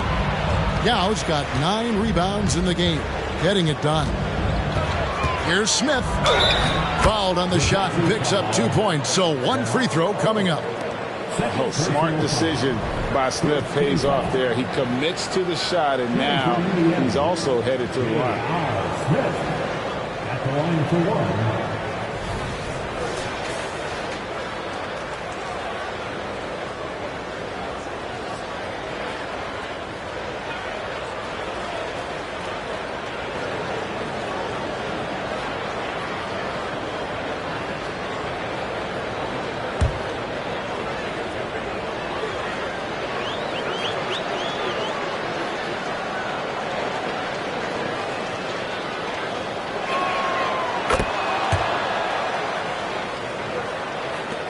There's 1:26 left to play in the final quarter. Here's Kuzi. Outside Odom. Odom draws the double. Shot clock at 6. Kuzi passes to Bradley. Over Yao. Second chance effort, and it's Bradley getting it to go. And the Magic lead by 12. A pretty comfortable win for them in this one. Great effort. Pays off for the Magic. This is a game where the defense, steals specifically, generating a lot of opportunities. And it created possessions for them, scoring opportunities, and that effort, a big part of what will be a nice victory here tonight. And during the long NBA season, each contest important here tonight. Tonight's win will give them 4 on the season. And what a tremendous standout performance it was for Lamar Odom. And, there was no stopping him tonight. Whenever he got the ball, he was looking to score, and rightly so.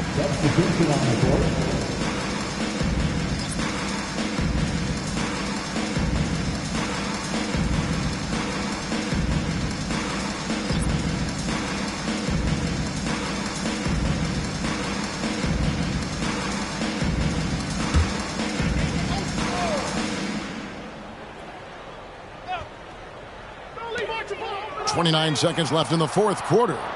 Clock at 4. Here's Archibald. Wide open shot is on the money.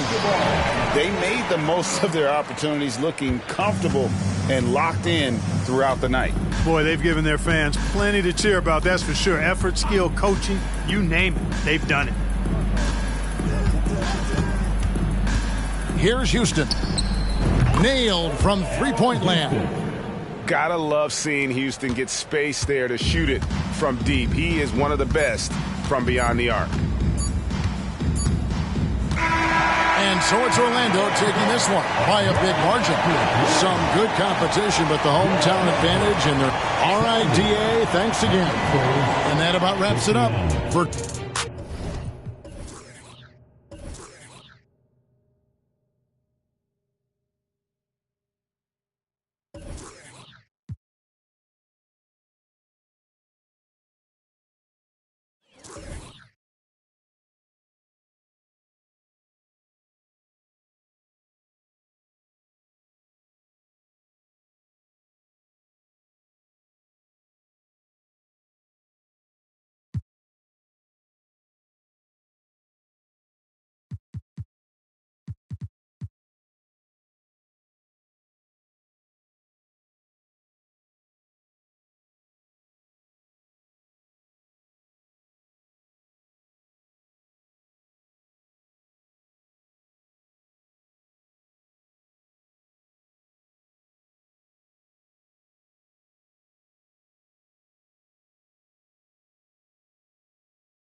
Well, Grant, this is the type of game that may look lopsided.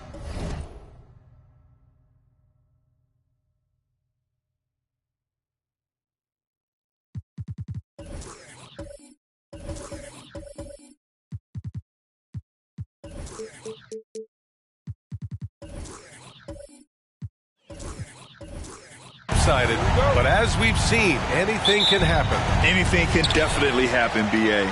And look, you have to understand that every guy in this league is talented. If you come in flat and those other guys are inspired, you can fall.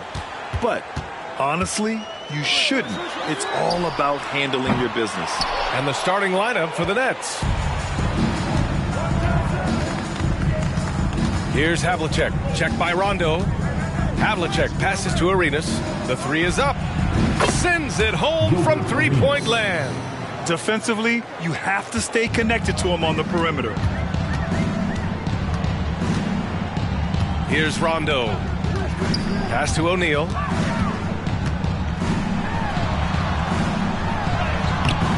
And it's Ewing with a rebound.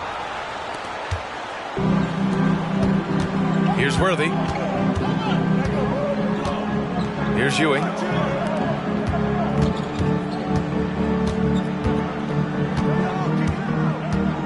Here's Arenas. And it's rejected. And just over a minute played here to start the game. Rondo passes to Ibaka. Lets it fly. It's blocked. Here's Arenas. You know, his impact on offense has been terrific, scoring just around 20 points a game. And it's blocked. And so it looks like the Nets will retain possession here. And we have to take another look at that block. I mean, letting them know up front that he's on the hunt tonight and eager to knock away shots. I love it.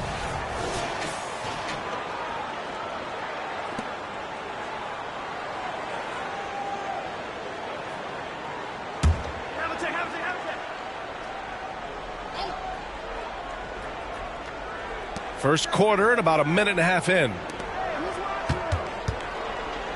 Pass to Weber. Here's Arenas. Just 5 on the clock. Fires from deep. Oh, wow. Drew the contact, and that three almost went in. So he'll go to the line for 3 free throws. First team foul. Hey, nice work attracting the foul from deep. He'll shoot 3. Arenas, 3 shots.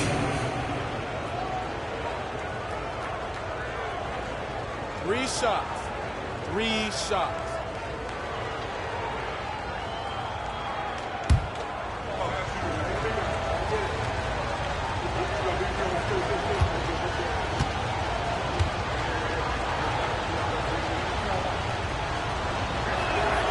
And he hits the first of 3. Well, Doris, when he's off the court, Jaylen Brown is an outspoken advocate for education. What I love about Jaylen B.A. is that he's about so much more than basketball. This young man has a passion for learning. It's a very admirable cause he has tried to be outspoken for.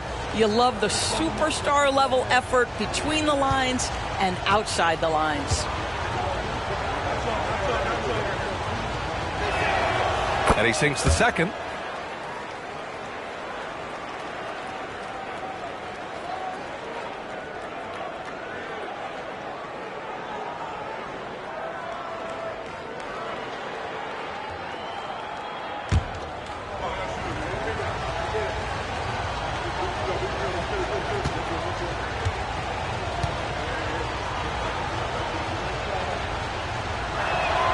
And he nails the third. And without a superstar scorer, Grant, the question has always been, how does this Nets team generate enough offense? Yeah, well, hero ball is not going to work. I mean, they've got to push the pace and trust one another and go from good shot to great shot. Here's McGrady. Checking his numbers, he's put up a little over 9 points a game. Again, the Heat misses. Not an ideal start for them. Still looking for their first field goal after 4 misses. It's intercepted. Pass to Ginobili.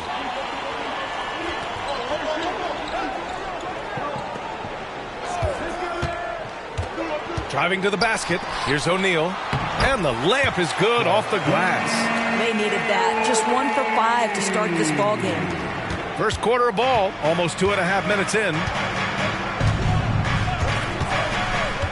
Here's Arenas. He played a great game against Boston. Here's Ewing. No good. Great rim protection to prevent him from converting. Beautiful. Booker, the pass to O'Neal. Here's McGrady. Pass to Ginobili. Now Ibaka. 6 to shoot. Booker, the pass to Ibaka. Fires the 3. Rebound Brooklyn. This, their first chance to take a look at the Heat this season. Winning the season series last year in a battle of middle-of-the-pack teams. Here's Havlicek. Booker defending. Well, Doris, as we get deeper and deeper into the season, how hard is it to maintain that level of play defensively? I think one of the things you have to be mindful of is what is contributing to the numbers that are playing out. The NBA is a marathon. The season is long, and it's very difficult to sustain a high level throughout the course of the year. The defensive intensity, obviously, is something that separates the great teams from simply the good teams, and I think the great teams always have a level of consistency.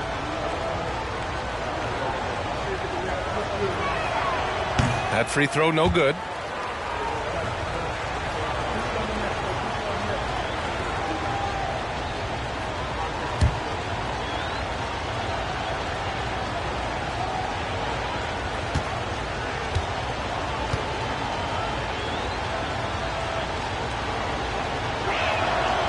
The second free throw is good.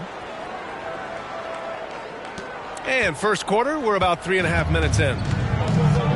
Boy, they'd love if anyone could get a bucket. Yeah, their offense has been grinding to a halt.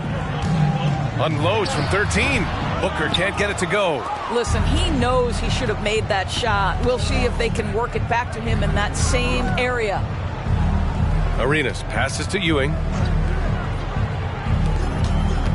Here's Weber.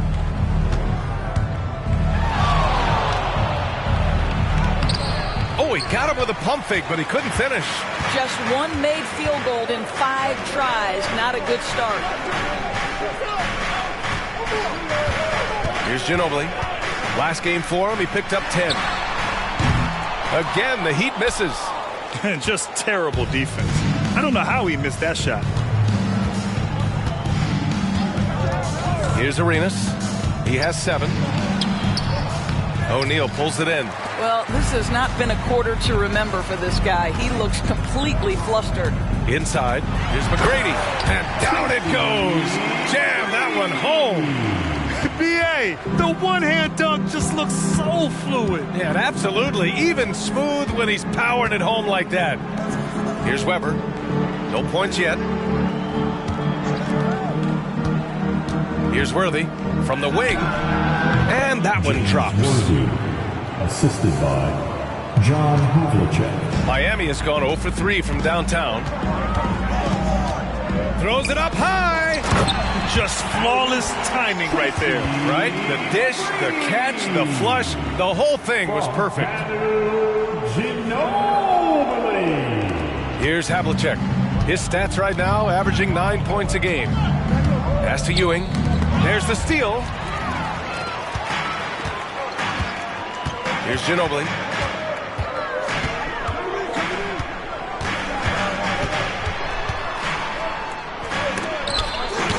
Blocked. Here's Arenas. Here's Havlicek. Here's Ewing. And there's the rejection. And they'll get another chance. Second chance shot. And that's out of bounds. It was last touched by Booker. The Heat making a switch here. Green is checked in. Adams checked in for Brooklyn.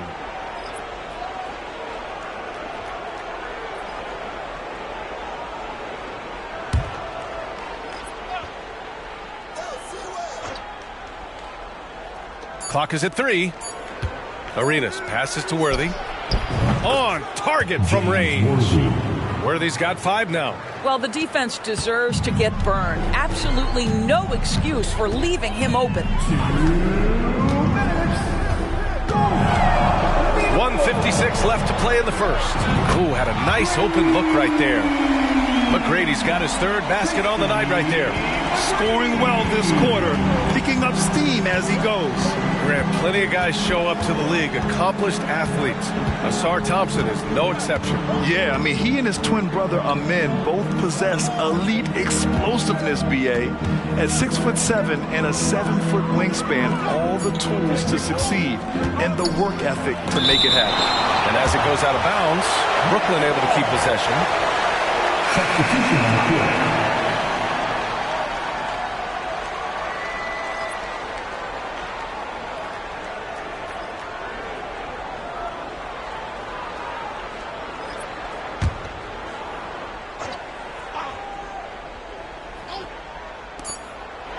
.25 left in the first quarter here. Oh, he hangs in there and cashes in on the second chance points. They're playing with a lot of energy tonight. We can see that in their dominance on the glass. Ginobili, pass to Richmond. Here's Ginobili, checked by Mitchell. Here's Ginobili. He's scoreless. Pass to Richmond. And the Heat, another 3. Outstanding pass, on time and on target. Brooklyn has gone 2 of 2 at the perimeter. Now here's Adams. Here's Weber. Ibaka with a steal. Here's Ginobili. There's 39 seconds left in the first quarter of the game. Green for 3. And the Heat, another 3. Well, you can see the hard work that Draymond Green has put in to make himself a more consistent shooter. Mitchell finds Beal.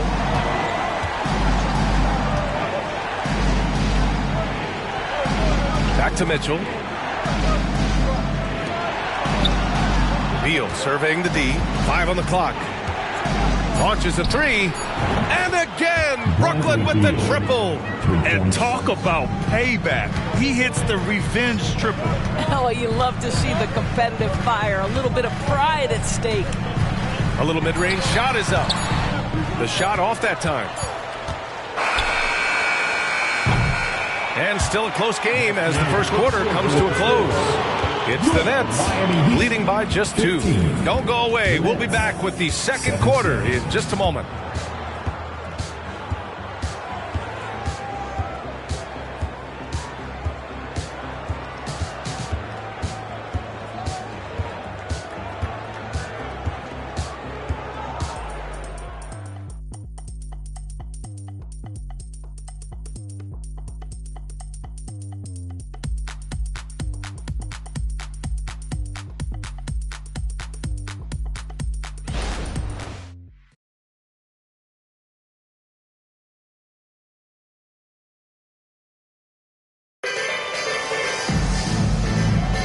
And some good action in the books as we get back to a game that's been pretty close so far here. And looking at what we've seen from the Nets, what do you think, guys? Well, they came out with a physical presence and made rebounding a priority. I think it's why they hold the lead here early, because they're controlling the flow of the game with those second chance opportunities.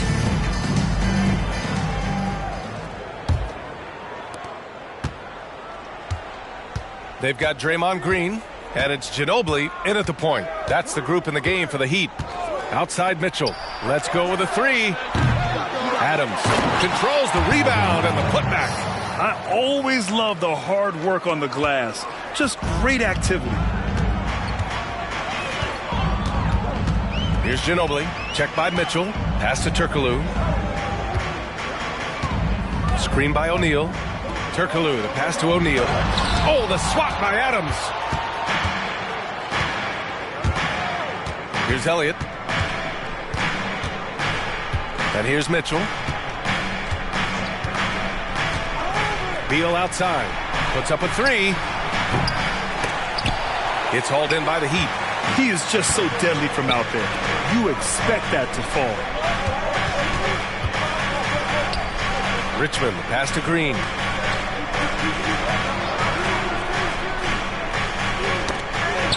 Pass to Richmond. Jacks up a three. And it's Ewing with a rebound. Ewing's got 4 rebounds now. Down low. Shoots. And it's rejected. A minute and a half gone in the second quarter. Ginobili, pass to O'Neal. Here's Turkoglu, beyond the arc. Knocks down the triple. Turkoglu's gotten himself going here. His first points of the game on the deep ball.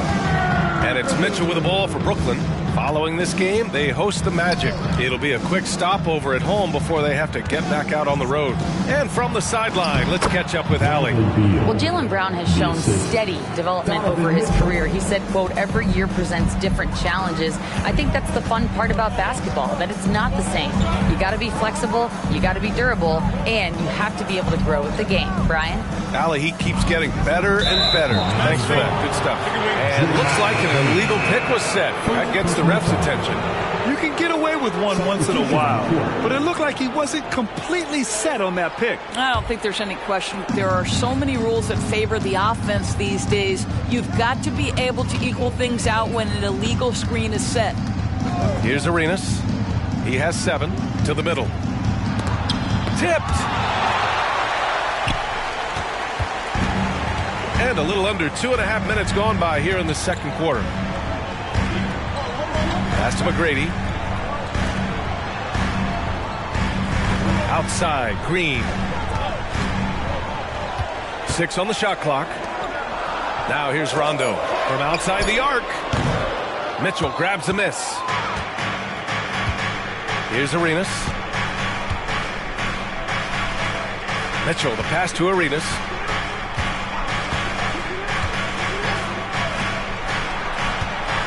Here's Havlicek, and he gets it to go from the high post. And the Nets lead by 5. Gotta fight harder to get over those screens. You know, we see this all the time. You're basically, as a defender, hoping the man misses rather than putting in the work to get over screens. Now here's Green. Rondo. Blocked. Timeout. And the Nets call time here. If you want a t-shirt, you've got to get loud.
The Nets making a switch here.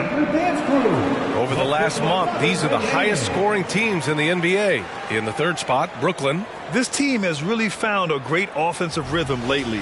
Running smart plays, sharing the ball, and racking up points.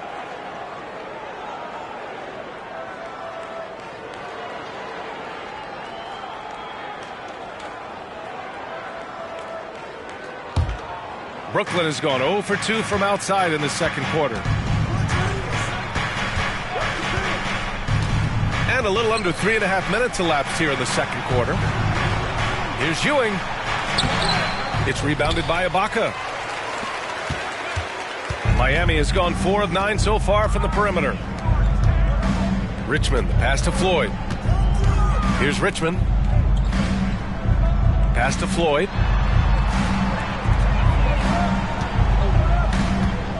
Screen by Ibaka to stop the drought. Floyd misses. And this is exactly what you have to do to stop him. That was a tremendous contest, forcing the miss. Havlicek passes to Arenas. Into the lane. Oh, and makes it with the kiss. Arenas has got 9. All right, Grant, I'm going to ask you to put on your executive hat now. Tell us what the key is to establishing culture in an NBA organization. BA, culture, structured accountability. It's about getting the right group of guys, having strong leadership, and of course it only works if the coaches and players fully buy in. Here's Arenas. Pass to Ewing. And he hits it. That makes him 1 for 6 for the game. And a superb job of creating just enough separation to hit the shot. Well, to me, that's about skill overcoming size. And how about the fearlessness at the offensive end? Here's Floyd. Hasn't gotten one to fall yet. O'Neal inside. The 3. That's good. His first made shot in 3 attempts. This guy a tough cover for any defender. Creative and assertive, scoring the ball. All right, time for an injury report. All right, let's check in with Allie LaForce for an injury update on Donovan Mitchell. What do you have, Allie? Hey, guys, the athletic trainer for Brooklyn provided some info for us. It's a bruised shoulder, and while uncomfortable, they'll be glad it's not a more serious injury. And for a team with a thin roster, this injury really hurts. They will need everyone to step their game up. Okay, thanks for the update. Good to get that information. Now we know how things are coming along, Grant. That's true. It's the uncertainty factor with injuries that can be so hard to handle. There's no question, because even if you know what's wrong, individuals have different healing times. The time frames can be totally different for similar injuries. Okay, fans, time to get on your feet and make some noise for your Miami Heat dancers.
Substitution on the court.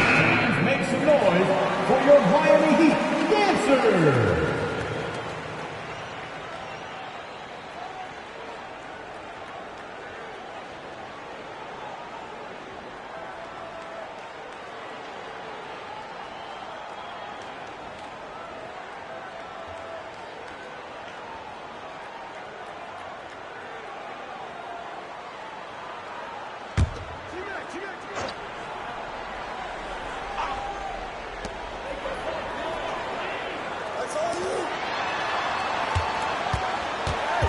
Outside Booker. Shot clock at 6. Ibaka, the pass to Booker. Three-pointer. The rebound by the Nets. If they just continue to dominate the boards. And Doris, one thing you can always count on from Joe Harris, he is a threat from deep. Yeah, here's a guy who has led the league in three-point percentage multiple times in his career, and it's something that is always valuable to NBA teams, the ability to space the floor with dangerous, legitimate three-point shooting. A moment here for an injury report. Guys, I was able to catch up with Miami's head athletic trainer. Unfortunately, the injury looks pretty serious. And for a team with eyes on a championship, this injury could have serious implications. We will see how it affects them. All right, Allie, thank you. Sadly, that's not the news fans were hoping for, guys. Definitely not.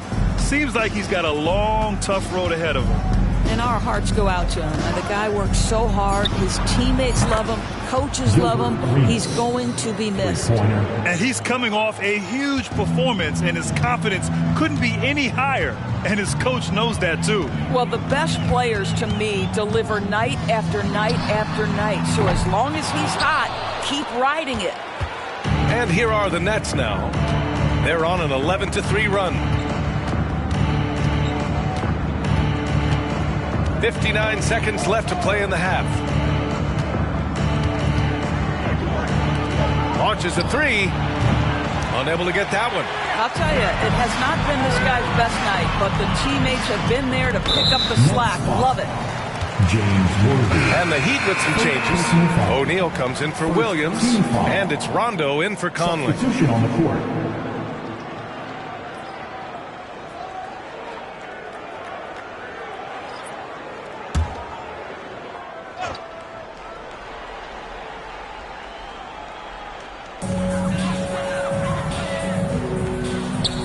.41 seconds left in the first half. Pass to Booker. Just 5 to shoot. Shoot from the baseline. And that's good for 2. Booker's got his first bucket in this one. Someone who utilizes that mid-range part of the floor to extreme efficiency, Devin Booker. There's 18 seconds left in the second. Here's Arenas. He's got 12.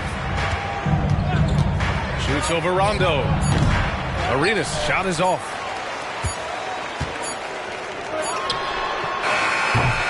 And so it's Brooklyn closing out this quarter with a 7-point lead. Their play has earned them a nice lead, one they'll look to build on as the game continues. We'll be right back. Put your hands together, fans, for your arena entertainment.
Hello, folks. The first half is in the books, and we've got a lead on the scoreboard for the Brooklyn Nets. They've been active on the glass. That's helped them take control of this game. It's tough to beat a team that's rebounding as well as they are right now. And even when you block these guys out, someone comes knifing in to the other spot on the floor. It's a problem. Next up, let's see what's going on in the Rookie of the Year race. We know how hard it could be for rookies, but so far this group has done an awesome job for adjusting to the speed of the game. You could make a strong case for any of these guys to win the award. That's how deep this class is. And that'll do it for us. Thanks for stopping by. We'll head back down to Brian Anderson and crew for the start of the third quarter.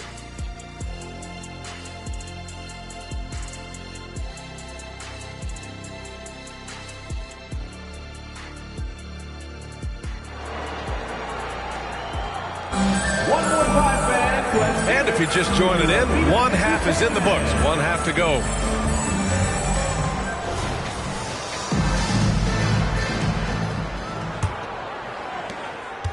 The Nets with a lead. On the floor for the Nets.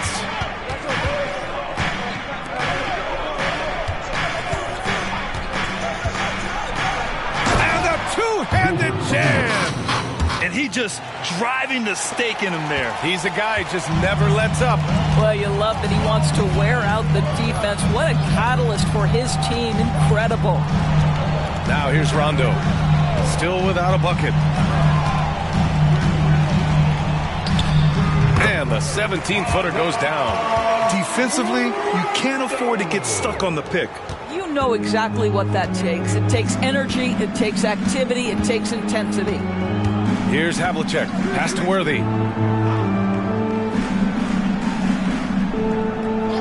Here's Arenas. This one for three. Give him that one. Now shooting 5 for 11 from the floor. And just totally relentless, only increasing the intensity level. One thing I enjoy is watching players who don't pay attention to the score. You lock in on the moment and play the right way. Ooh, anticipated the pass. It's a turnover. And pushing it up the floor. Here comes Brooklyn. Throw it down on the breakaway jam. Woo! His energy is unmatched. The finish in transition, nice and easy. Those advanced numbers for Karl Anthony Towns are incredible, Doris.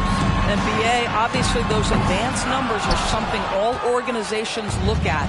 Cat's got one of the top offensive ratings in NBA history. And listen, his three-point stroke opens up the floor. He can also put it on the deck. He's very efficient. There's a lot to like about Cat. And they're rolling. 4 straight makes to start the second half.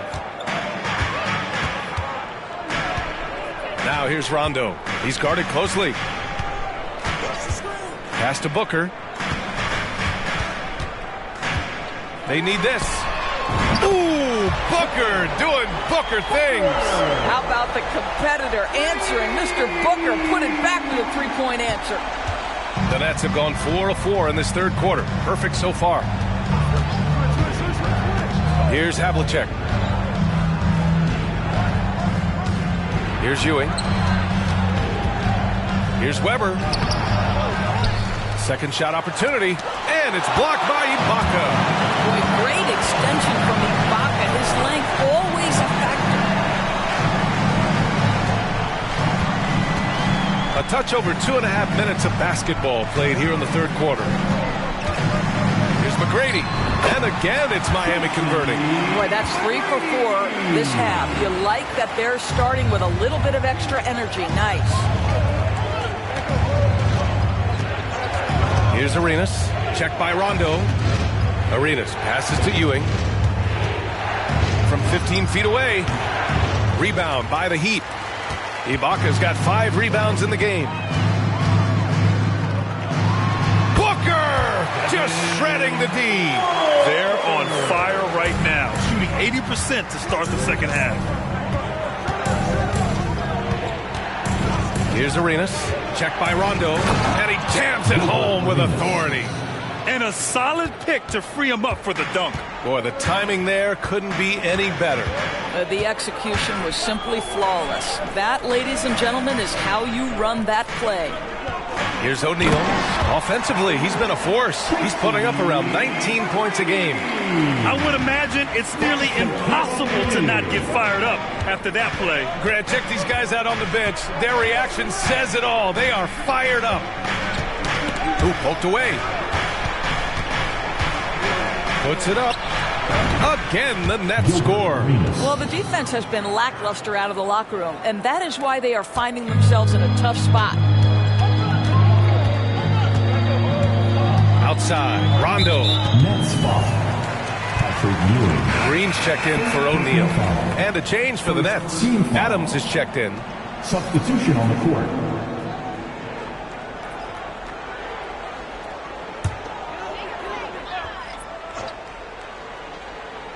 Here's Rondo. Right now averaging 6 a game. Here's Green. A good-looking shot from the wing. Green's gotten his second bucket on the night. After a poor offensive first half, some nice adjustments made by this staff, and their shooting percentage is climbing. Arenas passes to Havlicek. To the paint. Pass to Weber. McGrady grabs a miss. The Heat have gone 6 of 7 and appearing confident in this half. Booker, the pass to Rondo.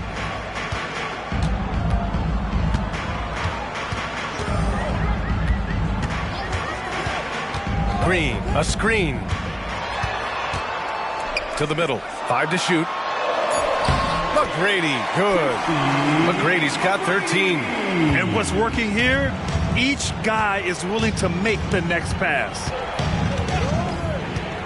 Pass to Arenas for 3. And the Nets, another 3. And for so many teams in the NBA, establishing the three-point shot is goal number 1 on offense. He's definitely doing his part tonight. No doubt it's a growing trend, Greg, and he is highly accurate tonight. Brooklyn has gotten 7 of 12 three-point attempts to fall. And he lobs it up top. Stolen by Booker.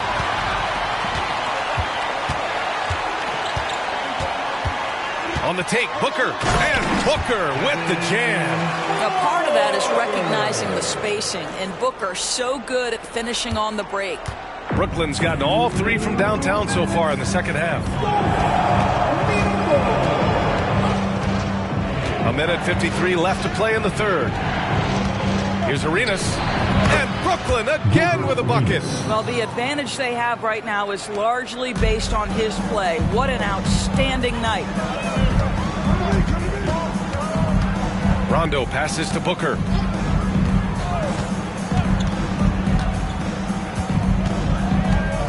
Pass to Ibaka. Now here's Green. Oh, Adams with the block. On the take. Here's Havlicek.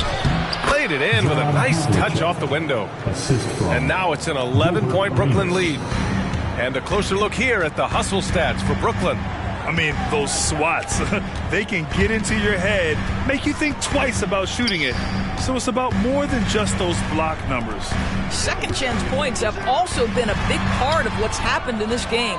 Crashing the boards with authority, turning those opportunities into second chance points. Boy, big time on the offensive glass. You have to credit their effort. I mean, they've done an amazing job on the glass. With the drive. Oh, and he brings it down with a two-handed jam. Oh, excellent way to pad the lead. Yeah, especially when it's your one throwing it down like that. That's got to be a little bit deflating to the defense, guys. Getting kicked when you're down. My goodness. Here's McGrady. After the basket by Brooklyn. Brooklyn foul. John Havlicek. First personal foul. Second team foul. Now at the line, Tracy McGrady. Shoot.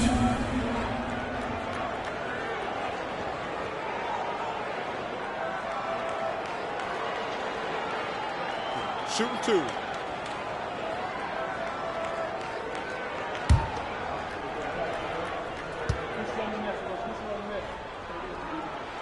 And he makes a first.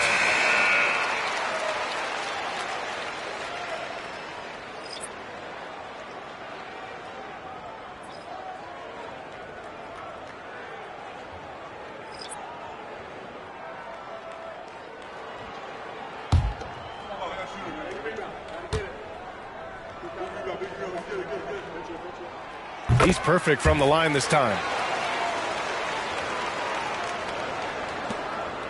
Brooklyn's gotten 7 of 12 3-point attempts to fall. Beal outside.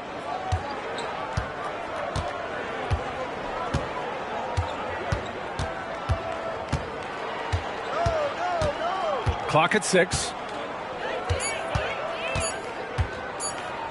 Pulls up on the wing. Well, through 3/4 of play, down double digits. It may be difficult to overcome. That's out front, up 11, and will return shortly.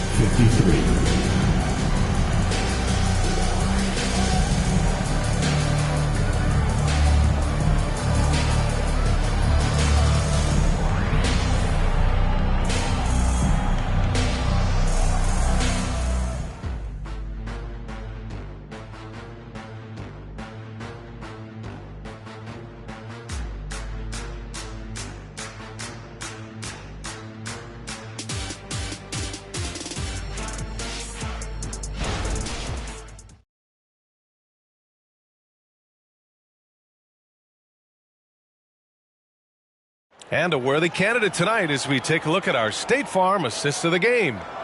This is the definition of team chemistry. I love to see this kind of communication and connection between teammates leading to the perfect pass. Nothing better than chemistry, right? Working together to create a bucket.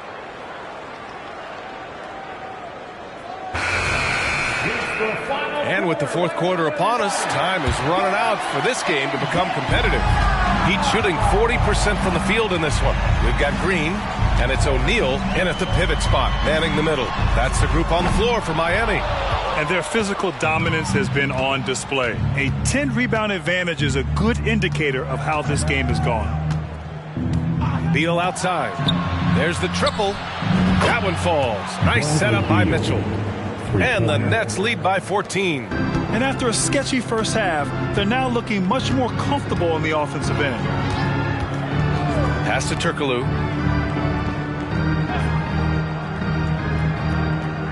Screen by O'Neal. Down low. Tipped. And that'll be Miami's ball as it goes out of bounds. Heat able to keep the possession. Great read to get a hand in there and disrupt the play.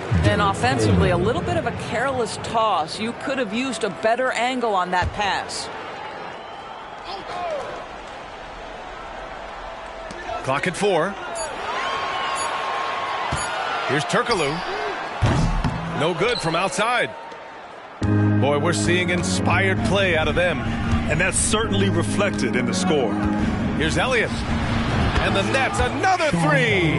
Backing up that last 3 with another 3. The defense has to stop giving them so many clean looks. Ginobili, the pass to Richmond. And he's going for the oop here. Throw it down on the lob.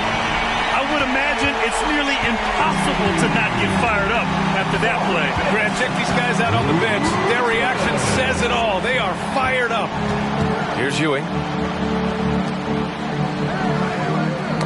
Oh, deflected. Pass break Miami. The finish. Oh, now that's how you finish a break. Throw it down with force. Huge size disadvantage for the defense. Might as well just get out of the way. Beal outside. That one's good. Mitchell making the play. Mitchell's got 3 assists in the game. Guys, you love the patience when Bradley Beal is running the pick and roll. Doesn't rush, plays at his own pace. Here's Turkoglu. Pass to Green. The 3-ball. Fires in the triple. Turkoglu's got 5 points now this quarter. They've come into the second half with renewed focus at the offensive end, putting in a big effort. Beal outside. Takes a 3. Rebounded by Green. And the defense got away with one there. I mean, that's a shot he typically makes. O'Neal. Oh, and he slams it down. Wow. I'll tell you what, it's good to be his age. Yeah, I don't have memories like that at my age, though. Now here's Beal. Lets it fly. And that one goes. He's shooting 5 of 9 in this one. and playing very well here in the second half. I mean, their shooting percentage is now over 50% from the field. And Doris, for the first time in league history, players can now own minority shares in NBA and WNBA teams. NBA, obviously, this is groundbreaking in terms of the context of American sports. No other league allows for this. I am really excited to see how it plays out. Ibaka, he's checked in for Draymond Green. Here's Ginobili. Pass to Turkoglu. Lets the three fly. And Worthy pulls it down. Worthy's got his 4th rebound in this one. A bit under 3.5 minutes have passed here in the 4th. Back to Mitchell. Shoots from 14. Rebound by the Heat. He's got a great defensive mind. He gets good position and affects the release. And he did it without fouling, and that's become an art, changing shots without making contact. Here's Ginobili. Here's Turkoglu. Down to 5 on the shot clock. A rebound by Coleman. The Nets have gotten 4 shots out of 6 attempts to drop so far in the 4th. Beal outside. To the right side. Outside Mitchell.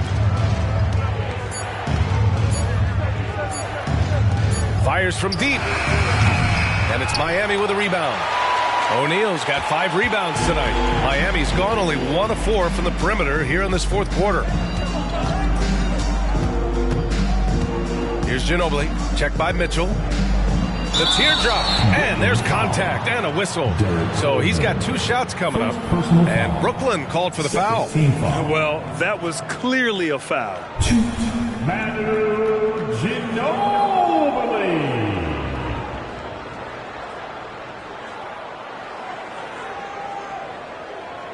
Take a break.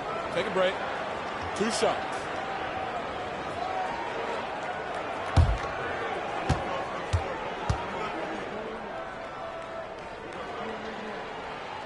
And he knocks down the first one. So it's both teams making substitutions here.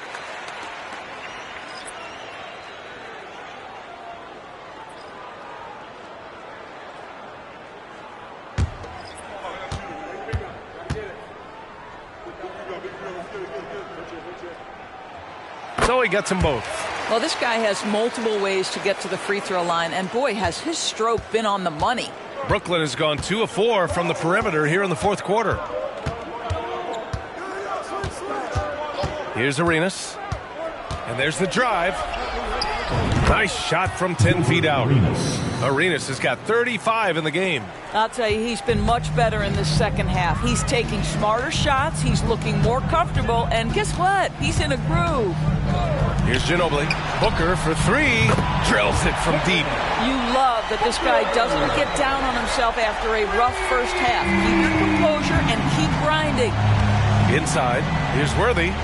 Ibaka on the double team. Here's Weber. Gets the 3 to fall. And the Nets lead by 12.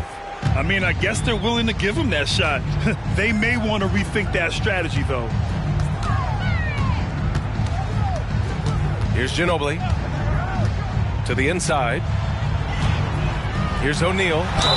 Ooh, and he took a hard foul on the shot. So he'll head to the line to shoot a pair. Third team foul.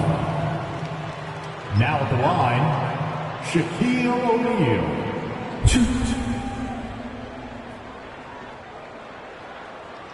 Take a break.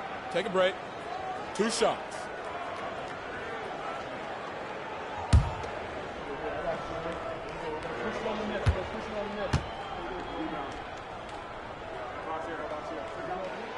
First free throw is good. Rondo, he's checked in for Miami.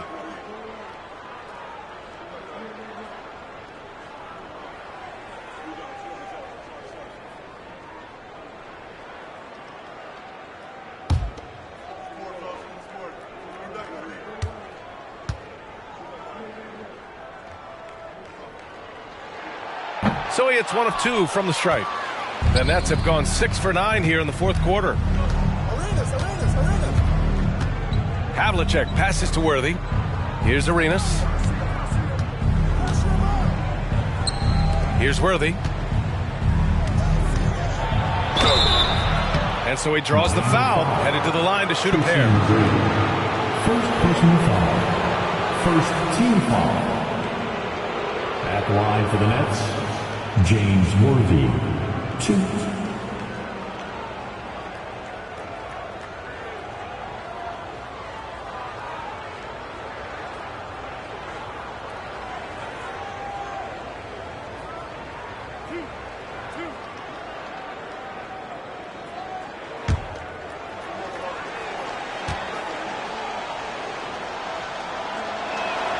And the first one at the line is good.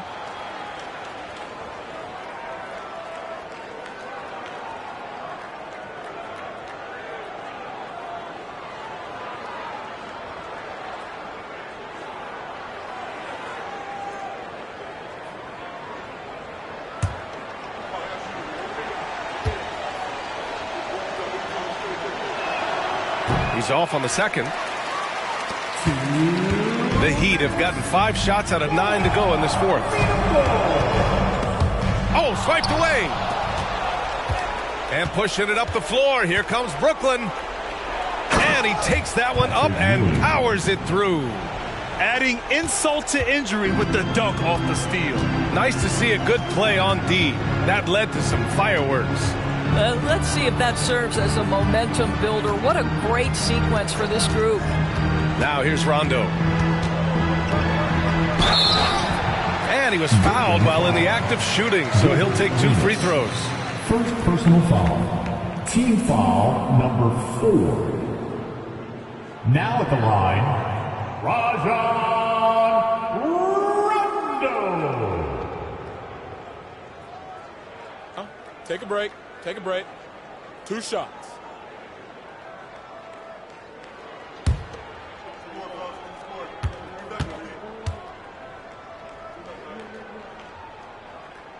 And he drops the first.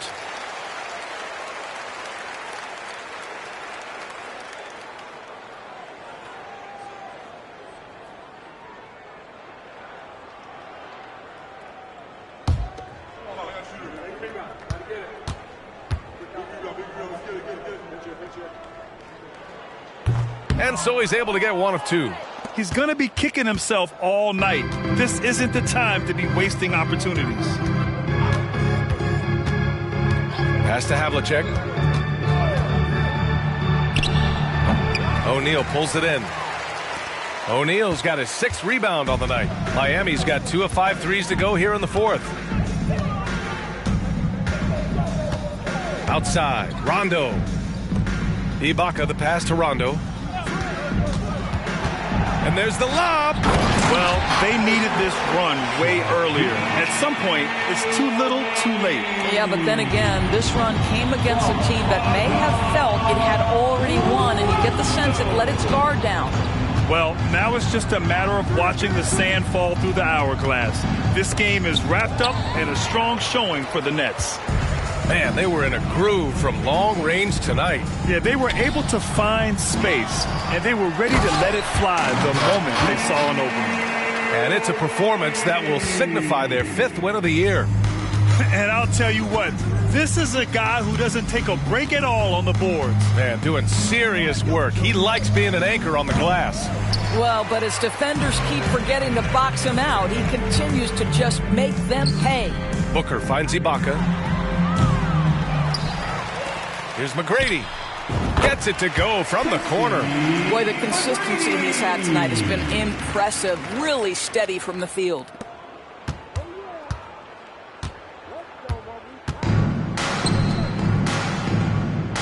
Here's Havlicek.